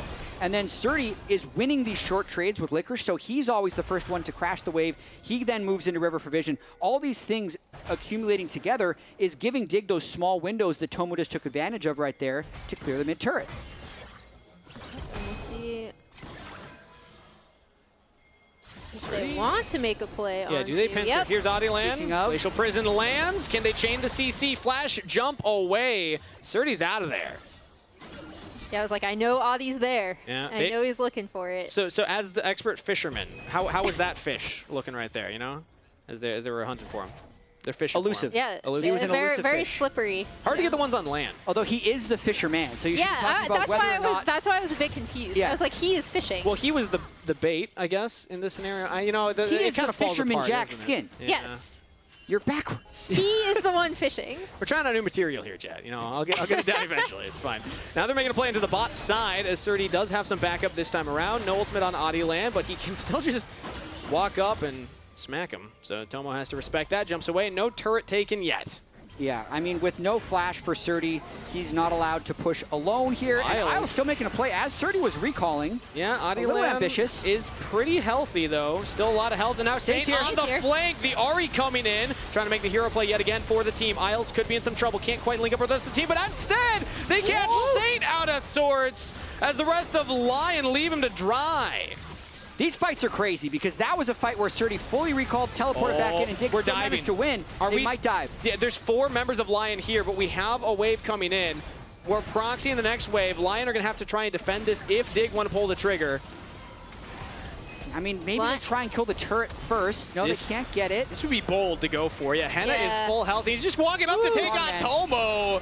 I think that should be play over for Dig as Surdy now jumps back to the rest of the team. Flash from Henna. Caney looks to capitalize, dodges out from the Glacial Prison. no one wants their flash available right now. That's what I'm learning. I mean, that play ended up going so long as well. Now everyone has to reset and just run back to this Drake as it's spawning in 20 seconds. But watching the beginning of this play again, it looked to me like Dig was disjointed. I was engaging on the left as Surdy recalls on the right. So now Lyon says, hey man, numbers advantage, teleport flanked by Saint, but let's see why Lyon ends up having to fall away. Henna kind of lets himself get zoned out by a solo Alistar. Yep. And that is what allows Saint to get completely annihilated. Beautiful wall by Cani to cut off the rest of the team. Yeah, I was gonna say, Cani was there the entire time, and again, he had that Taliyah wall in his back pocket to isolate Saint from the rest of the team, stick him in a group of Dignitas members. As we see, Otacon just sitting there. And now Lyon is gonna start it up. You know, they didn't like how they was looking at him. Lyon said, not like that. We're gonna start this one as Cani and Surdy are nearby, but Shaden's on the other side. He's gonna have to get here pretty fast. Yeah, he's pulled off the Drake. They're burning it down, and Lyon, there's gonna be no smite contest here. Adi, clean smite, claims the objective. Now maybe Dignitas look for the fight afterwards. Adi Lane taking up a lot of damage to start things off here.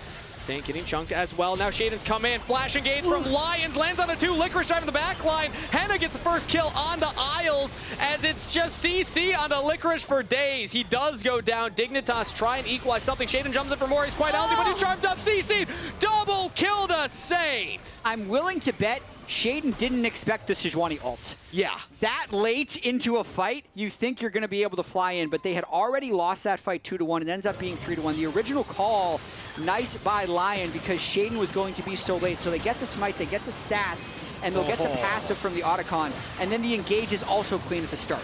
Yeah, the big thing for me is that I actually thought it might go a little bit worse for Lyon because of that ult on the backside. Then when Shaden tries to go back in, is immediately chain CC'd down.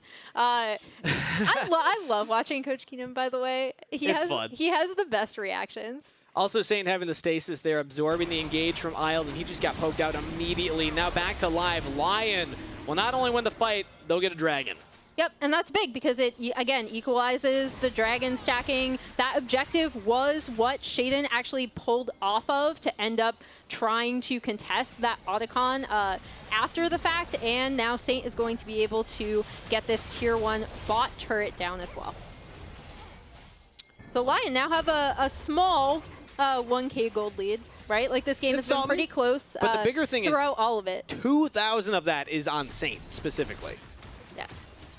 Yeah, I want to highlight that one there. Now, Shaden is keeping, you know, Dignitas in the conversation, of course. He's playing a great game so far, other than jumping straight into the point-blank Sejuani ultimate. Yeah, the upgraded boots on both of Cani and Shaden, I think, are fairly important in making sure that the Ahri or the Gwen aren't really able to assassinate at all. So unless Henna is hitting those targets, I feel like it's very difficult for them to get kills. So I still think Shaden can be a huge menace in teamfights. He throws up his ult after any type of poke hits him, and since he didn't get bursted by the MR poke in the first place, he's just going to have an insane amount of just staying power in these fights. And that can be huge because they also have the Alistar, right, who can also soak up a ton of damage. Meantime, the longer some of these fights go out, it is really, really nice for someone like Tomo or Cani to just do constant damage. So we'll see what our next fight setup is going to be looking like. And Tomo has 3 items completed. I'm happy you're highlighting the 80 carry there because Ezreal with 3 items can just do insane damage if left on alone, or left alone rather, in a team fight, just a free fire. So playing around Ezreal can be a win condition for Dignitas. Right now it was Cani that was in the side lane in a little danger, but Adilan does not find the angle. Yeah, and Dig is just going to try and win the side lane game once again. Strangely enough, the 0-3 Jax is still managing to make some moves in the side lanes here. Cani does have to play on the back foot because currently he's matched up against the Ahri, who's able to move first, but he can always match with his Taliyah ult. So let's see if Adi goes for a play on Shaden here. Glacial Prism does land again. He's got a lot of magic resist. Now he pops the ultimate, flashes away, still knocked up, but does not go down. Shaden's still pretty healthy as Surdy jumps in, has to flash away. The rest of the team was not quite there to follow up. I still like the look by Lyon, but you can see how hard it actually is to burst down Shaden. Getting the flash out of both Xin and Jax is going to be huge for Lyon when the next objective approaches. But with that play, Dig is already kind of on the counterattack, pushing them back and getting some mid-prile. Yeah, I mean, could this be a Baron angle? We just saw Henna get heavily chunked out, use both summoner spells. You're going to have to reset, run straight back up, but Dignitas don't want to pull the trigger. Yeah, probably not. The Baron damage is pretty low for them. Both teams have not the best Baron. I'd say now that Henna has Terminus with the Gwen, Lyon's Baron would be a little bit faster, but it's a difficult pull for Dig to go there since their objective damage isn't that high. Yeah, I think to just go back, they do have a bunch of forward vision right here, right, to be set up, as Audi is going to end up clearing some of that out now, and we're going to see Gwen try to catch this top wave. Meanwhile, Surdy is on the bot side of the map, pushing bot in, and Saint will be able to catch that on the bot side. So we're kind of just dancing around, getting It's a some classic waves. tango. Classic. You send Saint down bot side because you're the one with teleport, so you can answer if a Baron fight breaks out here. But that does mean that Surdy, I mean, I don't know if this is better or worse for him because it's harder to get on top of the Ahri, so you're probably never going to be able to hit that turret as long as the Ahri's the one answering the Jax.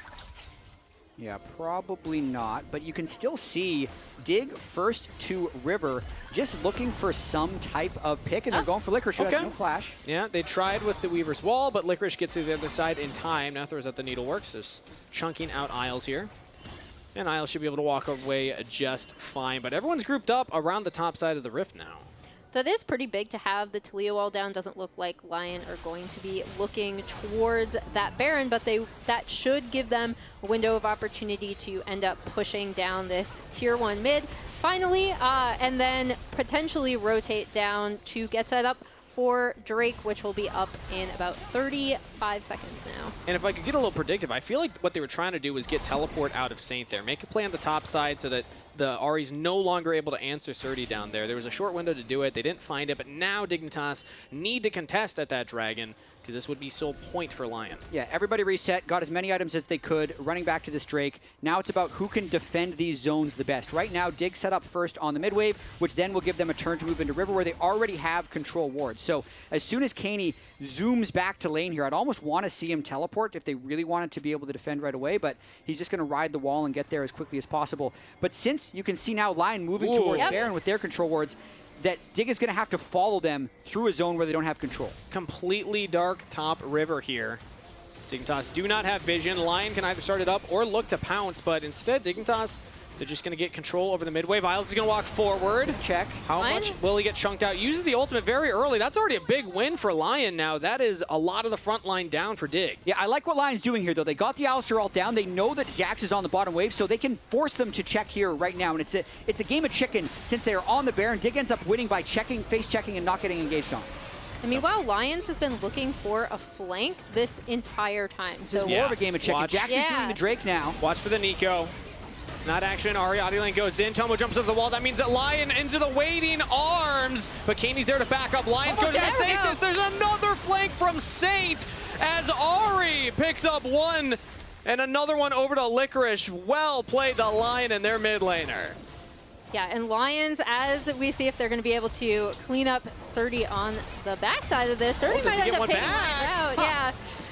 All right.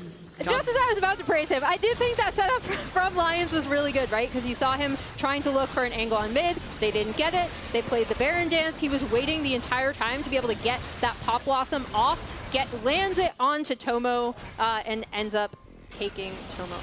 And everyone's working with imperfect information here. So Dig is checking to see where this fight is happening while the Jax is on the Drake, which to me is a split call. If you're going to have your Jax on the Drake, you can't check that like that deep, because as soon as you're going to check that deep, you have to be ready to have a fight. So the engage happens from Lyon. Most of it was because they were able to get Tomo down, and there was a deep ward for the Ahri to teleport in on, and that might break the game open. Absolutely could. Now, not only do Lyon get that Baron, but they can also get back onto the map and still go for that Dragon. Yeah, and that's the big thing is whenever Lyon have been able to leverage these objectives on the top side of the map, the Otacon, the Baron, they've ended up pulling someone off of that Drake so Dig can contest, right? So this has been a really good cleanup for them as well. They've been able to get those 2 Drakes off the back of also getting those large objectives in Otacon and then Baron, and this should give them really good setup to start pushing in towards Dignitas' base. And now a 4,000 gold lead as well. Everything working out for Lyon here. How many turrets can they take with this Red Bull Baron power play is the question on my mind. That's 1 to go down. At least they can one. look for the mid turret. It's fun to ask a question as the answer is like immediately in front of you. I know it's at least 1. Yeah, there we go. Maybe 2. Yeah, as we see Saint setting up. Dig might fight here because... Charm down. The times that you look for fights when you're the team defending the siege is when the other team is clearly doing multiple things at once, because then you can maybe find a numbers advantage. So in that case, Licorice was pushing bot wave hard while the rest of Lyon was pressing mid wave hard, and Isles had his flash up. So I thought maybe they'd go for an engage, but they didn't feel confident in the 4v4. It feels like with the way Dignitas cleared out their jungle camps while losing an outer turret, like they're just kind of trying to wait this Baron buff out and get as much gold as they can themselves. Yeah, the best time to engage is when you feel confident to do so, and I feel like Dignitas' confidence has been rocked a little bit in the tail end of this game as the charm lands onto Isles. This is the 3rd turret being sieged down by Lyon. Yep, and as we see, Licorice is going to end up trying to push in this mid wave. I think Canids prepping a Weaver's Wall right now. He's playing off vision into jungle. Lyon knows, though. You can see at this point, this is what I like. Licorice is on the wave. He sees the Talia. So now that he's pushed, he's hovering into jungle, and that's when the rest of Lyon approaches this. So this is how they avoid getting engaged on and probably get this turret. Ooh, Glacial Prism thrown onto Surdy. And the charm does not land. So Lyon, they thought about maybe going for a dive. Now the engage from Dignitas, pouncing onto Saint.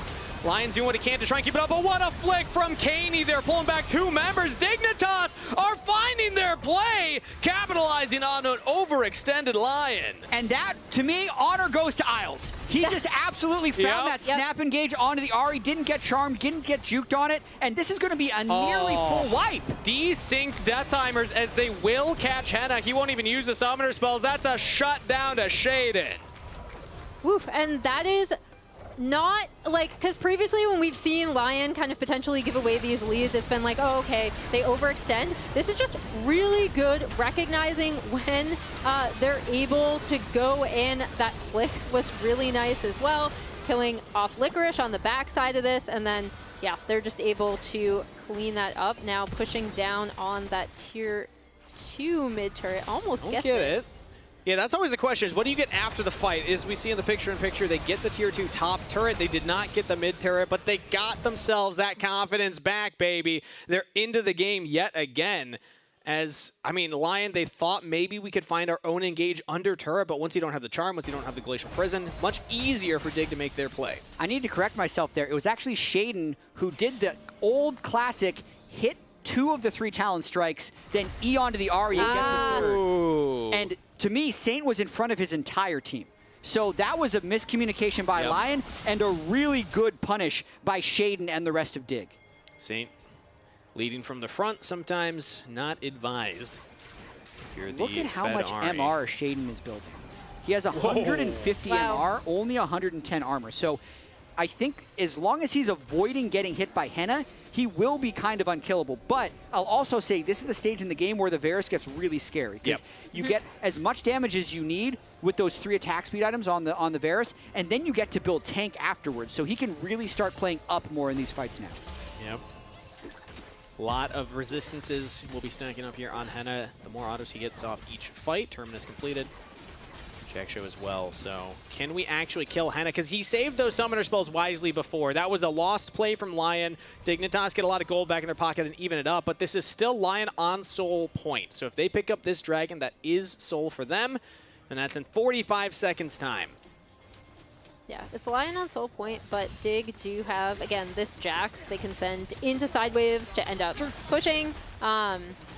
Probably will get the setup onto this next Drake. Look at Surdy's itemization, too.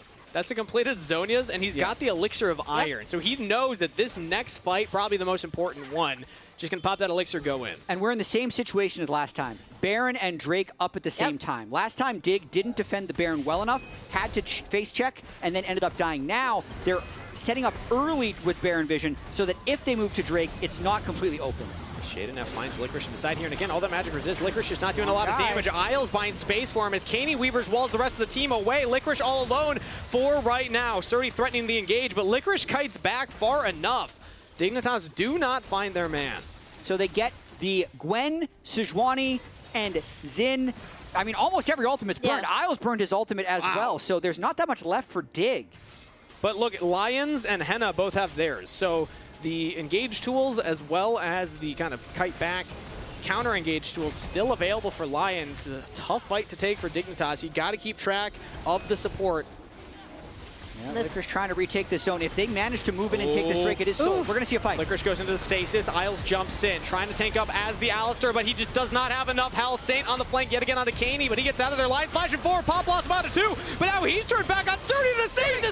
Caney with another flick. Surdy flashing forward. You just can't stop this guy. Surdy with the pop-off play of the split. Double kill to Shade and Dig win the fight. What a turnaround there by Dignitas. Isles gets one shot, but then Caney has the massive flip, and Surdy probably spent 10 seconds at 10 health before actually dying at the end of that fight. They're going to try and push for a bunch here. They're foregoing the Drake to get gold from the turrets.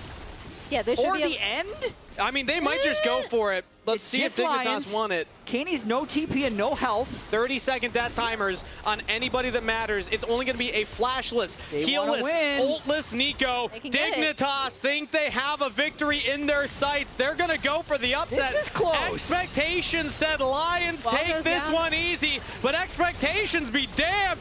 Dignitas strike first in game number 1. What a finish there by Dignitas. That's exactly what we've been wanting to see from Dignitas in so many of these games. They would find these fights and still somehow lose, right? Like, this was a fight setup. Again, I think Talia is such a high prio mid for a reason. She pairs super well with a lot of the junglers right now, but then also setting stuff up like that for Surdy to go absolutely bonkers. What a comeback victory and come from behind fight from Dig. And this is the type of win that feels great and loss that feels awful in terms of momentum in a best of 3, because that was a bit of a hands check in that last fight. The gold was close, the approach to the fight was relatively even, and then Dig just outplayed them in that one fight. Game over. Now suddenly, Lyon, after having the lead, needs to win 2 games in a row to keep their split alive. It's Licorice that walks up, gets hit by Caney with the seismic shove. Caney landed so many team fight winning seismic shoves in the tail end of that game, and Surdy from 0-3 to that pop-off play at the end. Great comeback from Surdy, who was in a really tough spot in the laning phase. And you gotta wonder if Lion's gonna be a little bit tilted after that game. Saint, live by Saint, die by Saint. He had a lead, wasn't able to carry, and I'd say the pick that happened in top lane was his fault. He was in E range of the Xin. That's a very pedestrian pickoff that you'll have there to pull that out, and that is what kind of pulled Dig back in the game in the first place. But don't miss any LTA action when you get your favorite foods delivered on Uber Eats for less gold. Scan the QR code on screen, click the link in chat, or the Uber Eats button on Esports.com to access the Champion Shop featuring exclusive deals and 50% off of Uber Eats. Now, let's hear from Dignitas before we head over to the lounge. No, they're here. They're here. Are you staying on time? I'm just TP. Just chill, guys. I have my ulti soon. Okay. Let's. I'm not going. No. Wait, hold. Oh, look. So. The poke. I'll bolt in 10 seconds. Okay, fresh. Help Talia here. Talia. Look, it's okay. It's not bad. She's on him. I'm not. Slow here, guys. Slow here. Careful chasing. I'll bolt in 4 seconds. We win. It's good. Stop. You can. Wow! I actually didn't expect that. We're looking at that replay like, oh my god, this Caney is so good. Seismic shove through the rocks. Oh my god, Dig did it again. I'm still in shock that Dignitas was able to have back-to-back teamfight wins with Lyon having a huge, I felt like, advantage this game. Like, what did you think just watching this through? I mean, to me, it's kind of like what you were talking about, but unironically, I just felt like the positioning in the fight was so good. I was saying, I feel like it's impossible to win fights against the lead when you fight in jungle corridors like that. And Canids' positioning was really good. Saint tried to go for the initial engage, couldn't hit the initial charm. Yeah. And then once that charm doesn't hit and he doesn't get 100 to 0'd, he's getting so many rotations of spells out here. Like everyone's getting hit by the Q. This is the engage from Saint at the top of your screen. He goes, the charm does not hit. Great blast cone from Katie. Yes, Lions is able to get in there, but then look at the front line, is just buying space. Surdy is in there, he pops his stasis, you get a 2-man seismic shove, like everyone's just getting AoE'd down, and they can't actually follow through and get onto the back line. So I just think it was a really big positioning diff, honestly. Wow. At this point, Dignitas, like you have to be careful when you start winning against Dignitas because they thrive in long games. They have the record for 4 of the 5 longest games. This one, a measly 40 minutes into this one. But look at that mountain, that little, that spike of gold from Lyon. They clawed it back for Dignitas. Like you said, being able to win these fights towards the late game is critical.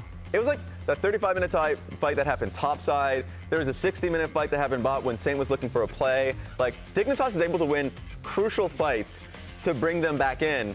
So even though I feel like Lyon is playing the map better, generally speaking, it doesn't matter if you're losing fights like these when they're over-eager. And that's kind of been the story for Lyon, it feels like, throughout the split so far, where they find advantages throughout games, either through Saint's advantage or Audi looking for picks, and then it's always just that one play that really hurts Lyon overall. I mean, it's really interesting because at the start of the split, when we talked about Lyon, we're like, okay, they have players from all these different countries. There's like 4 countries represented here, on this team. Is communication going to be a real issue? And then they won their first 3 games. I'm like, all right, no problem. But I do feel like when you watch some of their losses, it feels really disjointed. It's like one player is like, okay, we're fighting back. Another player is looking to engage. One player goes all in, then he starts running, then someone else is trying to follow up and they're going a little bit late and they're going in. Yeah. And it does feel like you can see each individual player's idea of how the team fight should go, but it rarely feels like it all comes together into one cohesive whole. That's very true. And it's crazy, even with all that happening, like Lyon as a team is still finding advantages, and this is going to be, I feel like, going to be a long series. I wanted to take a look at one crazy play from Saint because he was finding playmaking opportunities throughout the game off of his flanks. This one was insane, Azil. Yeah, I mean, I think it was really, really well played. So watch the TP in, Saint arrives. Now watch his charm redirect on the flash. He has to bend it around because Shaden is moving in between him and Tomo to block the charm. He goes for a charm flash to the side, nails it in onto Tomo, is able to take him down. That was just beautifully done in the moment. That's as clean as it gets for Ari. It really is. Kobe, any thoughts on this? Because like you have a performance like that as Saint, and you come out of it and then you lose. They have had a lot of really good performances where they lost. Remember, this is the team where Saint was a big part of getting them ahead versus Cloud9, and then they also threw at Nexus turrets. So honestly, Raz, I think at this point they're kind of used to it, having good big performances, but then still not being able to win. And you have to be able to bounce back, afterwards. You can't let that get you down in a series. That being said, Lyon selecting red side. I've not seen this from many teams. Usually teams are going blue side, but that being said, we're going to be going straight to a break. On the other side of it, game 2, Dignitas 1-0. See you next time. It's for you. Do you like it? Come on, Charlie, use your new door. Come on, let's go. I said go. Let's go. Silly dog. I'm gonna trade you for a cat. Red Bull gives you wings. The new Red Bull Zero is here. 100% wings with monk fruit extract.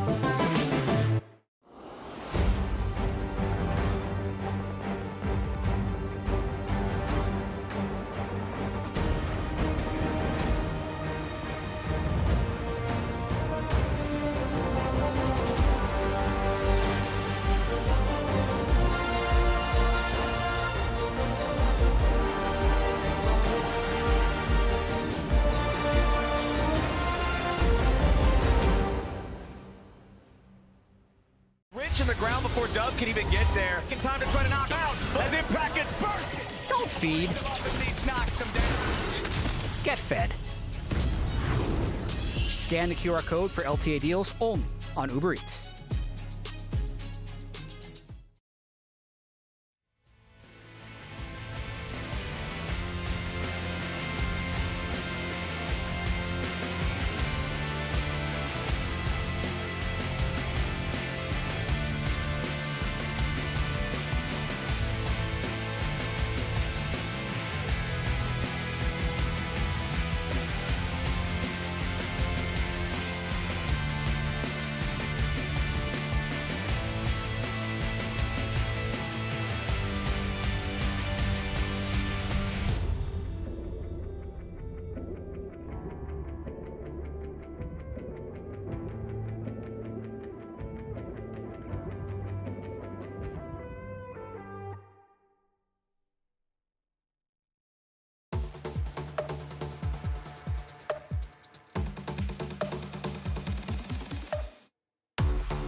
Welcome back, everybody, for Game 2, Lyon versus Dignitas, and Dignitas strike first, up 1-0 in the series so far. One more win, they're locking in playoffs, and that means they're sending Lyon home early.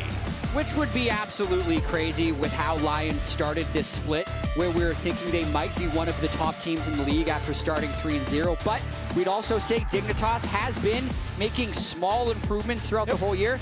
And I also don't want to read too much into game one, because it was anyone's game until the very end.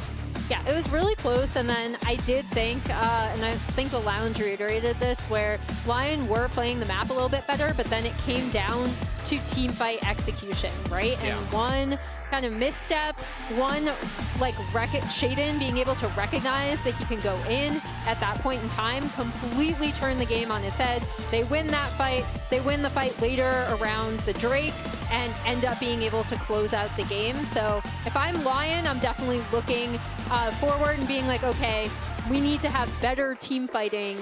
Everything else, like we did like some of our setups. We did like how we were leveraging the map, especially with those top side objectives. You can play a clean early game in League of Legends, but if you lose back-to-back fights in that fashion, it's going to be hard to not lose the game afterwards. Dignitas now on blue side here in the pick and ban phase. Already take away some of the Saint picks here. We see Yone and Silas banned out. This also, interestingly, I think would mean that Lyon picked red side, right? Purposely, yes, which they did. Is very interesting. We don't see that as frequently, right? It means that they might be saving a certain counter pick potentially for Licorice, especially in the top lane, as someone who I'd be looking at. This is a team, and Licorice in particular is one of the players on the team who's been willing to play a lot of kind of off, like slightly off meta things. Especially in a fearless setup. They are the most fearless team we have, I think, as we see that Pantheon locked in for Dignitas. Really, really powerful jungle pick. And if they end up locking in this Rumble, maybe it could be a flex pick, as we saw in the FlyQuest series as well. It's like Lyon's solo queue history, Yeah, to your point, Emily, Lyon does have some of the most fearless drafts so far this split in terms of total champions played across the board. Corki could also be a flex between mid and bot lane. So if you are going to pick red side, I like picking these ambiguous champions. Even that Corki as well. I mean, expecting it bot side, but theoretically you can flex that one around too. So let's see what Dignitas want to answer into that one. It's the same with Jace, right? Like if they end up locking in this hover here, as they do, this could, and I expect it to go top side for Surdy, but it also could go mid for Caney as well. The one Caney game we saw on Jace left a lot to be desired, I'll say. It was a little rough. And it is Surdy. He's played it 3 times, so I do, again, expect it to go towards Surdy's hands. Is if they lock in a Victor here, that would solidify it. Yep, and it looks like we probably will get our answer here, as Victor is locked in for Caney. Nice little core there. They have a lot of poke, a lot of range, and then good early power from the Pantheon. I do like what Dig is doing with their bans to make a bit of a callback, since Saint is so often the engine that drives Lyon. Trying to shut him down, at least with bans, is, I think, pretty smart. Sure. Yeah, and on the other side, we see that Maokai locked in for Audi. Really good setup, obviously, for the Rumble ult, and then potentially some Corki damage coming through if they want to pick a Jhin here as well. That might also be an option for them. So we see Lucian banned out by Lyon on their side, and then we are starting to pinch the AD carry pool overall with the Kalista banned out by Dig. So not convinced that Corki would be going into that bottom side there, thinking more likely for Saint in that mid lane, as we were talking about him kind of being potentially. I mean, it just leaves your options open, right? Like they can run the double AD carry comp if they want to, just because Maokai does have a lot of setup. I actually do expect them to, the Senna ban, that tells me that she's been getting played in scrims. I know she's been getting played in solo queue by some of our LTA North AD carries, so removing that off the table from Tomo. Yeah, keep that information in our back pocket as we keep watching games, either in this series or tomorrow. I know there's a lot of Senna enjoyers from the past with the Senna buffs that have happened. 14% soul drop rate but it's not in this game. So we're going to move on to what they pick. So many bot lane bans already being thrown out, and also Varus Ezreal being taken out in the first game. So we're going pretty deep down the 80 carry rabbit hole. Kai'Sa is a good pick, but not in this situation, I'd say, because there's no setup if they actually put the Corki mid. With Kai'Sa, you always want to have some hard CC to be able to fly in on. So they're really taking their time figuring out this bot lane matchup. It has to start with a blind pick. Yeah, I do wonder, okay, so they did go the Jhin. I was actually expecting the Corki to go bot, but Who's the that's a imposter? very, very cute sign. Who's the imposter out of that group? But yeah, they are going to go this double 80 carry comp, right, with the Maokai. Maokai is fantastic setup for all three of these champions, but in particular, the Rumble with the Equalizer, and then obviously Jhin Ultimate as well. As we see the Xayah locked in, and yep, so just Xayah bonded pair, do not separate. I don't know. So this is more of a, we have engaged with the Rakan, but also great anti-engage with the Xayah with her own ultimate available. So that means you can dodge out things like the Maokai, things like the Rel. Congratulations on this weekend's bucket earner. I have their sign here as well. They did make one. If you want to get a bucket at the studio, make sure you have your own. Yep. I still don't have a bucket. I'm going to keep this sign, actually. And at the back half of Lions draft, we do see that Rel being locked in for Lions. Lions definitely a support who favors these engage options, especially with the flanks he likes to be able to find for the team. That was such a cursed drawing, by the way, of Fury. It was great. What are you talking about? the dog was coming out of the bunt. It's okay. Look, did you know what it was? I did know what it was. There you go. So you got the point across. It's perfect. Okay. Point of art. By that metric, I suppose I agree with you. To express yourself. Yep. And that person likes having below average things. Oh! Jad is insulting our audience. Anybody else with a sign? Don't worry. Keep them held up. They will be the worst, far worse than that. Maybe that'll be a new thing. Jad will roast your sign. I was going to say, do you want to get into a drawing competition? Definitely not.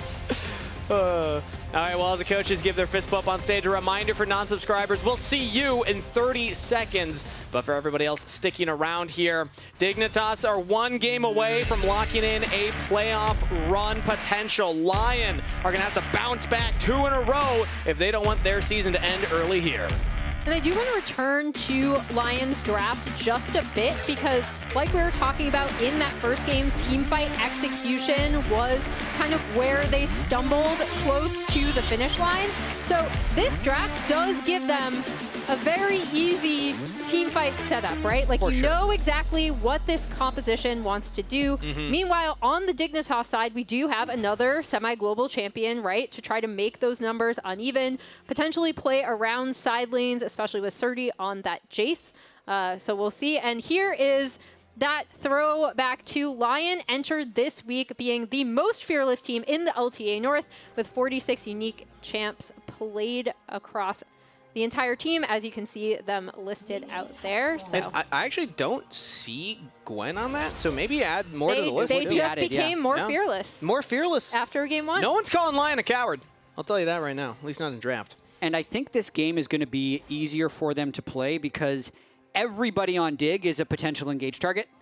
That's what I don't like about this particular Dignitas composition. While they probably drafted pretty well for the matchups, like Victor, he can scale, Pantheon will be strong, Jace is a good blind pick if you're confident with it, and Xayah Rakan is a good pair. But who is the tank? Who is going to play frontline in these fights? They don't actually have roles for that, so I feel like the Maokai ultimate or just wherever Rel goes are going to be such great things for Lyon in this game because anyone that any of those spells find is a danger of dying right away. They're going to have to use very defensive summoner spells here. As again, we see Tomo having a lot of ability with that between the Cleanse as well as the Feather Storm, but outside of that, everyone else in a little more danger here as we see the Tri-View. Saints taking a big trade onto Kaney in the mid lane and heavily winning that one out. Oof. Hits level 2 early. Kaney shoved all the way back to turret. Yeah, that's a tough trade for him to take, as we see just keeping track of the jungle starts. Audi starting on the top side of the map and should be pathing bot. Meanwhile, Shaden starting on this bot side and should be pathing top. I do believe each of those wards did spot out where the junglers were, so both teams should have that information. Yeah, I gotta say, Kaney's going very early game in his runes in this Corki matchup. He's took Scorch in the Sorcerer's Tree, but then he also has Unflinching and Second Wind from his resolve tree. But look at this. I mean, he was almost up to half health, but it doesn't matter. Saint still just takes very aggressive trades regardless. It's a good thing he's got that second wind. It's already healed him for 75 so far in the laning phase. Look at that. There you go. 95 now. Laning stats. He's also been dodging a lot of those phosphorus bombs as Saint tries to throw them in during the trading patterns. And hitting these lasers, Saint is low. You're always got to be careful about the flash Q auto just being able to one-shot you, but... It's a tight lane. Yeah, they're both so low. This would be why, I mean, originally I'm like, why would you go early game runes on Victor? You're just going to scale anyway. And it's because he wants to be able to fight Saint. Otherwise, he would have been pushed off the wave. He might have even died if he didn't have second wind in this matchup. So, well played early by Caney to stay in the lane after taking some early bad trades. Bodyland taking this bot side crab. Meanwhile, Shaden taking the top side. They both might be looking for an angle onto mid. Yeah. But no. They both still have the flash available, but both of them teleported back to lane. So if you find a kill, that is huge, because it will just guarantee a one lane for the opponent. But neither one going to find it. Instead, just a farm fest between Caney and Saint with a little bit of poking in between. Got a reset from Tomo and Isles there as well, so that's Cole picked up for Tomo. Still heading towards that bottom side. As Dragon spawning in 50 seconds time, we'll see if either of these jungles or teams want to put any early prio on it. We saw it really go by the wayside last game. Yeah, we really did, and then the game ended up extending a little bit. I think it's another one of those top lane matchups that's pretty important, so it might end up drawing the junglers towards that area of the map. Whether or not the Jace can get ahead of the Rumble or vice versa can really dictate a lot of how the mid game works. Yeah, and you see Dig actually have some good vision set up on the top side to catch out anything that would have happened. As it so happens, both junglers are just kind of staying exactly even, and then backing. I was kind of hoping, if you'll allow me to lament a little bit, that some of the early changes would mean that we'd get more of those kind of three camp gank looks that we had seen previously from Contracts and Umpty. We have not seen that really thus far, at least in the LTA North. So those two junglers. I'm sure they do in scrims, probably. I mean, they'll probably be flippier in scrims. I would say that like the three camp ganks will still suffer some of the same drawbacks if you don't have early vision on the enemy jungler. Nice block by Isles. Well done to Isles there as the Blade Caller does root up Lions. Nice trade back. Yeah, Isles just maybe saved a summoner spell from Tomo. He probably had to flash there if not. But in these last two games, in terms of like both teams' plan going in, no one's making an early risk to even get a deep ward. So without a deep ward, you're never going to do a three-camp gank. Flash available. They're just going to make the play immediately onto Saint. He buffers it with a Valkyrie, and now one more Q has it. Flash from Saint. He's out of there. Saint really didn't want to burn his flash, but Shaden forced him to with that last move. Ooh, the grand entrance. This one missing from Isles there. But Saint, again, doesn't have the teleport, so he's going to have to run back to lane. Is actually in a fine spot, though, because Caney was not able to get the full wave shoved in. Yeah, and as we see Audi taking a look at that Drake right now, about halfway through it, and we'll see if Dig, as we still see so much trading on the spot side, see if Dig do want to revisit that mid lane now with Saint's flash down in a bit. Yeah, and I gotta say, as much as I love the idea of early ganks from junglers, this is the downside. If you don't pull off the gank, if you don't get the kill, now you're a little behind in the jungle. You give up the dragon early to Adilan, who's just going to keep farming up on the Maokai. Hit level 6 before going for that grub fight.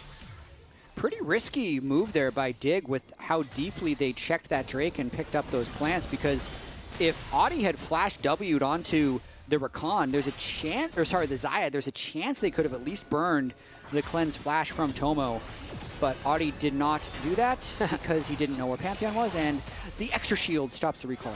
Yeah, I still remember like Season 5 learned that interaction. Ooh, Chaos Storm dropped down from Caney.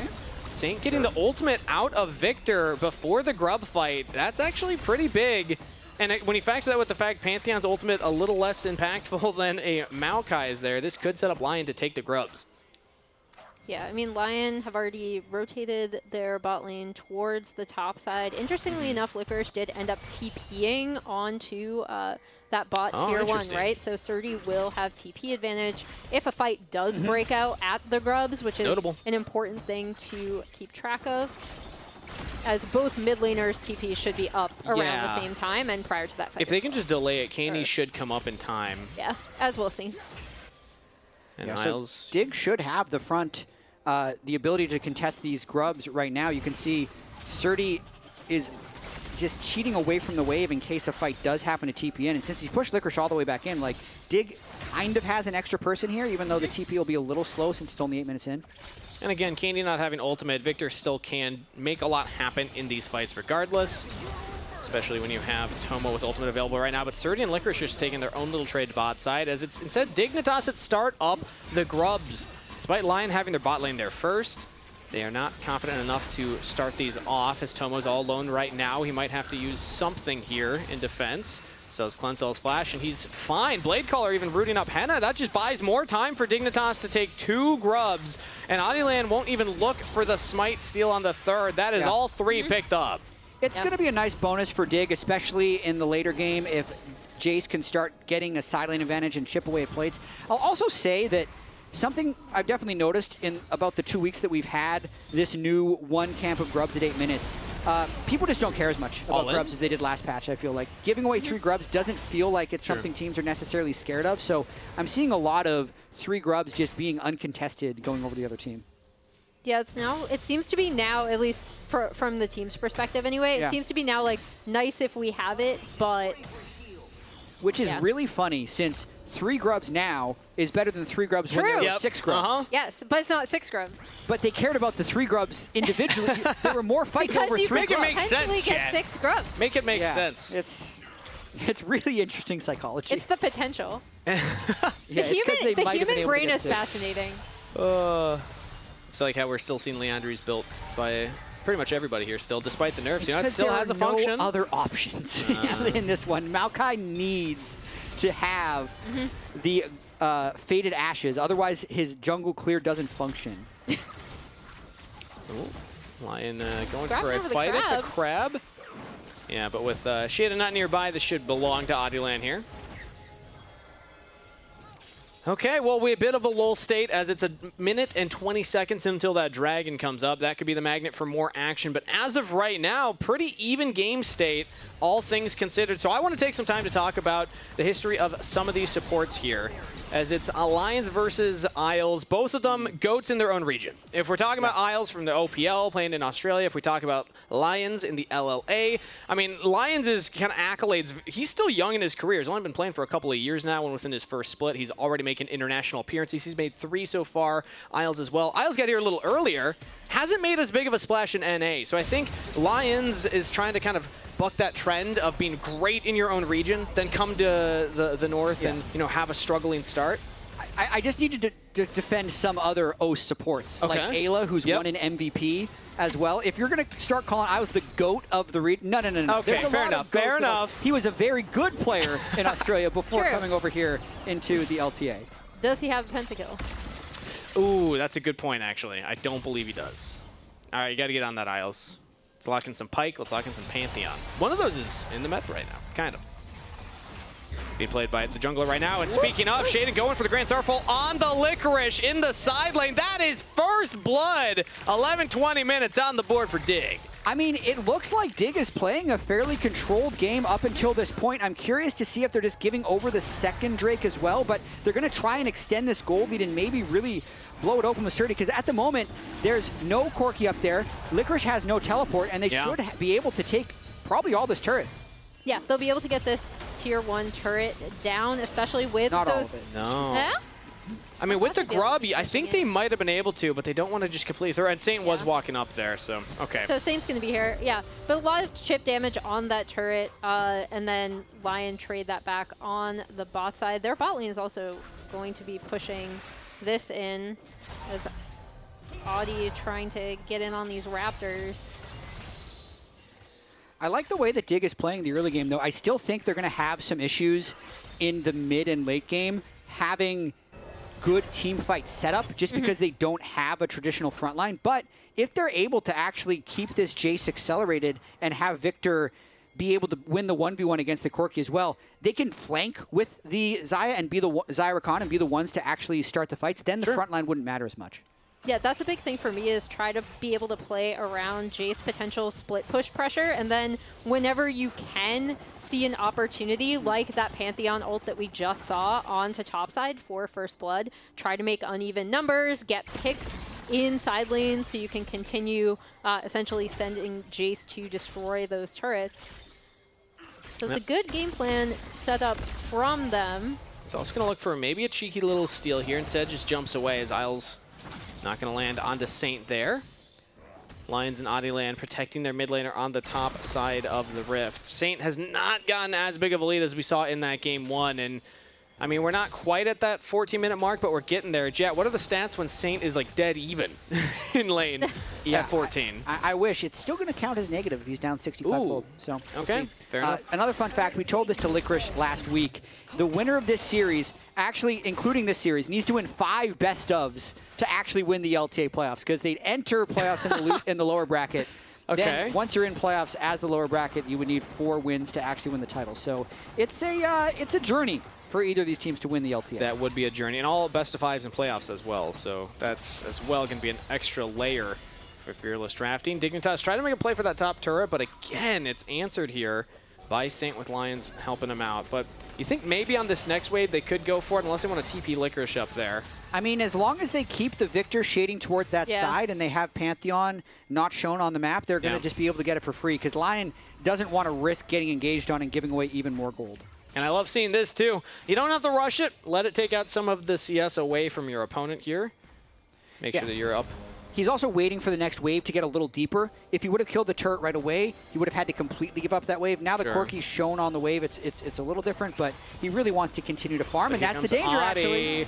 Nice from Isles to block up the ultimate to start things off. Let's Tomo save his ult, save the cleanse, save the flash. Dignitas, get out of there. Isles have been playing this game very well. Between even just early laning phase, just denying Lions' engaged, that play right there, saying, use my body as a shield. You get out of there, AD carry. I like this defensive style. Yeah, and also it's 1 part defensive style, 2 parts Lions trigger pullers are a little bit different. Like Saint was so dominant last week on Yone and Ahri. Yone's been banned the whole series. Ahri was played game 1, so now it's banned. They also banned the Silas on top of that. So putting him on Corki, like, how is Saint going to create a play? It has to be Lions or Audi. Well, the big thing for me is they now don't have that Maokai set up for this Rift Herald. They do have a lot of damage on it. Could be a fight. Jace TP. And here we go. Engage, and it's Shaden with the steal on the Herald. Dignitas, can they win the fight afterwards? Isles already goes down, but Tomo repositioned with the rest of the team. Licorice on the flank. Can't find much more. That's 1 kill picked up. Curtain call to slow him down, but no more play for a Lion. That is a stolen Herald, but a kill to Lion. Yeah, and we did talk about kind of this team fight setup, right? Like, ideally, if you're Lion, you want that Maokai ultimate for it, right? To just be able to protect the Herald for yourself, be able to set up for this Jhin and Rumble, but that is not what ends up happening. Isles evaporated. It's nice that they were able to steal it with Pantheon, but I'm watching Isles here. Whoa! He is alive, and he's not. Yep. It didn't even look like it was the 4th shot. It was just everyone hitting him and Corki landing EQR on him that just completely evaporated him through his heel. But end of the day, that is now another neutral objective there, plus the first turret. So we're on track here to go for the feats of strength for Dignitas. And I gotta say, this is just not how I expected the series to go. I want to take a moment to zoom out here and talk about expectations. I definitely favored Lion coming into this match, but based on how this game is going, we could be at a 2-0 Dignitas get into playoffs, and Lion again struggling in the regular season and not making the push. Let's watch this Drake, though. Maokai excels when he has river control and can throw saplings in the brush, and Dick has no front line. Tomo's going for a flash out of Henna. You have to get away from the Blade Caller, and now no flash there, no curtain call. Henna's going to have to play this next dragon fight very safely. Yeah, and Surdy's here, so they are going to pop that Herald now that they have established mid-prio. Audi is already on the Drake, though. Could be down to Saint. He does have ultimate. Yeah, I think they just have to walk away, though, with the Herald mid. Licorice now grouping up with everybody, but Dignitas aren't burning it fast. Yeah, watch for Audi with the Maokai ultimate on the side, and then Lions for the engage. This is going to be a fight. Nature's Grasp used. It's going to, again, tanked up only by Isles. Just barely hits Kania, and now Equalizer on top. Shaden's back into the pit, but he's all alone. No flash available. If Lion just pounce on him, he could be in trouble. Grand Starfall, he gets out of there! there. Jumps out of the pit. Emergency ejection as the dragon does go down. Adiland picks it up. Lyon will take it, though. They're on soul point now for Hextech. And now And we'll curtain see- call as well. Isles. Oh. Speaking of fishing, kind of fishing for something with his ultimate off of there. But yeah, I mean, I feel like Lyon will definitely take that, right? Oh, Because Licorice, don't get caught. Okay, Oh. he's fine. He's good. Is he? Caney is just waiting, but they don't necessarily have eyes on the rest of them. Could be a trap. They really want to get the gold on this turret, so Isles comes over. And Surdy being the bait right now. Caney's still in the brush. They just blow up Licorice. Dignitas with another kill and another turret. Baited and outsmarted there. He just waited long enough. Getting the kill on Victor will be very big. He's done the Catalyst sit and hold strategy, which is a laning buff since the Catalyst stats are good and Roa ended up being nerfed. He may end up sitting on this Catalyst the entire game. But this is such an interesting game state now where Dig looks to be ahead, but they don't have a great ability to push Lyon off objectives and its soul point. We talked about how Lion's last game went, the team, the confidence, having to shake that one off after a disappointing end. And so far, I mean, they're still in it, but the fact that they're losing some of these kills, they're losing a lot of the map control, it's going to come down to this Dragon Soul. That is kind of their big, win so far in this game too, but still back slightly against the wall just when you look at how much gold is in the pocket of Dig. Yeah, I mean, I think the big thing for me is, again, if they end up making a push onto this mid-tier 1, as Tomo is going to clear this out, and they're kind of pinging it out, make the map as dark as possible, and then set up this split push with Surdy on the Jace, right? Like, make it super uncomfortable for Lyon to be able to get into these team fight setups with this composition that they have, and then send Surdy to side lanes to have kind of perma split push control. He is your strongest point in this game. Isles going to be taking up even more ultimate shots here as, wow, Nature's Grasp used very, very aggressively. And with that blast cone, Dignitas get out of there. That's a lot of engage tools down for Lyon, and Dig might start retaking towards the Otacon here. It's such a strange game. We've had more objectives killed than we have champions. True. We still have not given away the feat of warfare. 20 minutes into the game. That's pretty rare. Our latest feat of warfare, I believe, was in the Shopify game where Fudge got it off the back of a random kill at the end of a fight. Yeah. I wonder if this is going to be later than that. I think that was like around 23 minutes, if I'm not mistaken. Well, we could just set a record right here. We'll see. Hey, I mean, Dignitas, again, I posed the question. How bad do they want the top 3 longest record in LTA for games? And maybe they're on track? Have the longest games, play next week. Yeah. What's it going to be? If you're going to pick one, Look, you a record's a probably won't play record, next Chad. week. A win, anybody can get a win. They already but have a record? the record, don't they? They already have the longest game. The longest. Sure. Okay, fair enough. But a podium? Oh, sweeping the podium. It's not worth it. Okay, all right. I'm sure for the fans at home as well, they agree here as we could see action around this Otacon at any moment here. Or just to go for the feat of strength. Again, Dignitas just 1 kill away from claiming that one. Yeah. Oh, wait, are they? Yeah, 'cause the first turret as well, yep. We're caught up. Yep.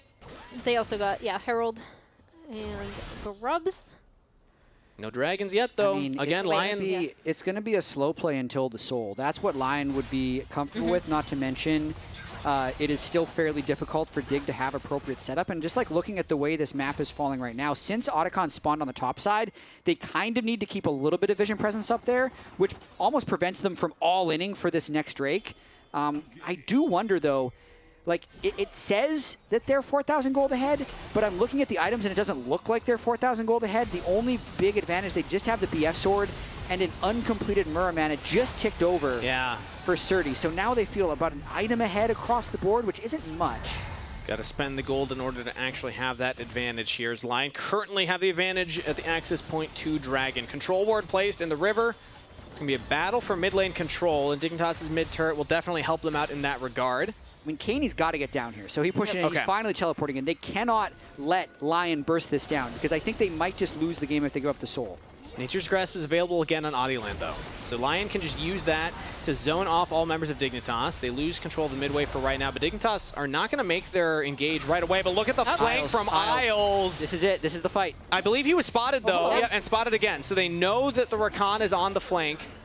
Isles is going to have to play very carefully now, because if he gets picked out, that could just be Dragon Soul over to Lyon. So he's got a grand entrance away. Nice Dodge juke. out the Deadly Flourish. I mean, that was huge, though. It pulled all of Lyon into the river, which allowed them to retake that brush without having to face check it with any of their champions. And now suddenly all the vision over to Dignitas. They get the control wards in the river. They get mid-push yet again. Lyon, maybe it's just a 50-50 attempt from Audioland. I think Dig saw him recalling, though, so they're just going to try and burst it. Yep. Lyon's no longer there. Curtain Call pulls up. Shaden guarantees the take on the Dragon. Nature's Grasp used. Tomo taking a lot of damage, though, from the Curtain Call, and Dignitas could be in some trouble now. Lions with the engage. Shut down for Licorice. That's 2 that fall. Make it 3 as Isles is in a lot of trouble. Does Saint pick it up? There it is. 3 over to Lyon. What happened to the health bars, man? That was the strangest fight. I panned up to the top side, and it was all at 25% health. That was Curtain Call. I mean, look at Tomo. He just gets hit by bullet after bullet. Yeah, it's Curtain Call, and also, again, the fact that they're able to join so quickly with these Hex Gates, so you do have Saint right here. Yeah, Tomo takes a ton of damage, then Nature's Grasp goes out, Shaden explodes, Lions ends up being able to get his CC down onto Tomo, and then Saint is just kind of doing damage across the back half of this fight the entire time. That will now give them Otacon as well. Sad that they lost Drake. Happy that they won the fight. Stressed overall. We don't need to go when we got the Dragon too.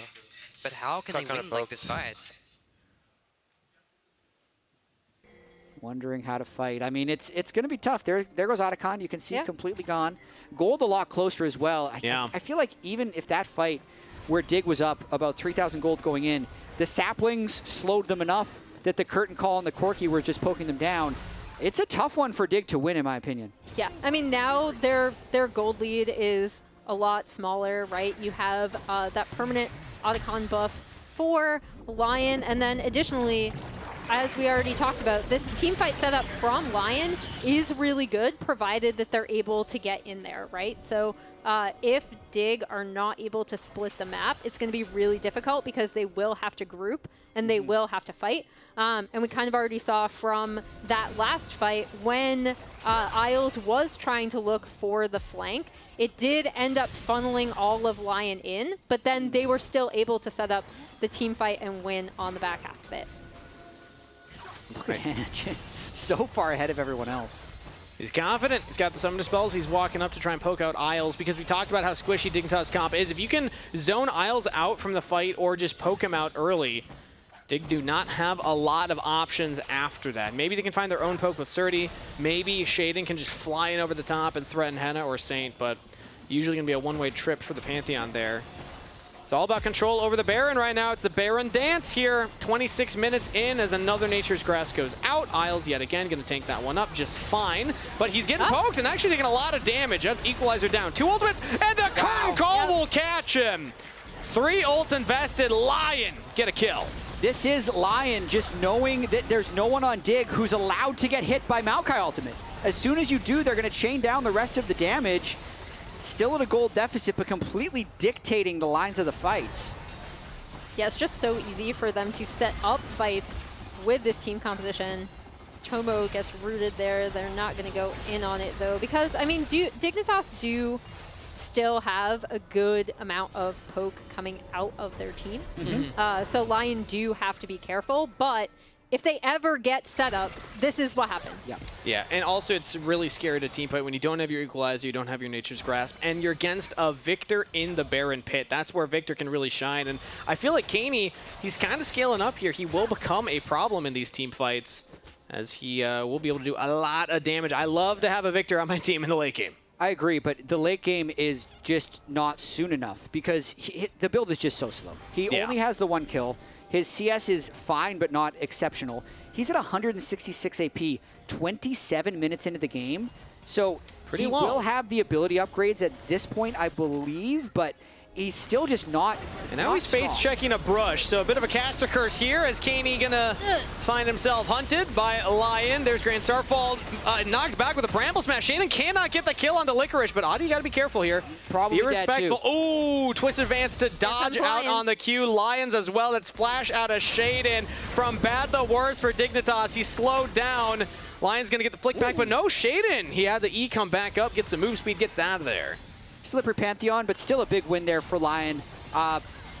Wouldn't have mattered actually if Caney had more items in that case. He didn't have the health to deal with fighting multiple people at once, but it just gives a lot of pressure back to Lyon, especially with Drake being up in 12 seconds. Maybe he can teleport back in, so Dig, if they want this, they're going to have to make a fast play. The bigger thing is no flash on Shaden, so he's not going to have a great way to get into the pit if he's zoned out by somebody like Lions, or even just like Saint and Licorice poking him down. This is so hard for Dig to play.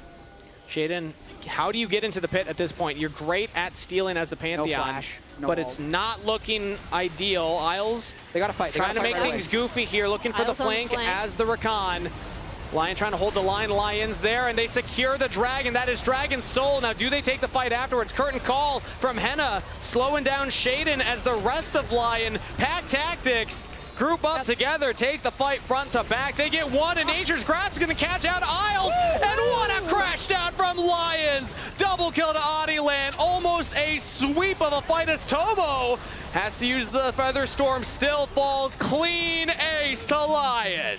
Teamfight execution was the problem in the first game. Not so here, where they had that early Drake stacking, even with Isles trying to get this flank in, right? Just look at Henna on the backside of this, just absolutely free firing. Shaden ends up going down, then the Nature's Grasp comes out, and as we already talked about, once you get snared by that, you get a Rumble ult on top of your head, it's not going to be fun.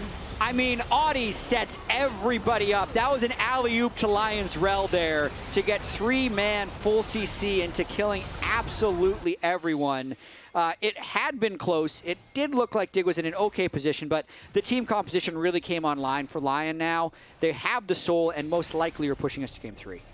Yep, and almost a 6K gold lead. So I do, again, it goes back to what we talked about in the draft, right? Like where they recognized where their weak spots were in the first game. They put together a draft where it's very easy to execute. You have a really good setup, really good range over neutral objectives, and it's been looking good. Yep. Now Saint going to take out a tier 2 turret in the bottom side, as with this Red Bull Baron power play, already about 2,000 in the pockets of Lyon. They are firmly in control of this game. Dignitas are going to have to find a miracle play in their own base as another Nature's Grasp goes out. Isles yet again takes it up this time. It also hits Tomo. He has to cleanse, and that is just a dead bird on my screen. Isles goes down again as Lyon now curtain called once again, pushing the wave bot side. Focus on that bot Nexus turret. Dignitas got to pull something out of the bag here in a 4v5 defense, but so far, it's only 3 of them. Shaden's not even there. Maybe he's looking for the ult angle, but he just can't quite find it. Lion are going to bounce back in this one as Shaden jumps onto the back line looking for Licorice, but he's taken out of there. Lion bounce back. The cornered animal is the most dangerous, and Lion are bringing us to game number 3. We talked about the team fight execution. This was also team comp execution. They waited for the right power spikes. They stacked Drakes the whole time, and once they were online, the game was over. Yeah. I mean, that was control from Lion, a very slow burn. We didn't have our first blood until after 10 minutes. We didn't have feat of strength until after 20, but Lion played the late game much cleaner this time. Also, excellent regrouping, right? We talked about like how badly it feels to lose a game. Like game 1, they lock in this team comp. They absorb enough pressure from Dig's kind of early push, the things they were able to get, and end up taking it. So we're going to game 3. For me, shout out to Saint. He had a lead with Ari. He threw it away a bit, thought maybe he'd tilt. 6-0-6 on the Corki. Higher CS in the Victor the whole game. Very well played by Saint. Yeah, I'll say I was nervous for Lion at a certain point in that game. Around the 20-minute mark, I was like, oh no, is this going to be an early season end again for this roster? They had a rough split 1. Now that one, they didn't have Lions playing with them in the studio. This time around, they look a lot better, but Yeah, all right. We're going to game 3. Loser goes home, winner goes to playoffs. Now let's hear from Lyon before we head to the lounge. Can't take. No flash, no flash, no flash. Careful, Victor ulti. Die. Nice. No minions, guys. Don't go Nexus. Pantheon. Pantheon. I cancel kill. Only Pantheon. He has one more kill. Take. Nice, guys. Nice, one more, guys. See. Victor. Yummy. And yummy. Nice. Okay, one more, guys, okay? Yeah, one more. I don't know why that was so funny to hear. Don't dive Nexus. They finished it. They finished the game. Flashbacks to the Cloud9 game. Audie's like, not again. No, end the game, please. But now they bring it to game 3. That felt like a much slower, more meticulous game from Lyon. A lot of it was around setting up and stacking dragons.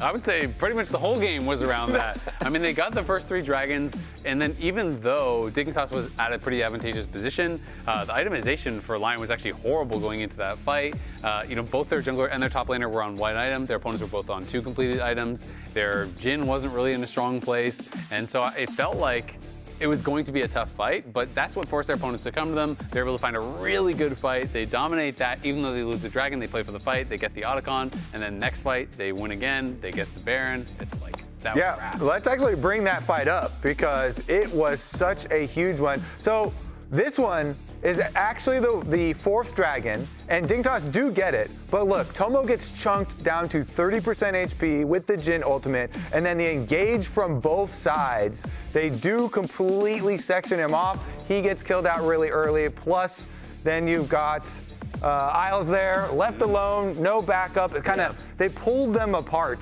Even though Dignitas are able to focus on the objective and delay it there, eventually the next dragon comes up and they secure Soul plus all the extra kills. I gotta give them a lot of credit because last game I was critical. It looked like it was very disjointed in their ideas. This time around, I feel like in these team fights, they looked way more on the same page. In that 4th dragon fight, like that was so critical. They were winning a 2v3 on one side and a 3v2 on the other side. They had really good, advantageous fights. And then this is just the dream equalizer. The Malkael comes through, they get punched back into it. They're getting Rel comboed on it. They're getting absolutely cooked. And this was just really well played back-to-back team fights from Lyon. 100%, and even just like the setup around Drakes, I felt like was much better from Lyon. Anytime there was like Isles who was sneaking and looking for a play on the flank, I think Licorice did a great job in being able to track him down and push him out. Even that, like, I think it was the 4th dragon fight where he just like ended up taking a portal to find a flank, just way too late at that point. So yeah, I love anytime I'm looking at the camera from the coach's perspective throughout the game, Keem is always going through a roller coaster from Lyon. So that being said, as you can see, Dig is selected red side. Red side seems to be the selection from both teams. Any reason behind that you guys are seeing? Looking for that counter pick, baby. When are we going to see the Vayne top of lore? They're so low-Q red side picks. Probably never, but you know. Probably never, but I can dream. Man can dream. Maybe if they get to playoffs, game 5, and can bust it out. I mean, it's all about the counter picks if you're going red side. Obviously, there's always been a lot of value in solo lane counter picks, but I also think people are putting, as I talk to pros, more and more value on also getting potential counter picks in bot lane. So I do think there's also just not really like a blind pick first pick that it seems super OP right now. The only ones that you would really want are generally getting banned out. So I feel like blue side just has less value. And it all comes down to this for both of these teams. Game 3 is on the line, elimination game. Last game you lose, you don't make playoffs. Going to commercials after this, game 3.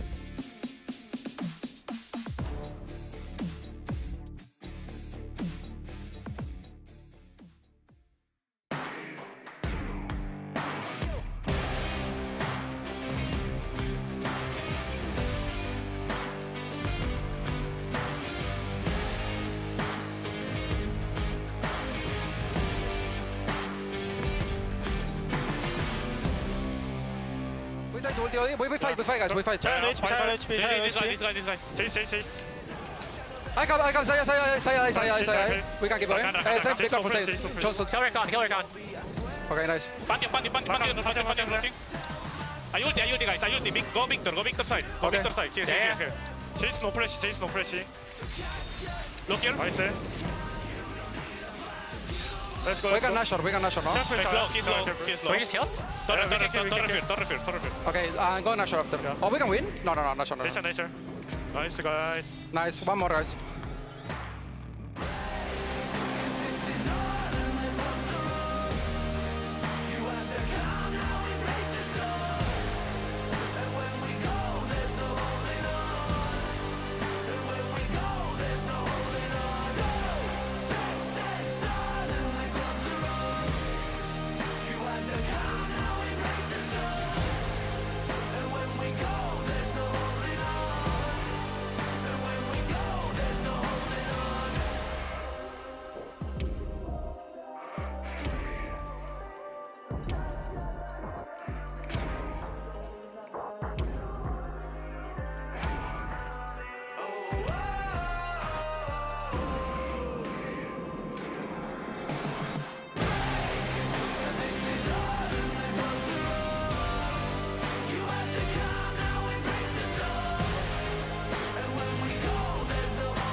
My name's Eric Ritchie, also known as Licorice. I play top lane for Lyon Gaming.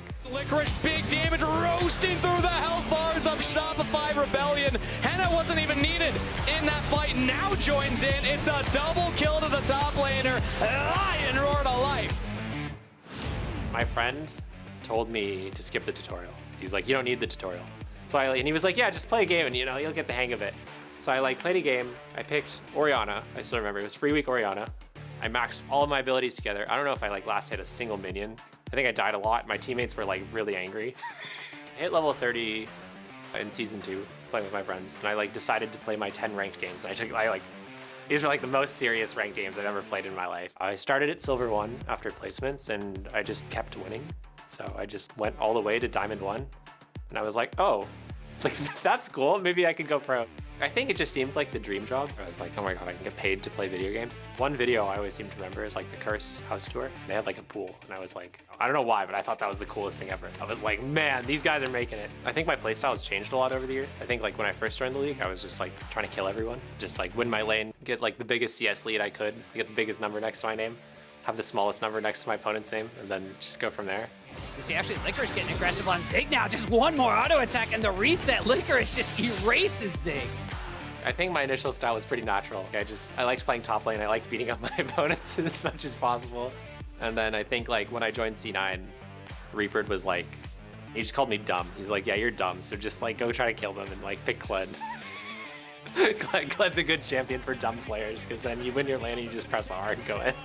And Cloud9 brings the storm to Team Liquid. Double Lift is chased down. It was really natural for me, and he just fit me into the team in that way. They're gonna dive into the pit, plenty of damage available, but will they even stop the Baron as the smite? Oh, he gets to kill the juggler! Who's gonna get it? You gotta be kidding me! Licorice solo carrying this game! I think a lot of times, especially in the past, it's I was able to get really big leads in lane, but I wasn't able to convert it into a win really effectively or a winning game state by using my team to help me. Any loss on stage would completely take me out. Now, generally I try to just support my teammates to play well. I think it's I like to help make the game easier for my teammates, kind of just absorb the pressure if the enemy team comes top and help support my teammates to get their own leads and succeed. But I still do like to beat up my opponents in the 1v1 and get solo kills. It's still fun. Spudge looks to do damage to Licorice, 1v1, dancing around the equalizer, and Licorice says, bet! I will take that 1v1. What fuels me to keep playing? Getting to enjoy being a pro gamer. It's a really cool job. Getting to play video games on stage and have fans cheering for you and competing every week. That's a huge part of why I'm still here.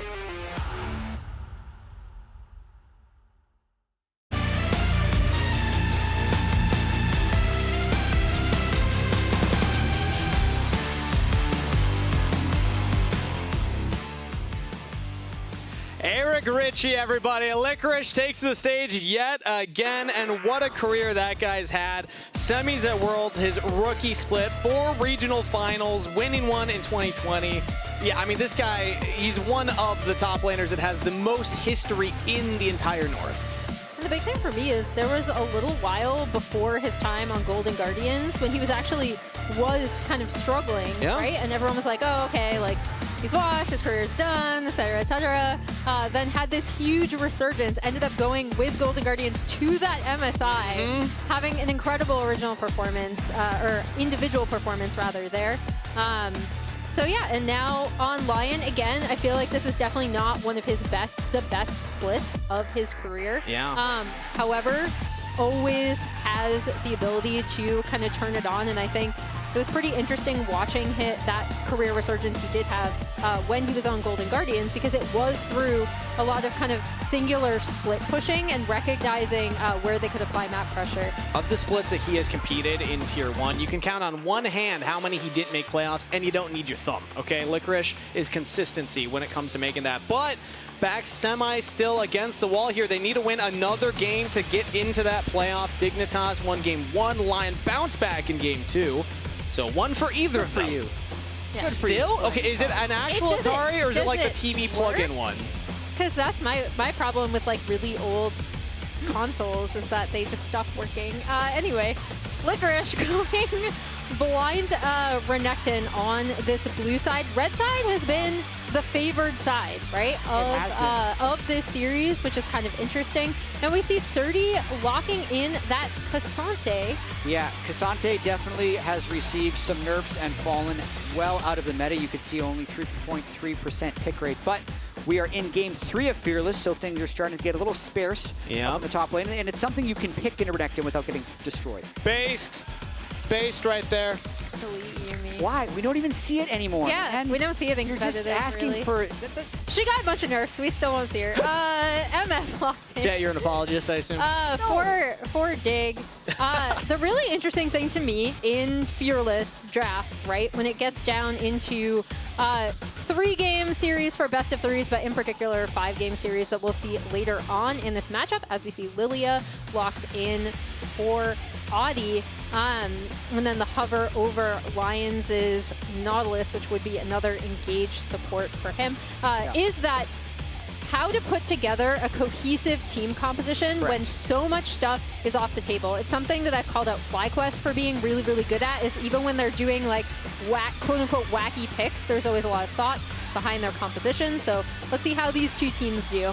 And I think that might be, if I had to guess, what Dig's takeaway from game 2 would be, because I think in game 2 they drafted good matchups and then they put all the ingredients together and it was just this horrible mush. It just didn't work. So then you're with the Cassante, they're picking, okay, this can lane into Renekton, but then can at least be a frontline later. And then if they're picking MF Braum already, that's just a bot lane that they're picking, right? Into just, they only see Nautilus, and they say, okay, this is going to be enough in lane and in team fights to have a good structure. But to highlight the fact that, yes, it is still best of 3 Fearless, if you want to get that premier AD carry, because now you can ban out more. I mean, we already have a couple removed from the pool, 4 in total, and then you pair that with the Callisto, with the Senna now.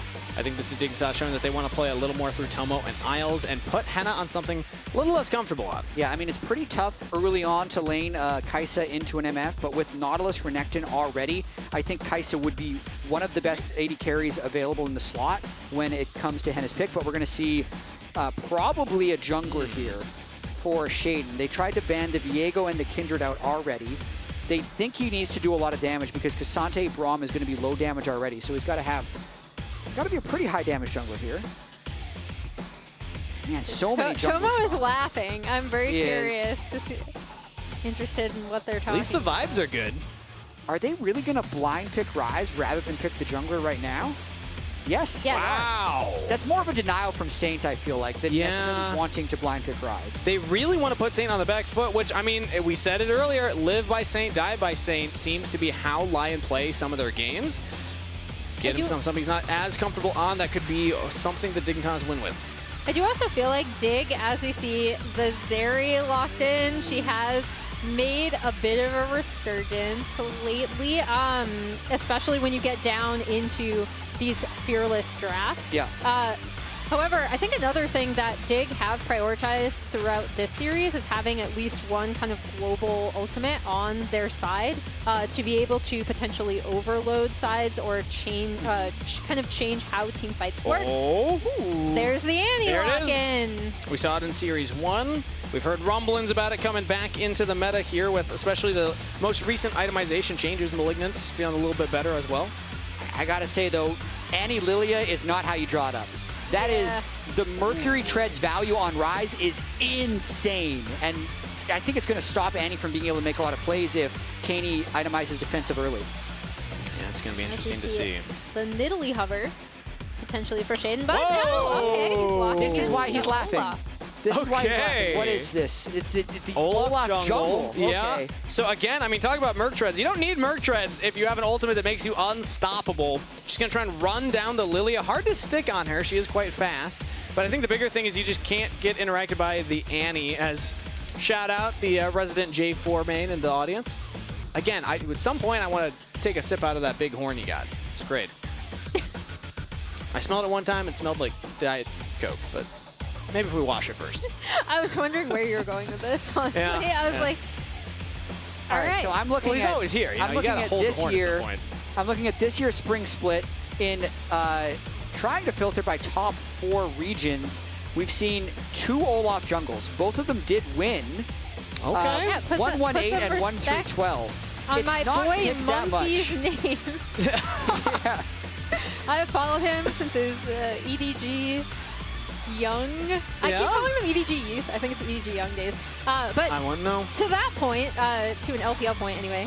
But actually, first, before you get into that, non-subscribers, we will see you in 30 seconds. For everybody else sticking around, Emily has this great point. It's not really a great point. It was just to point out that we had talked about the Annie at the top of show, right, as something that we might see. Because we also have, despite it just coming to the LTA North this week, seen it in other regions. Yes. Especially, again, in those fearless best of 3s set Deeper up. we go. Yep. Higher priority it gets. Reminder, everybody, winner goes to playoff, loser goes home for split 2. An entire split of work is on the line. Game 3, Dignitas take on Lyon. So interesting to see what happens in this game. We've seen the momentum of the series shift back and forth. We had game 1 where it looked like Lyon was going to be winning it, and then Dig clutched out some team fights towards the end. Game 2, Dig had a slight lead, but their team composition kind of fell apart at the end and Lyon stomped them. Now we're in game 3, and one of the biggest differences I see in this game than I saw in the other 2 is the top lane matchup is a little bit more neutralizing. We've had Gwen versus Jax, we've had Jace versus Rumble, carry versus carry matchups, but now it's Licorice trying to be a bit of a force and Surdy trying to neutralize it. And speaking of Licorice, this was Licorice previously last week when he was on the lounge. He was talking about their confidence level going into this match. And I do think, despite the fact that, you know, I had also picked this as a 2-1 in favor of Lyon, that was my prediction.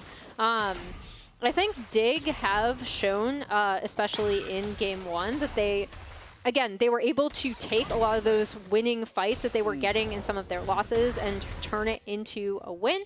So we will see what happens here. But yeah, I think most people coming into this matchup expected 2-1, maybe even a 2-0 for Lyon, just because of some of those narrow misses they'd had against top teams, specifically C9, and then also just their level of map play compared to what we had seen from Dignitas in their series. And I love what Tomo and Isles are doing down here. They drafted the Misfortune early, banned away some of the champs they didn't want to play into, and they already have priority down here, pushing Henna and Lions back to the turret. But it's answered by Lyon having that priority topside. Fairly expected when it's the Renekton, as you had highlighted, Jet. Surdy's mostly going to be playing kind of goalie here, playing more defense for the team. I think so. You never know, though, with Cassante. He does have some outplay potential in the laning phase if Surdy can get some good trades. I think early on, the Annie gank assist with the point-and-click stun, if Audi ever finds a small window to move mid, could be pretty effective. But for the most part, I think we're going to see a fairly low-action early game as the Olaf and Lilia just try and make sure they don't fall behind the other and farm. Both farming on opposite sides of the jungle so far, and nice dredge line lands. But again, Isles on the Braum. The man with the big shield says nay. Very hard to actually make damage stick there onto an 80 carry, so one of the other bonuses is that Isles his champ pool quite deep as well. He plays offensive, he also plays defensive. Did a few Braum games already. Annie is okay, Pog. I don't. Is this a positive statement, or I feel like it is? She sure does exist. She's in the game League of Legends. I can confirm that. She's in this game of League of Legends. That's a better point right there. But also, Olaf, fun fact I heard from production, the last time we saw this was, I believe they said summer of 2022, where Blabber pulled it out. So, yeah, it's been about 3 years since we have seen an Olaf played in Tier 1 in the North. Back then, Blabber's Olaf was permaban. He just ran every single game with it. But the kit's different now. It's a little bit more of a scaling pick. A lot of times, that's why you see it in top lane, because you need to get 2 to 3 items before you can really run through people in team fights. But right now, he's trying to run through Raptors. The Raptors, Yep. yeah. Bob Adilan's here, but Tomo and Isles walking up as well. And I actually think, yeah, Adilan got the smite onto the big Raptor there. So, nice defense from Lyon. Yeah, that was just Shaden trying to make an aggressive play around his pushing lanes. It's a good sign that he had the tempo to go for that play, but it's a good defense by Lyon to get the smite, and now very minorly Shaden is behind. It just means those Krugs are going to be sitting alive for a bit longer than he wants them to. It does mean that Tomo's going to have a slightly later reset here. Henna's able to get back to that wave a little faster. Maybe shove that in, so Tomo could miss out on a minion or two, but getting the Cole, so I think Tomo's here for the long haul. He's looking to get that Bloodthirster quickly on the Misfortune. Very, very solid item power spike. One item Misfortune, very, very good. Yeah, and she can have so much turret taking pressure, as we've kind of covered now that we've seen her a lot more often in the meta. She also has just the ability to get to team fights quickly, right? Ooh, as we see. Saint damage onto Caney, but Caney's actually walking forward rather than behind, so the only way out is back in. Doesn't have the damage, though, and that is first blood to Lions. I think that's what Caney was thinking, like, maybe I actually get a kill here, but I think the only way out was out. Oh, yeah? I think then he might have actually lived, but instead he went forward for the kill, and then once the hook landed and he got ignited, he decided the flash was going to be pointless. But he got Saint low enough, I think, after he pushes Saint back. If he just flashes backwards, there's a chance he lives here. Yeah, we'll see, because Saint is already starting this with way less health Gets the as stun. well. So now Annie's out of damage. Like, Annie's used all of her spells. So if Caney just walks back, sure, the Nautilus can do a bit, but then he's not taking minion damage. He's not getting the extra autos from the Annie. I think he might actually be able to escape. Well, either way, that's kill to Lions, so Nautilus picking that one up here. But I love it when supports do that. You know, you let Henna go for the earlier reset, get to that bottom wave, should be pushing into you, so you have a window to make a play happen. And if you pull it off, hey, better on you. Yeah. For Caney, though, the benefit is he still had his flash, though. And there it is. He does use it, so it gets away from the Tibbers engage. Yeah. And this is with the null magic. So he's going to be going early Merc Treads because the value is going to be so insane for the CC reduction on this team. As that gank happened mid, they've now thrown 2 full ganks towards him. That gives his team the Drake. So because the kill went to Nautilus, that whole sequence, I'd say, is still probably positive for Caney. I mean, he's got a target on his back, but he's wearing it well. Caney is even able to catch another wave here. He's not forced to go for a full reset. And the later this game goes, the scarier the rise is going to be, as Shaden's actually pushing Adilan away. He has level 6. Adilan does not. Flash over the wall. Adilan's out of there. Yeah, he's going to have to burn the flash. We see Braum resetting. Tomo should be resetting after this. Low. Huh? No flash on Nautilus. Bite lands. That's a stun up onto Lions. Won't need the flash, as he should be just fine. And I think looking forward in this game, since it's a fairly close early game, I look at the Lion team composition. They have Renekton, Lilia, Annie. I think if you're putting those 3 champs together, if it wasn't late and fearless, you would almost never do this, because all of them are these CC champions, and even Renekton hates people with Merc Treads because it'll reduce his stun duration and they can just walk away. So those 3 do not pair well together. This means that Henna needs to be the scaling for this team. He needs to have a good game, I think, in order for them to win. Since everyone's going to be building Merc Treads anyway, it's going to enable the Zeri to have more potential to do damage. True. No plated seal caps. That means less damage reduction on those autos. Yeah, it's going to be a lot on Henna, and again, a lot on their setups for Henna, right? And keeping him protected. As the grubs have spawned, we're going to see... Yeah, does Tomo go for the reset? Lanes. Yeah, we should see the lane swap. Great timer right there. Tomo picks up the completed BF sword and heading towards that top side here. The strut on Misfortune just means you get around the map so fast. Yeah, zooming. You're zooming around. You don't even have boots. Look at how fast that's moving. It feels really good when you play it. 404 boot speed. But yeah, now this should also, again, just because she is so powerful, Lyon gonna sneak in and take these grubs before Dig gets set up. So really smart take from them, recognizing when they could get in there. As we mentioned, though, teams seem more willing to give away these 3 grubs, which are stronger than the previous version's 3 grubs, since these 3 grubs can't become 6 grubs. That's the reason that we And you know, Dig got grubs last time, and they lost the game. Exactly. I was going to point out the team with the early Drake stacking, which was Lyon. Oh, flash over the wall from Shaden, all in onto Saint. He flashes, but the undertow snipe. Shaden gets the kill.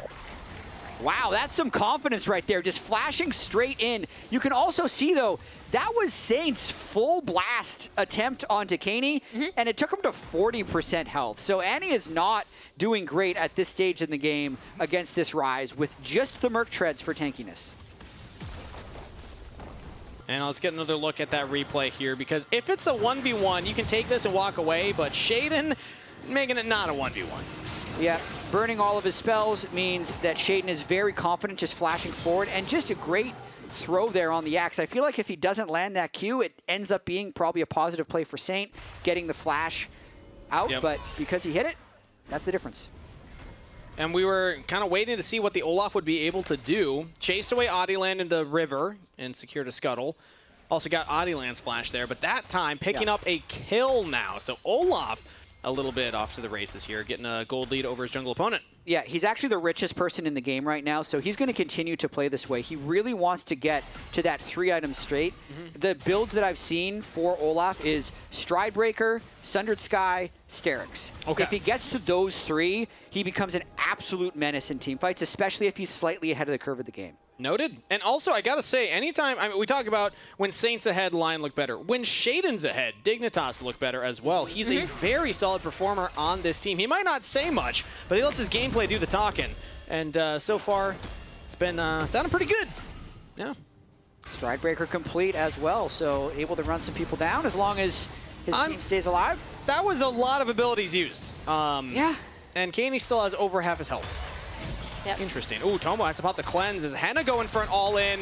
1v1 as the AD carry. Does not want to flash follow. Tomo has to use 2 sums to get away. What is the cleanse for? He does. Unsure. It's a nice move there by Henna, but I do wonder if Tomo just slow from the zap, button. potentially. I'm going to go back and check. Yeah. Take a look. But either way, Tomo will not have those abilities as Dragon's coming up in 10 seconds. This is a great window for Lyon to actually go for something, but Tibber's not available for Santis. He's in the pit, no flash, gets a stun onto 3, but Isles with Tomo just push all of Lyon off of the objective, but they want more. In go Dignitas, but lovely lullaby out of 3 members. Adiland just turns the play on its head. Licorice joins in, and he's able to pick one up as well. The top laner's trying to get some action done here. And a flash forward from Surdy. He's pulling back. Licorice locks down. Do they have the damage all out used? He's still fine. Coldamik to get the heal, and Henna goes on the wall. Tomo's down. Lions traded. Henna, can you get away? Caney looks to chase down. Does not have flash available anymore, so Henna is out of there. What a chaotic fight. Absolute bloodbath. Dignitas was feeling so confident after their initial play that they end up just taking the Ryze ult and kind of running it down, because the start of this is perfect. They kill Saint, and they get a bunch of people in bullet time to force them out. At this point, they think, fine, we can win, but the Lilia Q into 3-man sleep turns it around. Yep, and then the big person I want to watch on the backside of this fight is Henna, right? Because even though Audi goes down there, and that actually does give feet over to Dig, Henna was able to get some damage in off the back, and then, try to get Licorice in there. Yeah, going to be fairly important in this game as well, who actually gets the feats of strength, just because I would say the anti-burst, if he has to go into the Merc Tread shields of the upgraded Mercury Treads, is going to be pretty important. So Feat of Warfare goes over to Lyon. They need one more to be able to take those boots away from Dig. Making a note to go back and clip that team fight later. That was the Braum ult into the MF ult, into the Ryze ult, into the Nautilus, into the Lily. Just like, who can combo their abilities better? Both of them looked good, but end of the day, like you said, the Feat of Warfare picked up, and now another Dragon here for Dignitas. Yeah, the big thing here is Dig are still able to go in and get this Drake. We talked about how important early Drake stacking was in the last game, right? And it will end up being an Ocean Soul, so I'd say not as potent as a Hextech, but not bad. Let me trade you, though, points here. That's an Olaf, so yeah, true. Like he'll benefit a little bit from it. Yeah, I think so, and especially with how front-end heavy Lion's damage is, if you're just building a little bit of burst reduction, then the Ocean Drakes or the Soul would make it so you're back at full health and can kind of go wherever you want. So when you really talk about it, all souls are powerful in their own way. Yep, a soul's a soul. So a soul's a soul, it's good. And Dignitas stacking those up, also getting a little bit ahead there in the feat of Monster Slain, as we've confirmed.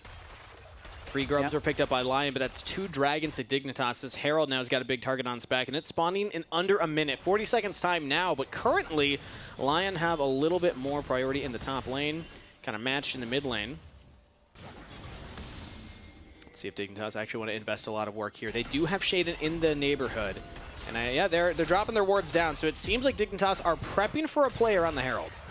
Yeah, Shaden wants to fight at this point in the game, I believe, because he feels much stronger than everybody else. And also, as they're moving with Ryze, like, they can really bully Saint around. That's why they're trying to attack him as much as possible. Saint not at a powerful point in the game currently.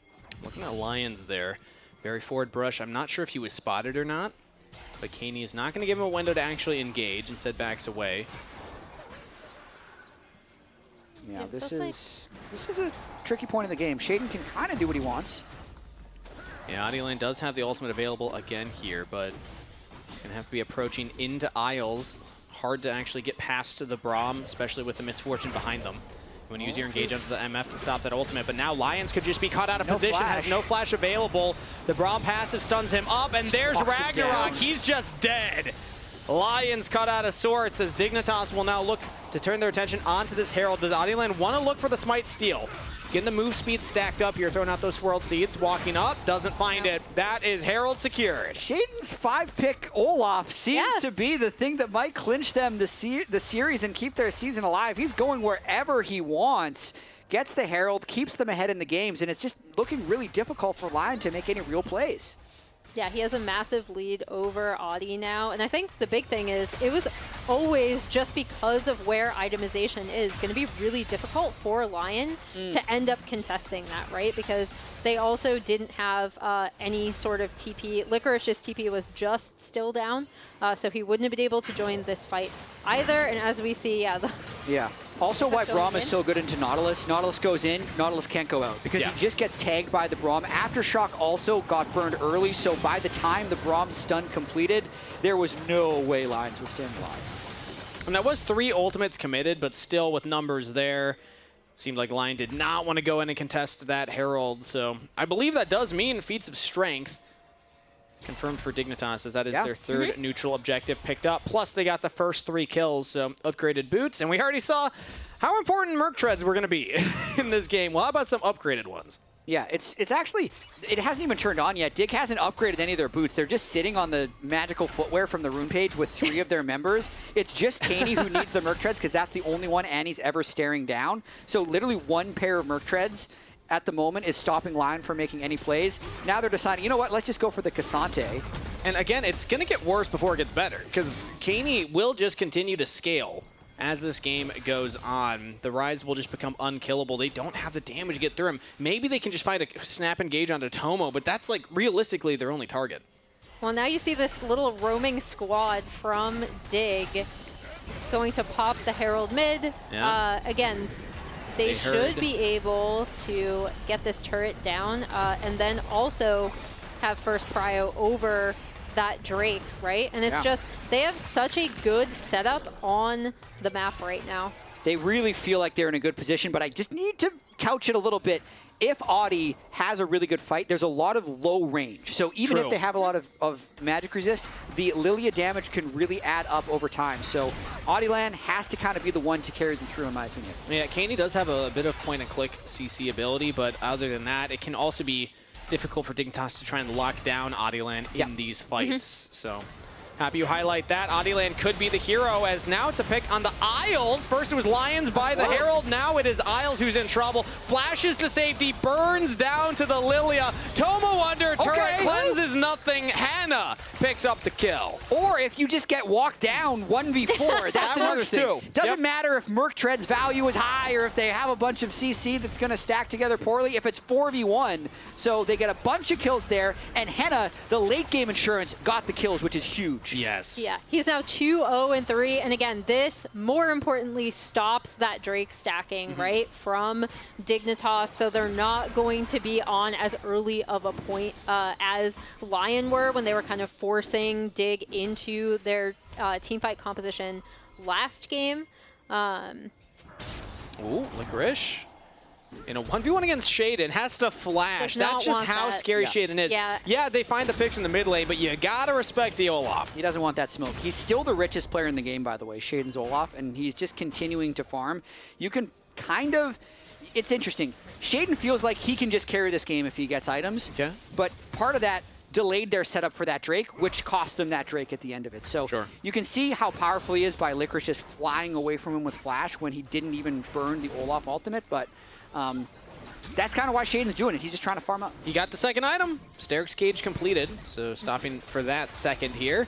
He's a big shield based on your max HP if you get taken low enough. And yes, he is stacking HP. Audiland's very happy about that with the Leandri's build, but you're going to be drain tanking as Shaden, so unless they get some grievous wounds, it's actually going to be hard to stop Shaden from still running down the entire team. I mean, Shaden just taking all the gold. Luckily, you do get to buff share now. It's not like he's taking the blue away from the Rise, but... Junglers loved that change. I know it's been around for a while, but oh man, what a good day. He's almost 10 CS per minute in the jungle this game. Wow. That is he's quite farming. impressive. He's farming. Like, especially against a Lilia, who pretty known for like a clear speed ability to just blitz through those jungle camps. Oh, we're just starting at Otacon. All right. I mean, Lyon aren't in a setup. We see Audiland mid. Audiland's literally on vision mid. Surdy sees him. No vision from Lyon around the Otacon, and that is a secured objective to Dignitas. Yeah, completely uncontested, and the only thing that they might lose for it is this top tier 1, right? So that's definitely something that Dignitas will take, especially with Otacon now, again, as a reminder, being a permanent buff. Licorice, as he does get this turret, at least it's an answer for Lyon. I want to take this moment to just get a breath in because, oh, no, we don't get it. Hannah going all in onto Tomo yet again. That's another flash from the Misfortune. Hannah can't quite hit the damage, but the dredge line from Lyon secures the kill. Tomo just getting pushed off mid-wave again and again. That's what's keeping Lyon in this game. Even though Shaden can one-shot objectives with Olaf, if they can't get mid-prio, it is hard to play. And it's really great recognition from Henna and Lions on when they can go on to Tomo, when he does step too far forward. Again, because MF holding that mid lane prio is so important to a lot of things Dignitas want to do around the map. Another time where Tomo just gets completely bullied.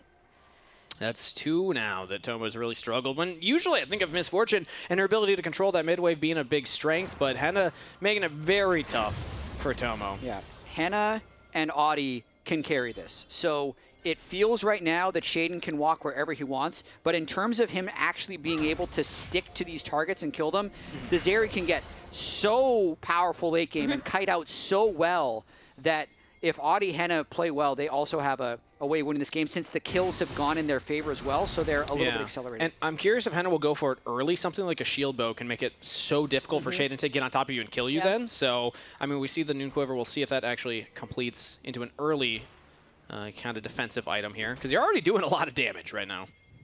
They are looking for a play onto Henna. Oh, yeah. Henna actually has to jump over the wall. Kaney locking him down, and Henna's all alone. Uses the Lightning Crash, trying to take the 1v1 versus Kaney. Has Lions behind him, and Henna Finds some forward. That's a teleport in from Surdy into 2 members of Lyon. Sane trying to lock him down with Adiland. Flashes forward all out onto Licorice. The escape tool is found as Adiland goes in. Lilting Lullaby on the multiple members with the bullet time. Takes out Adiland. Dignitas hold their ground and they win the fight. What a back and forth fight right there. Caney got the summoners out of Henna early so it couldn't be a sustained Zeri fight, and then everyone just piles on. Surdy makes the best of a bad situation at the back end of this TP, but it starts with Caney onto Henna. Yeah, you see Lyon going forward, really trying to be able to protect Henna in here. I thought that Surdy might be out of this fight completely because of how he TPs in, but Audi and Saint can't really get on him. He flashes, is able to get Licorice completely out of the fight, and then even though that sleep lands, this still sets up that MF ult. Yep. Shaden can hold his ground. I mean, the Lilting Lullaby does nothing against the Olaf, so Shaden says, that's fine. I'm just going to run down the Lilia. He ran in, basically 1v4. They couldn't even pop hysterics. He just mauled them. Skipping the Sundered Sky as well. Looks like he's going to be going probably for a Spirit Visage for a little bit more MR, which again is going to make Henna a threat for sure, but they're just trying to make sure that this Lilia Annie can't do anything. But that started with Henna in a rough position. If Lyon can get a better front to back like this current setup, it could be a different story. Yeah, Annie is still mid too, so she'll probably be, if As they the do want to fight this, backing, and then, oh, no, she's just going to TP right into the back half of it. But Dragon's already down. Yeah, I mean, that Dragon's secured, so Lyon kind of lost their window to try and fight. They did. It's not Soul yet, and Henna did get individual gold from the turret, so I think it's something that Lion's okay with. If they tried to brute force their way into Braum, they probably would have ran it down, so they might even get 2 turrets out of this, as the map is split, MF mid. Dignitas not able to get in there to stop it. So yeah, okay, making best of a rough situation. Lyon will get 2 turrets for their trouble. Tomo's trying to get this mid turret in response and actually does do it. These misfortunes. That's what she's good at. You know, I expect it from Ziggs. Expect it from That's Tristana. how you should. So haven't you heard my argument about MF actually? You should play MF like Ziggs. Right. Not exactly, but in terms of your ability to take turrets, I think sometimes teams don't leverage it. That time, Dignitas did leverage it. True. When they were losing tier 2 Shout out Tomo. on the bot side. He learned from the first 2x9 in mid lane. He said, okay, nobody's here this time. I can actually push in and hit that turret. As again, moment to catch our breath here. The loser of this series is going to have an early end to their split 2. Nobody wants that on that stage, I can promise you. Yeah, and the pressure's got to be mounting. Yeah. It's been a very good series so far. Big contest over this Scuttle Crab here, but neither team actually has a good way of engaging.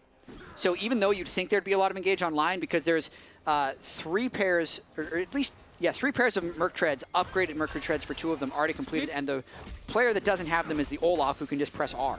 So none of the CC for Lyon necessarily works, but on the other side, Dig is a run-at-you comp, and Lyon has a lot of speed to run away. So they end up eye-contacting a lot of these river fights, and the only true engagements we'll have is when they start the objective. Yeah, that's when you'll see potential setup for the Annie come out, potential Nautilus. I am curious to see how each of these teams do end up setting up their fights, right? Because we have seen a lot of really, really good, you know, Dominus, Renekton flanks from other teams, but then this Olaf is such a pain to deal with. We keep having to go back to highlight that the Olaf is unstoppable in these fights, and Caney's also getting to a point here where you have the Seraphs, you have the completed Roa, and you're going to build that Zonias. So that's going to be 2 people that you'll just never kill through the Lilting Lullaby, because Caney's got the outplay button as well now. Really tough for Lyon to actually find their approach here, but when do they want to pounce, and how do they want to find it happen? The Baron is up on the Rift right now, and Dignitas are just taking away buffs, keeping Adiland out of his own jungle. But that should get, because this wave had already kind of been set up, Caney is going to be able to knock down this top tier 1, and they'll be able to get down a lot of vision around this Baron area to kind of set them up for success. I mean, look at how deep their vision is all the way down here on this top side. Yeah, you could see that Dig playing with a lot of confidence. I was almost expecting them to just start the Baron because they had good control ward coverage and they would maybe want to draw Licorice's TP in, but you can tell you definitely don't want to throw the game on a Baron, throw your season on this Baron, so you need to make sure you have the right play. Dig, I think, is probably just going to wait until that soul fight. Yeah, and now we see the classic kind of vision battle, right? Lyon did get in. They were able to clear out some of those wards. We see Isles going back in, placing that ward down before recalling. Dignitas currently have mid-wave set up, but Henna is going to be able to catch that. And again, it's just going to be scrapping over setups, in particular vision setups, and then to your point, potentially leveraging the Drake as well, because, to reiterate, Dignitas are on Soulful. Yeah, minute until that Dragon. So I just want to take some time to appreciate how Dignitas find themselves in this position to begin with, because Split 1, they were kind of still in the bottom 4, but they won a series, right? They were able to have a deeper run in that lower bracket, if we want to call it that. But this time around, we full expectation. Lyon were the more improved team, and now they're finding a pick on the Isles, but the bullet time over the top, they can't kill Braum fast enough. Lion's in trouble, flashes away. Surdy trying to front line here, as he will flash as well. Nobody goes down. So we got to see what ultimates are down. No heal or Braum ultimate on Braum, no MF ultimate, and then we're missing Nautilus ultimate and Annie ultimate, but a lot of flashes still up as this Drake is up in 20. Shaden still has Ragnarok available. Shaden could still be the hero for Dignitas right now. Currently, Lyon control the access point, though. But you got to be so careful about Henna here. He burned his Zeri ultimate, so he's much less damage, but he's still 3.5 item Zeri. No Lightning Crash. That's where a lot of the damage, even recent buffs, went into that Lightning Crash damage. So that is actually quite big that the prime carry, the guy that's got to get it done, will not have that ultimate available. Let's see if Lyon can fight regardless. Dignitas are going to start up the Dragon. The Soul for Dignitas, if they can get this. It's got to be a flip. He's got to flash for it. Adilan's going to try and look for the seal. Instead, he goes in for the ultimate lullaby with multiple members, but he just can't get it down. He went into the stasis too early, as now he's taken out of the fight. Tomo gets the kill to kick things off here, as Lyon are going to have to find something. Flash stun from Saint, but shut down from Henna. Double kill to Tomo. Lyon are still winning the fight. Licorice goes in despite the quadra kill to Tomo. Licorice is getting it done, as Isles will fall. Everyone's died left and right. Licorice going to the Dragon. I think he's going to get it reset. Are you kidding me? Nobody gets the objective at the end of the fight. I thought Isles was crazy for sticking around there because it was an 800 health Drake. Licorice could have finished it. But let's watch this fight. Split call by Dig at the start. I think Shaden wanted to finish the Drake, but Audi just makes it too juicy for the fight. Flashes in, gets a super sleep, and then Dig says, well, we have to fight or we're going to get aced. Yeah, and here we go. Surdy actually ends up getting burned, which is then when Shaden turns, right? And here's where Tomo starts actually cleaning up so many of these kills, but then you have the stun coming out from Annie and Licorice being able to clean up that off the backside. And then Hero Isles stopping this Drake from being taken. Because it's still up. It's still Soul Point. I think we're going to see another fight. We could see it yet again here. And that little lullaby did land, but it really only affected Isles because Tomo had the cleanse and then the stun onto Surdy. But now we're back to live here. Dragon's already under half health. Dignitas just get it. Lyon cannot stop it. Licorice must be kicking himself about that chase. He wanted the free kill onto the Braum, doesn't get the kill, doesn't get the Drake. He could have done 1,000 damage, and now that Ocean Soul is going to be hard to fight back from.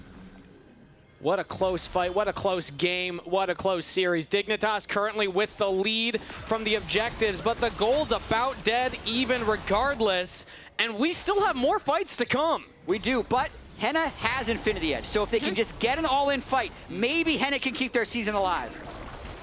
Lyon need to make it happen right here, right now. No flash on Henna, but the Lightning Crash is available this time around. Bullet time used, but not to great effect. Glacial Fissure down as well. That's two big ultimates from Dignitas, but they're still on the Baron. They get it.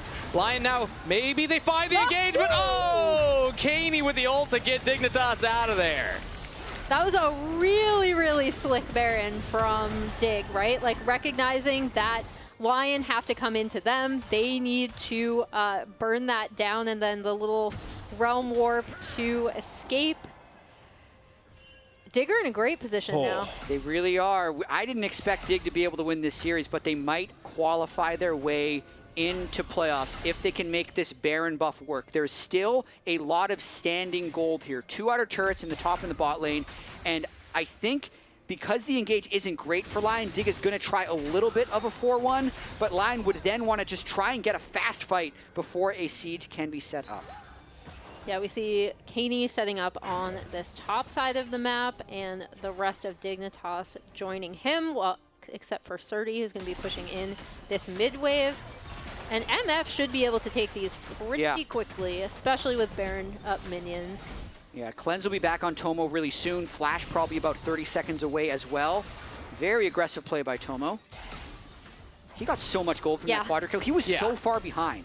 And now he's 64 gold up on Henna. With the QSS, another outplay button onto Adilan. Adilan's job's only getting harder as another engage onto Isles. There's the lightning crash. Tomo was just taken out of the fight. Very low on the misfortune, barely gets out of there. Henna's still pretty strong. Yeah. If this was not your reminder, my goodness. That was 2 hits. Yeah, that should 2 hits. Stymie the push a bit. Audi is going to be able to potentially clear out this mid wave. Although, there we go. There's the Ocean Soul. He's back. And the Bloodthirster in action. Tomo is now back to full health. Yeah, did not have to reset. Still able to continue the siege with the rest of Dignitas, but again, no lightning crash for Henna means that Lyon, they can't really fight. It really feels like without Zeri ultimate, Dig is a bit unstoppable. They can go wherever they want. They're just going to go collect this mid wave and probably try and open up the second inhibitor. Can they get the first, though? They actually... Yeah. Yeah, with this cannon minion hitting it. 1 more, 2 more autos. It was 2. Yeah. There we go. Moving over to the mid lane. Still no lightning crash, so Lyon just has to concede it. Yeah. It's going to be up soon, though. They'll have it for a Nexus defense. So Dignitas, they cannot use the Baron to end the game, but they're going to use the Realm Warp to just rotate towards the bottom lane. This is a really, really nice use of that Rise ult, right? To continue to chew through these turrets. Really, really limiting the options for Lyon now. Licorice! He just walked up to try and stop Bags and just gets destroyed. I mean, he stopped 3 of the backs. So sure, mission accomplished. Mission is sort of accomplished. There's no big objectives coming up. It'll just be a little bit of extra gold given away for the most part. You can see Dig trying to redeploy on the map very quickly, but I think it's most likely going to come down to this Elder in 2 minutes unless Dig can find some type of big game-ending fight before then. Kanye again in the side lane right now. Almost the death cap completed. If it comes down to an Elder fight or a Baron fight, he might just have that item. Yeah. And he's been involved in so much that Dignitas have done, right? Yep. Like, participated in 11 of the 12 kills they has been using that global ultimate really, really well. Absorbing all the early game pressure, too. All right, Dignitas, they're at the precipice. All the work that went into this year, all the effort, the blood, the sweat, the tears. It could come down to one final fight. Lightning crash from Henna, but he's knocked up to start things off. Brom's shield keeping everybody safe. Henna's ultimate will go on cooldown. Licorice trying to dive forward, and there goes Adilan looking for the big sleep. Lands on the 2. Katie pulled back in with the hook, but he goes into stasis. Shaden diving the backline, and Shaden is making magic happen. Licorice gets 1, does go down. Dignitas have claimed 4. It's only Adilan left alive. Making pelts out of Lions. Dignitas, get it done! 1 more push, and they're bound for playoffs. Adilan cannot stop. Can only watch as the Nexus falls. Dignitas win the series! What a game by Dignitas. Playing with their food at... That game 1, very clean from Dignitas. Game 2, it was close in the early game, but game 3, they close out a very tough late game situation. And we talked about how much it kind of meant for both of these teams to be able to continue their seasons, right? In split 1, they both had their seasons cut pretty short. What a glow up from Dig, especially in these team fights. That pocket Olaf coming out absolutely massive for Shaden. And it looks like we are now going to join Raz and Surdy on stage for the interview. That's right, I'm here with the victorious Surdy after a banger of a series. Surdy, just a gut reaction and now making your first playoffs in the LTA. I'm really happy we don't have to go on another 2-month break. I think if I went backstage and we lost, the coaches might have killed me, so I'm thankful for my life right now.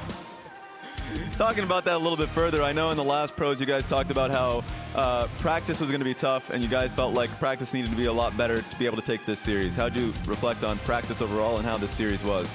It still needs to be better. There are a lot of issues, honestly. I think that we kind of got lucky that Lyon's practice was probably just as shit as ours was, because if they were actually improving, we probably wouldn't have won with how the last few scrims went. So thankful for that. All right, and just talking about, I guess, your guys' growth throughout the split, because I know it was a tough ride for you guys at the very beginning, and then to be able to clutch it coming through at the end. How do you guys feel, at least not, you can talk about your own personal growth, but the growth of the team now heading into playoffs? I think we're slowly starting to get on the same page. It will sound really dumb, but I think a lot of teams in LTA are very bad at understanding the team's win conditions based off champions and draft, and what they need to do. Like, for example, when I was playing Jace, Pantheon, looked for Rumble inside. We killed him twice, then we didn't kill him again for 20 minutes. Yeah. So that kind of thing happens a lot, and I think that as long as we understand our win conditions in the game and all of that, we'll do fine. Anything you guys are looking to improve on in particular? Because, I mean, you kind of said it before we ended the interview, but now you guys are going to playoffs. Anything you want to work on yourself or as a team? Yeah, for me, it's awareness. I always had a very selfish playstyle in solo queue, where I never moved. I never did anything for anybody else on my team. I took everything and then I carried with the resources I got. But in competitive, it's extremely hard to do that. And because of the way that I learned to play the game, I wasn't aware of things happening in other lanes and what was happening on the map. And so I wasn't able to adapt properly to it. And that's been like the biggest hurdle in competitive, is seeing the entire picture instead of just my individual situation, and then piecing together like the entire puzzle with that info. Well, we're starting to see the improvement, and congratulations again on making the playoffs. Thank you for the interview, brother. We're going to be sending this one straight to the lounge.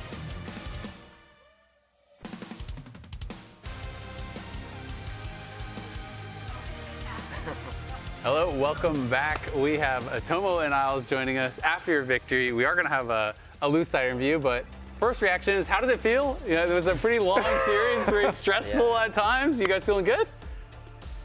Honestly, Got the dub. not bad. Honestly, I'm still in fight or flight mode, so Yeah. maybe I'll register it later. To be honest, I was really frustrated during the series, so it's kind of hard to hold back my emotions at times. I played really bad in the last 2 games, but it always feels good to get a win, you know. What was causing the frustration? Just I guess repetition of problems that happen in scrims. That's one of the most frustrating things, I think, on stage, when you see problems that you have that don't get fixed. And then, usually I don't do this type of thing, but I was kind of protesting silently on stage. I really shouldn't do stuff like that, so. Oh my gosh. So how did you guys overcome that then? Like, if you're having these frustrations and stuff, you know, how were you able to overcome that in game? I think we realized that both teams can really only win by second dragons. So for the third game, we kind of just opted to pick power lanes, and I think Olaf was a pretty sneaky, like. Olaf was a really good. That was good. Yeah, it was not planned at all. It was not planned at all. Whose idea was it? Because we were thinking about picking like Kindred Gal or something, because it's like Shaden's like pocket pick, but they kind of headshot us in the 4-5, and then like last seconds like Olaf for Italy. Did Shaden say that? Yeah, he's like, lock me up. Well, it was Lyra's idea, but Shaden's Lyra's choice. idea. Okay, That's cool. All right, well, we're going to come back and talk more about this, but we have Raz standing by with Audioland for an interview.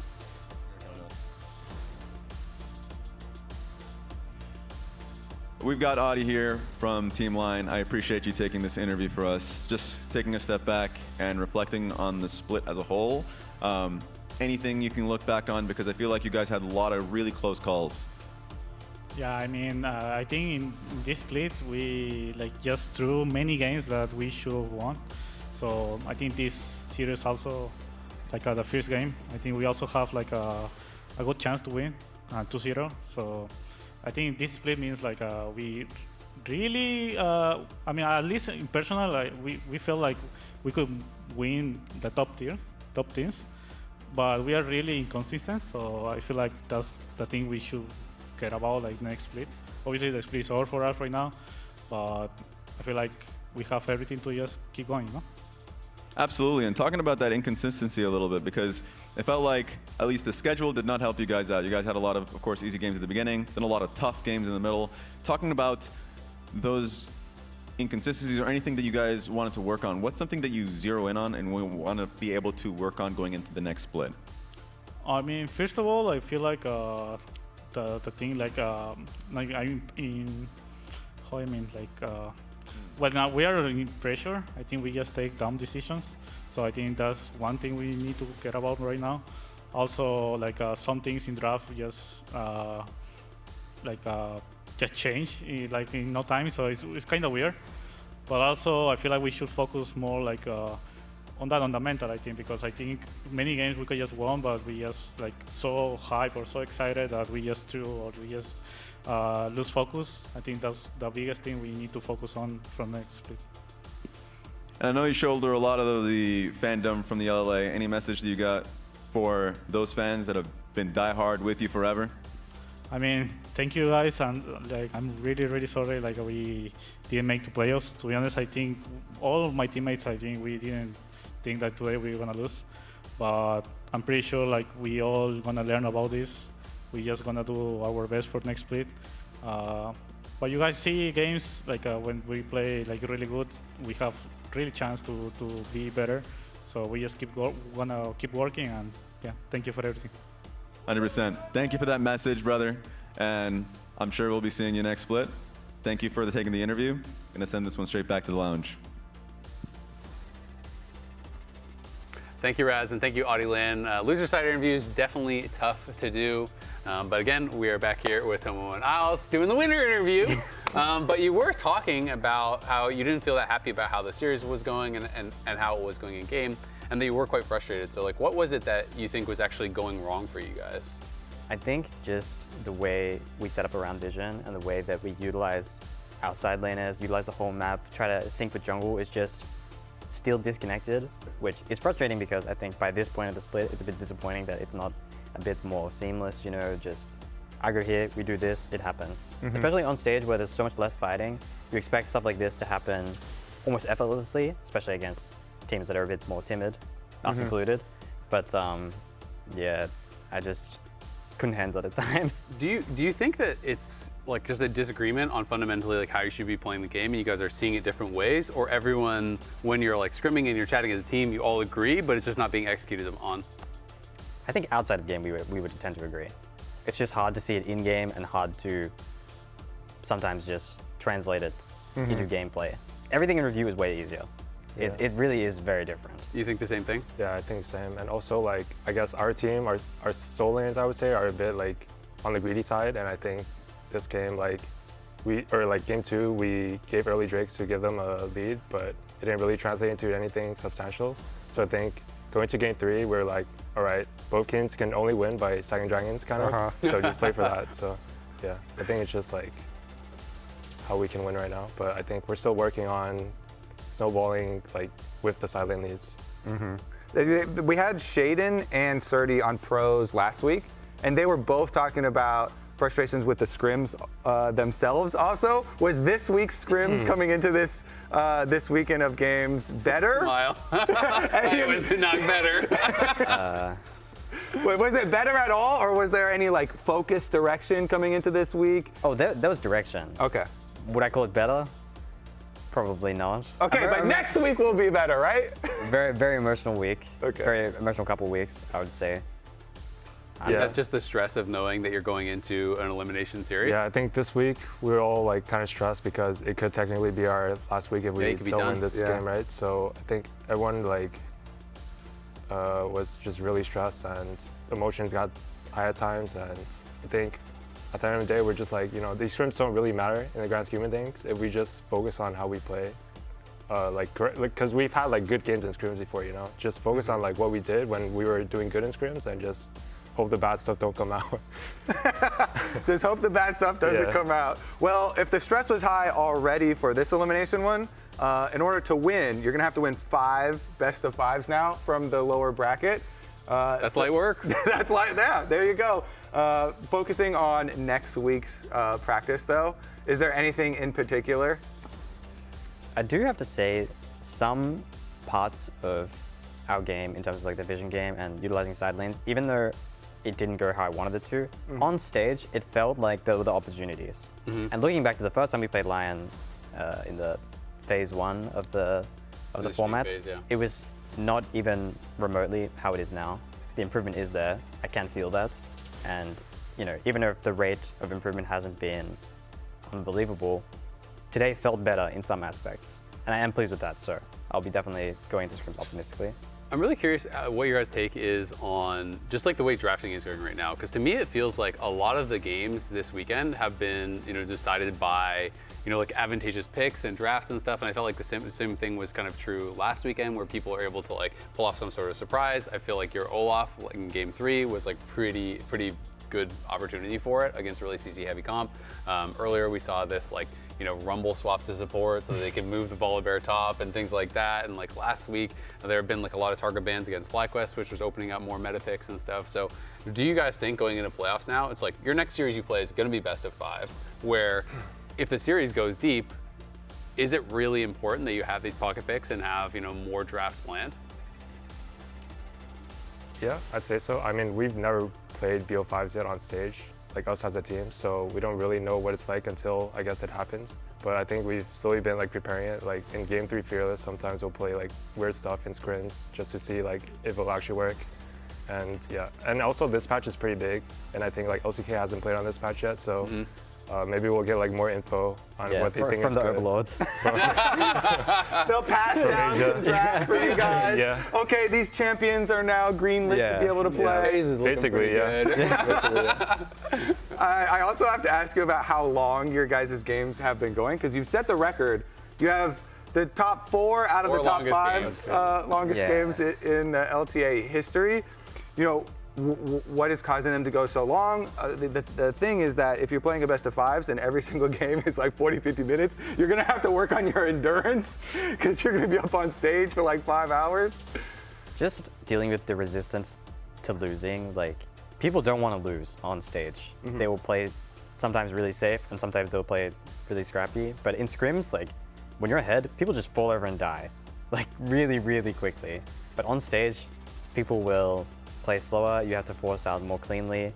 You will just end up meeting a dragon oftentimes, and if you picked comps that don't excel at that, it will be hard for lower rated teams, generally speaking, to close games. I think, like Tomo touched on earlier, that's just kind of how we struggle, and it's been a bit of a recurring issue, so I would attribute that mostly to the long games. So yeah, basically same. That's what he said. All right, well, today, let's find out who the players of the series are. I'm not actually sure exactly who won for your guys' series. Who would you guess? Probably Shin. Oh, okay, Jungle Diff, both series. Jungle OP roll or what? Pretty good, yeah. Absolutely. Yeah, Inspired played really well earlier, and Shane obviously making a big difference for you guys today.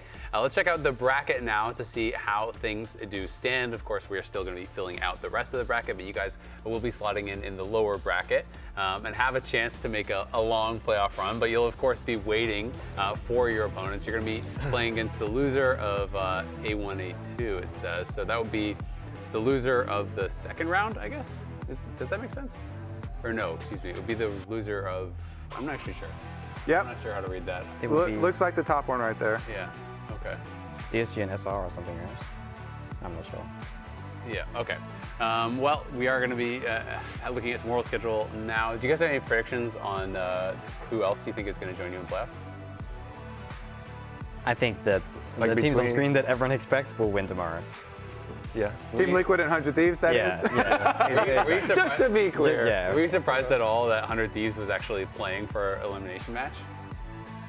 Not too surprising, I think. Honestly, their stage games have been like pretty shaky. Like they gave a lot of chances to us, and they're like allegedly like a top like whatever team. Allegedly. Allegedly.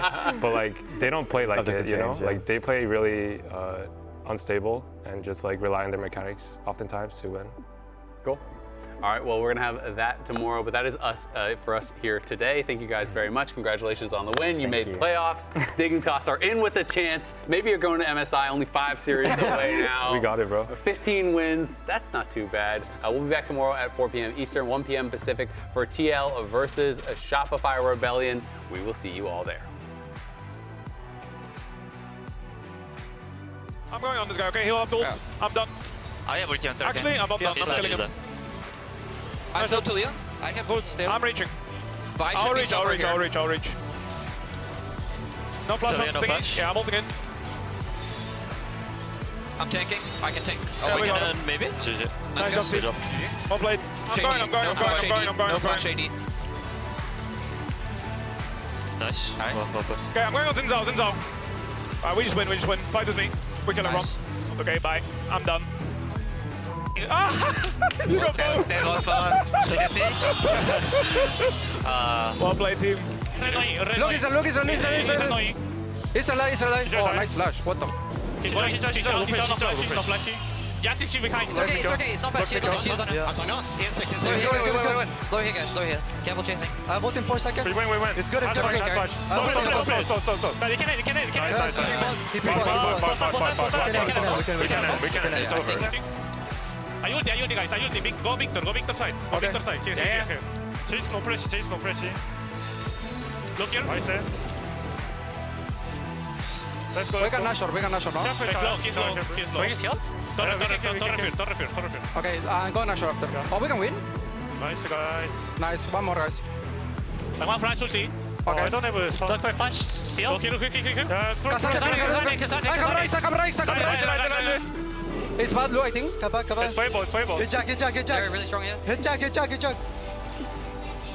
I'm up. No push any. It's good. Yeah, look, it's good. Go. Still good. Up. Zeri's dead. He's tagged. We win. I'll kill that one. Nice, guys. Wait, can we go Baron? Good job. No. Yeah, No flash. Look Nash. No, we need more practice. All right, that's the Shade and Jungle list. Wait, that's it? That's it. That's all we needed. Thank you. That's perfect. Dude, why did I say I'm horrible? What?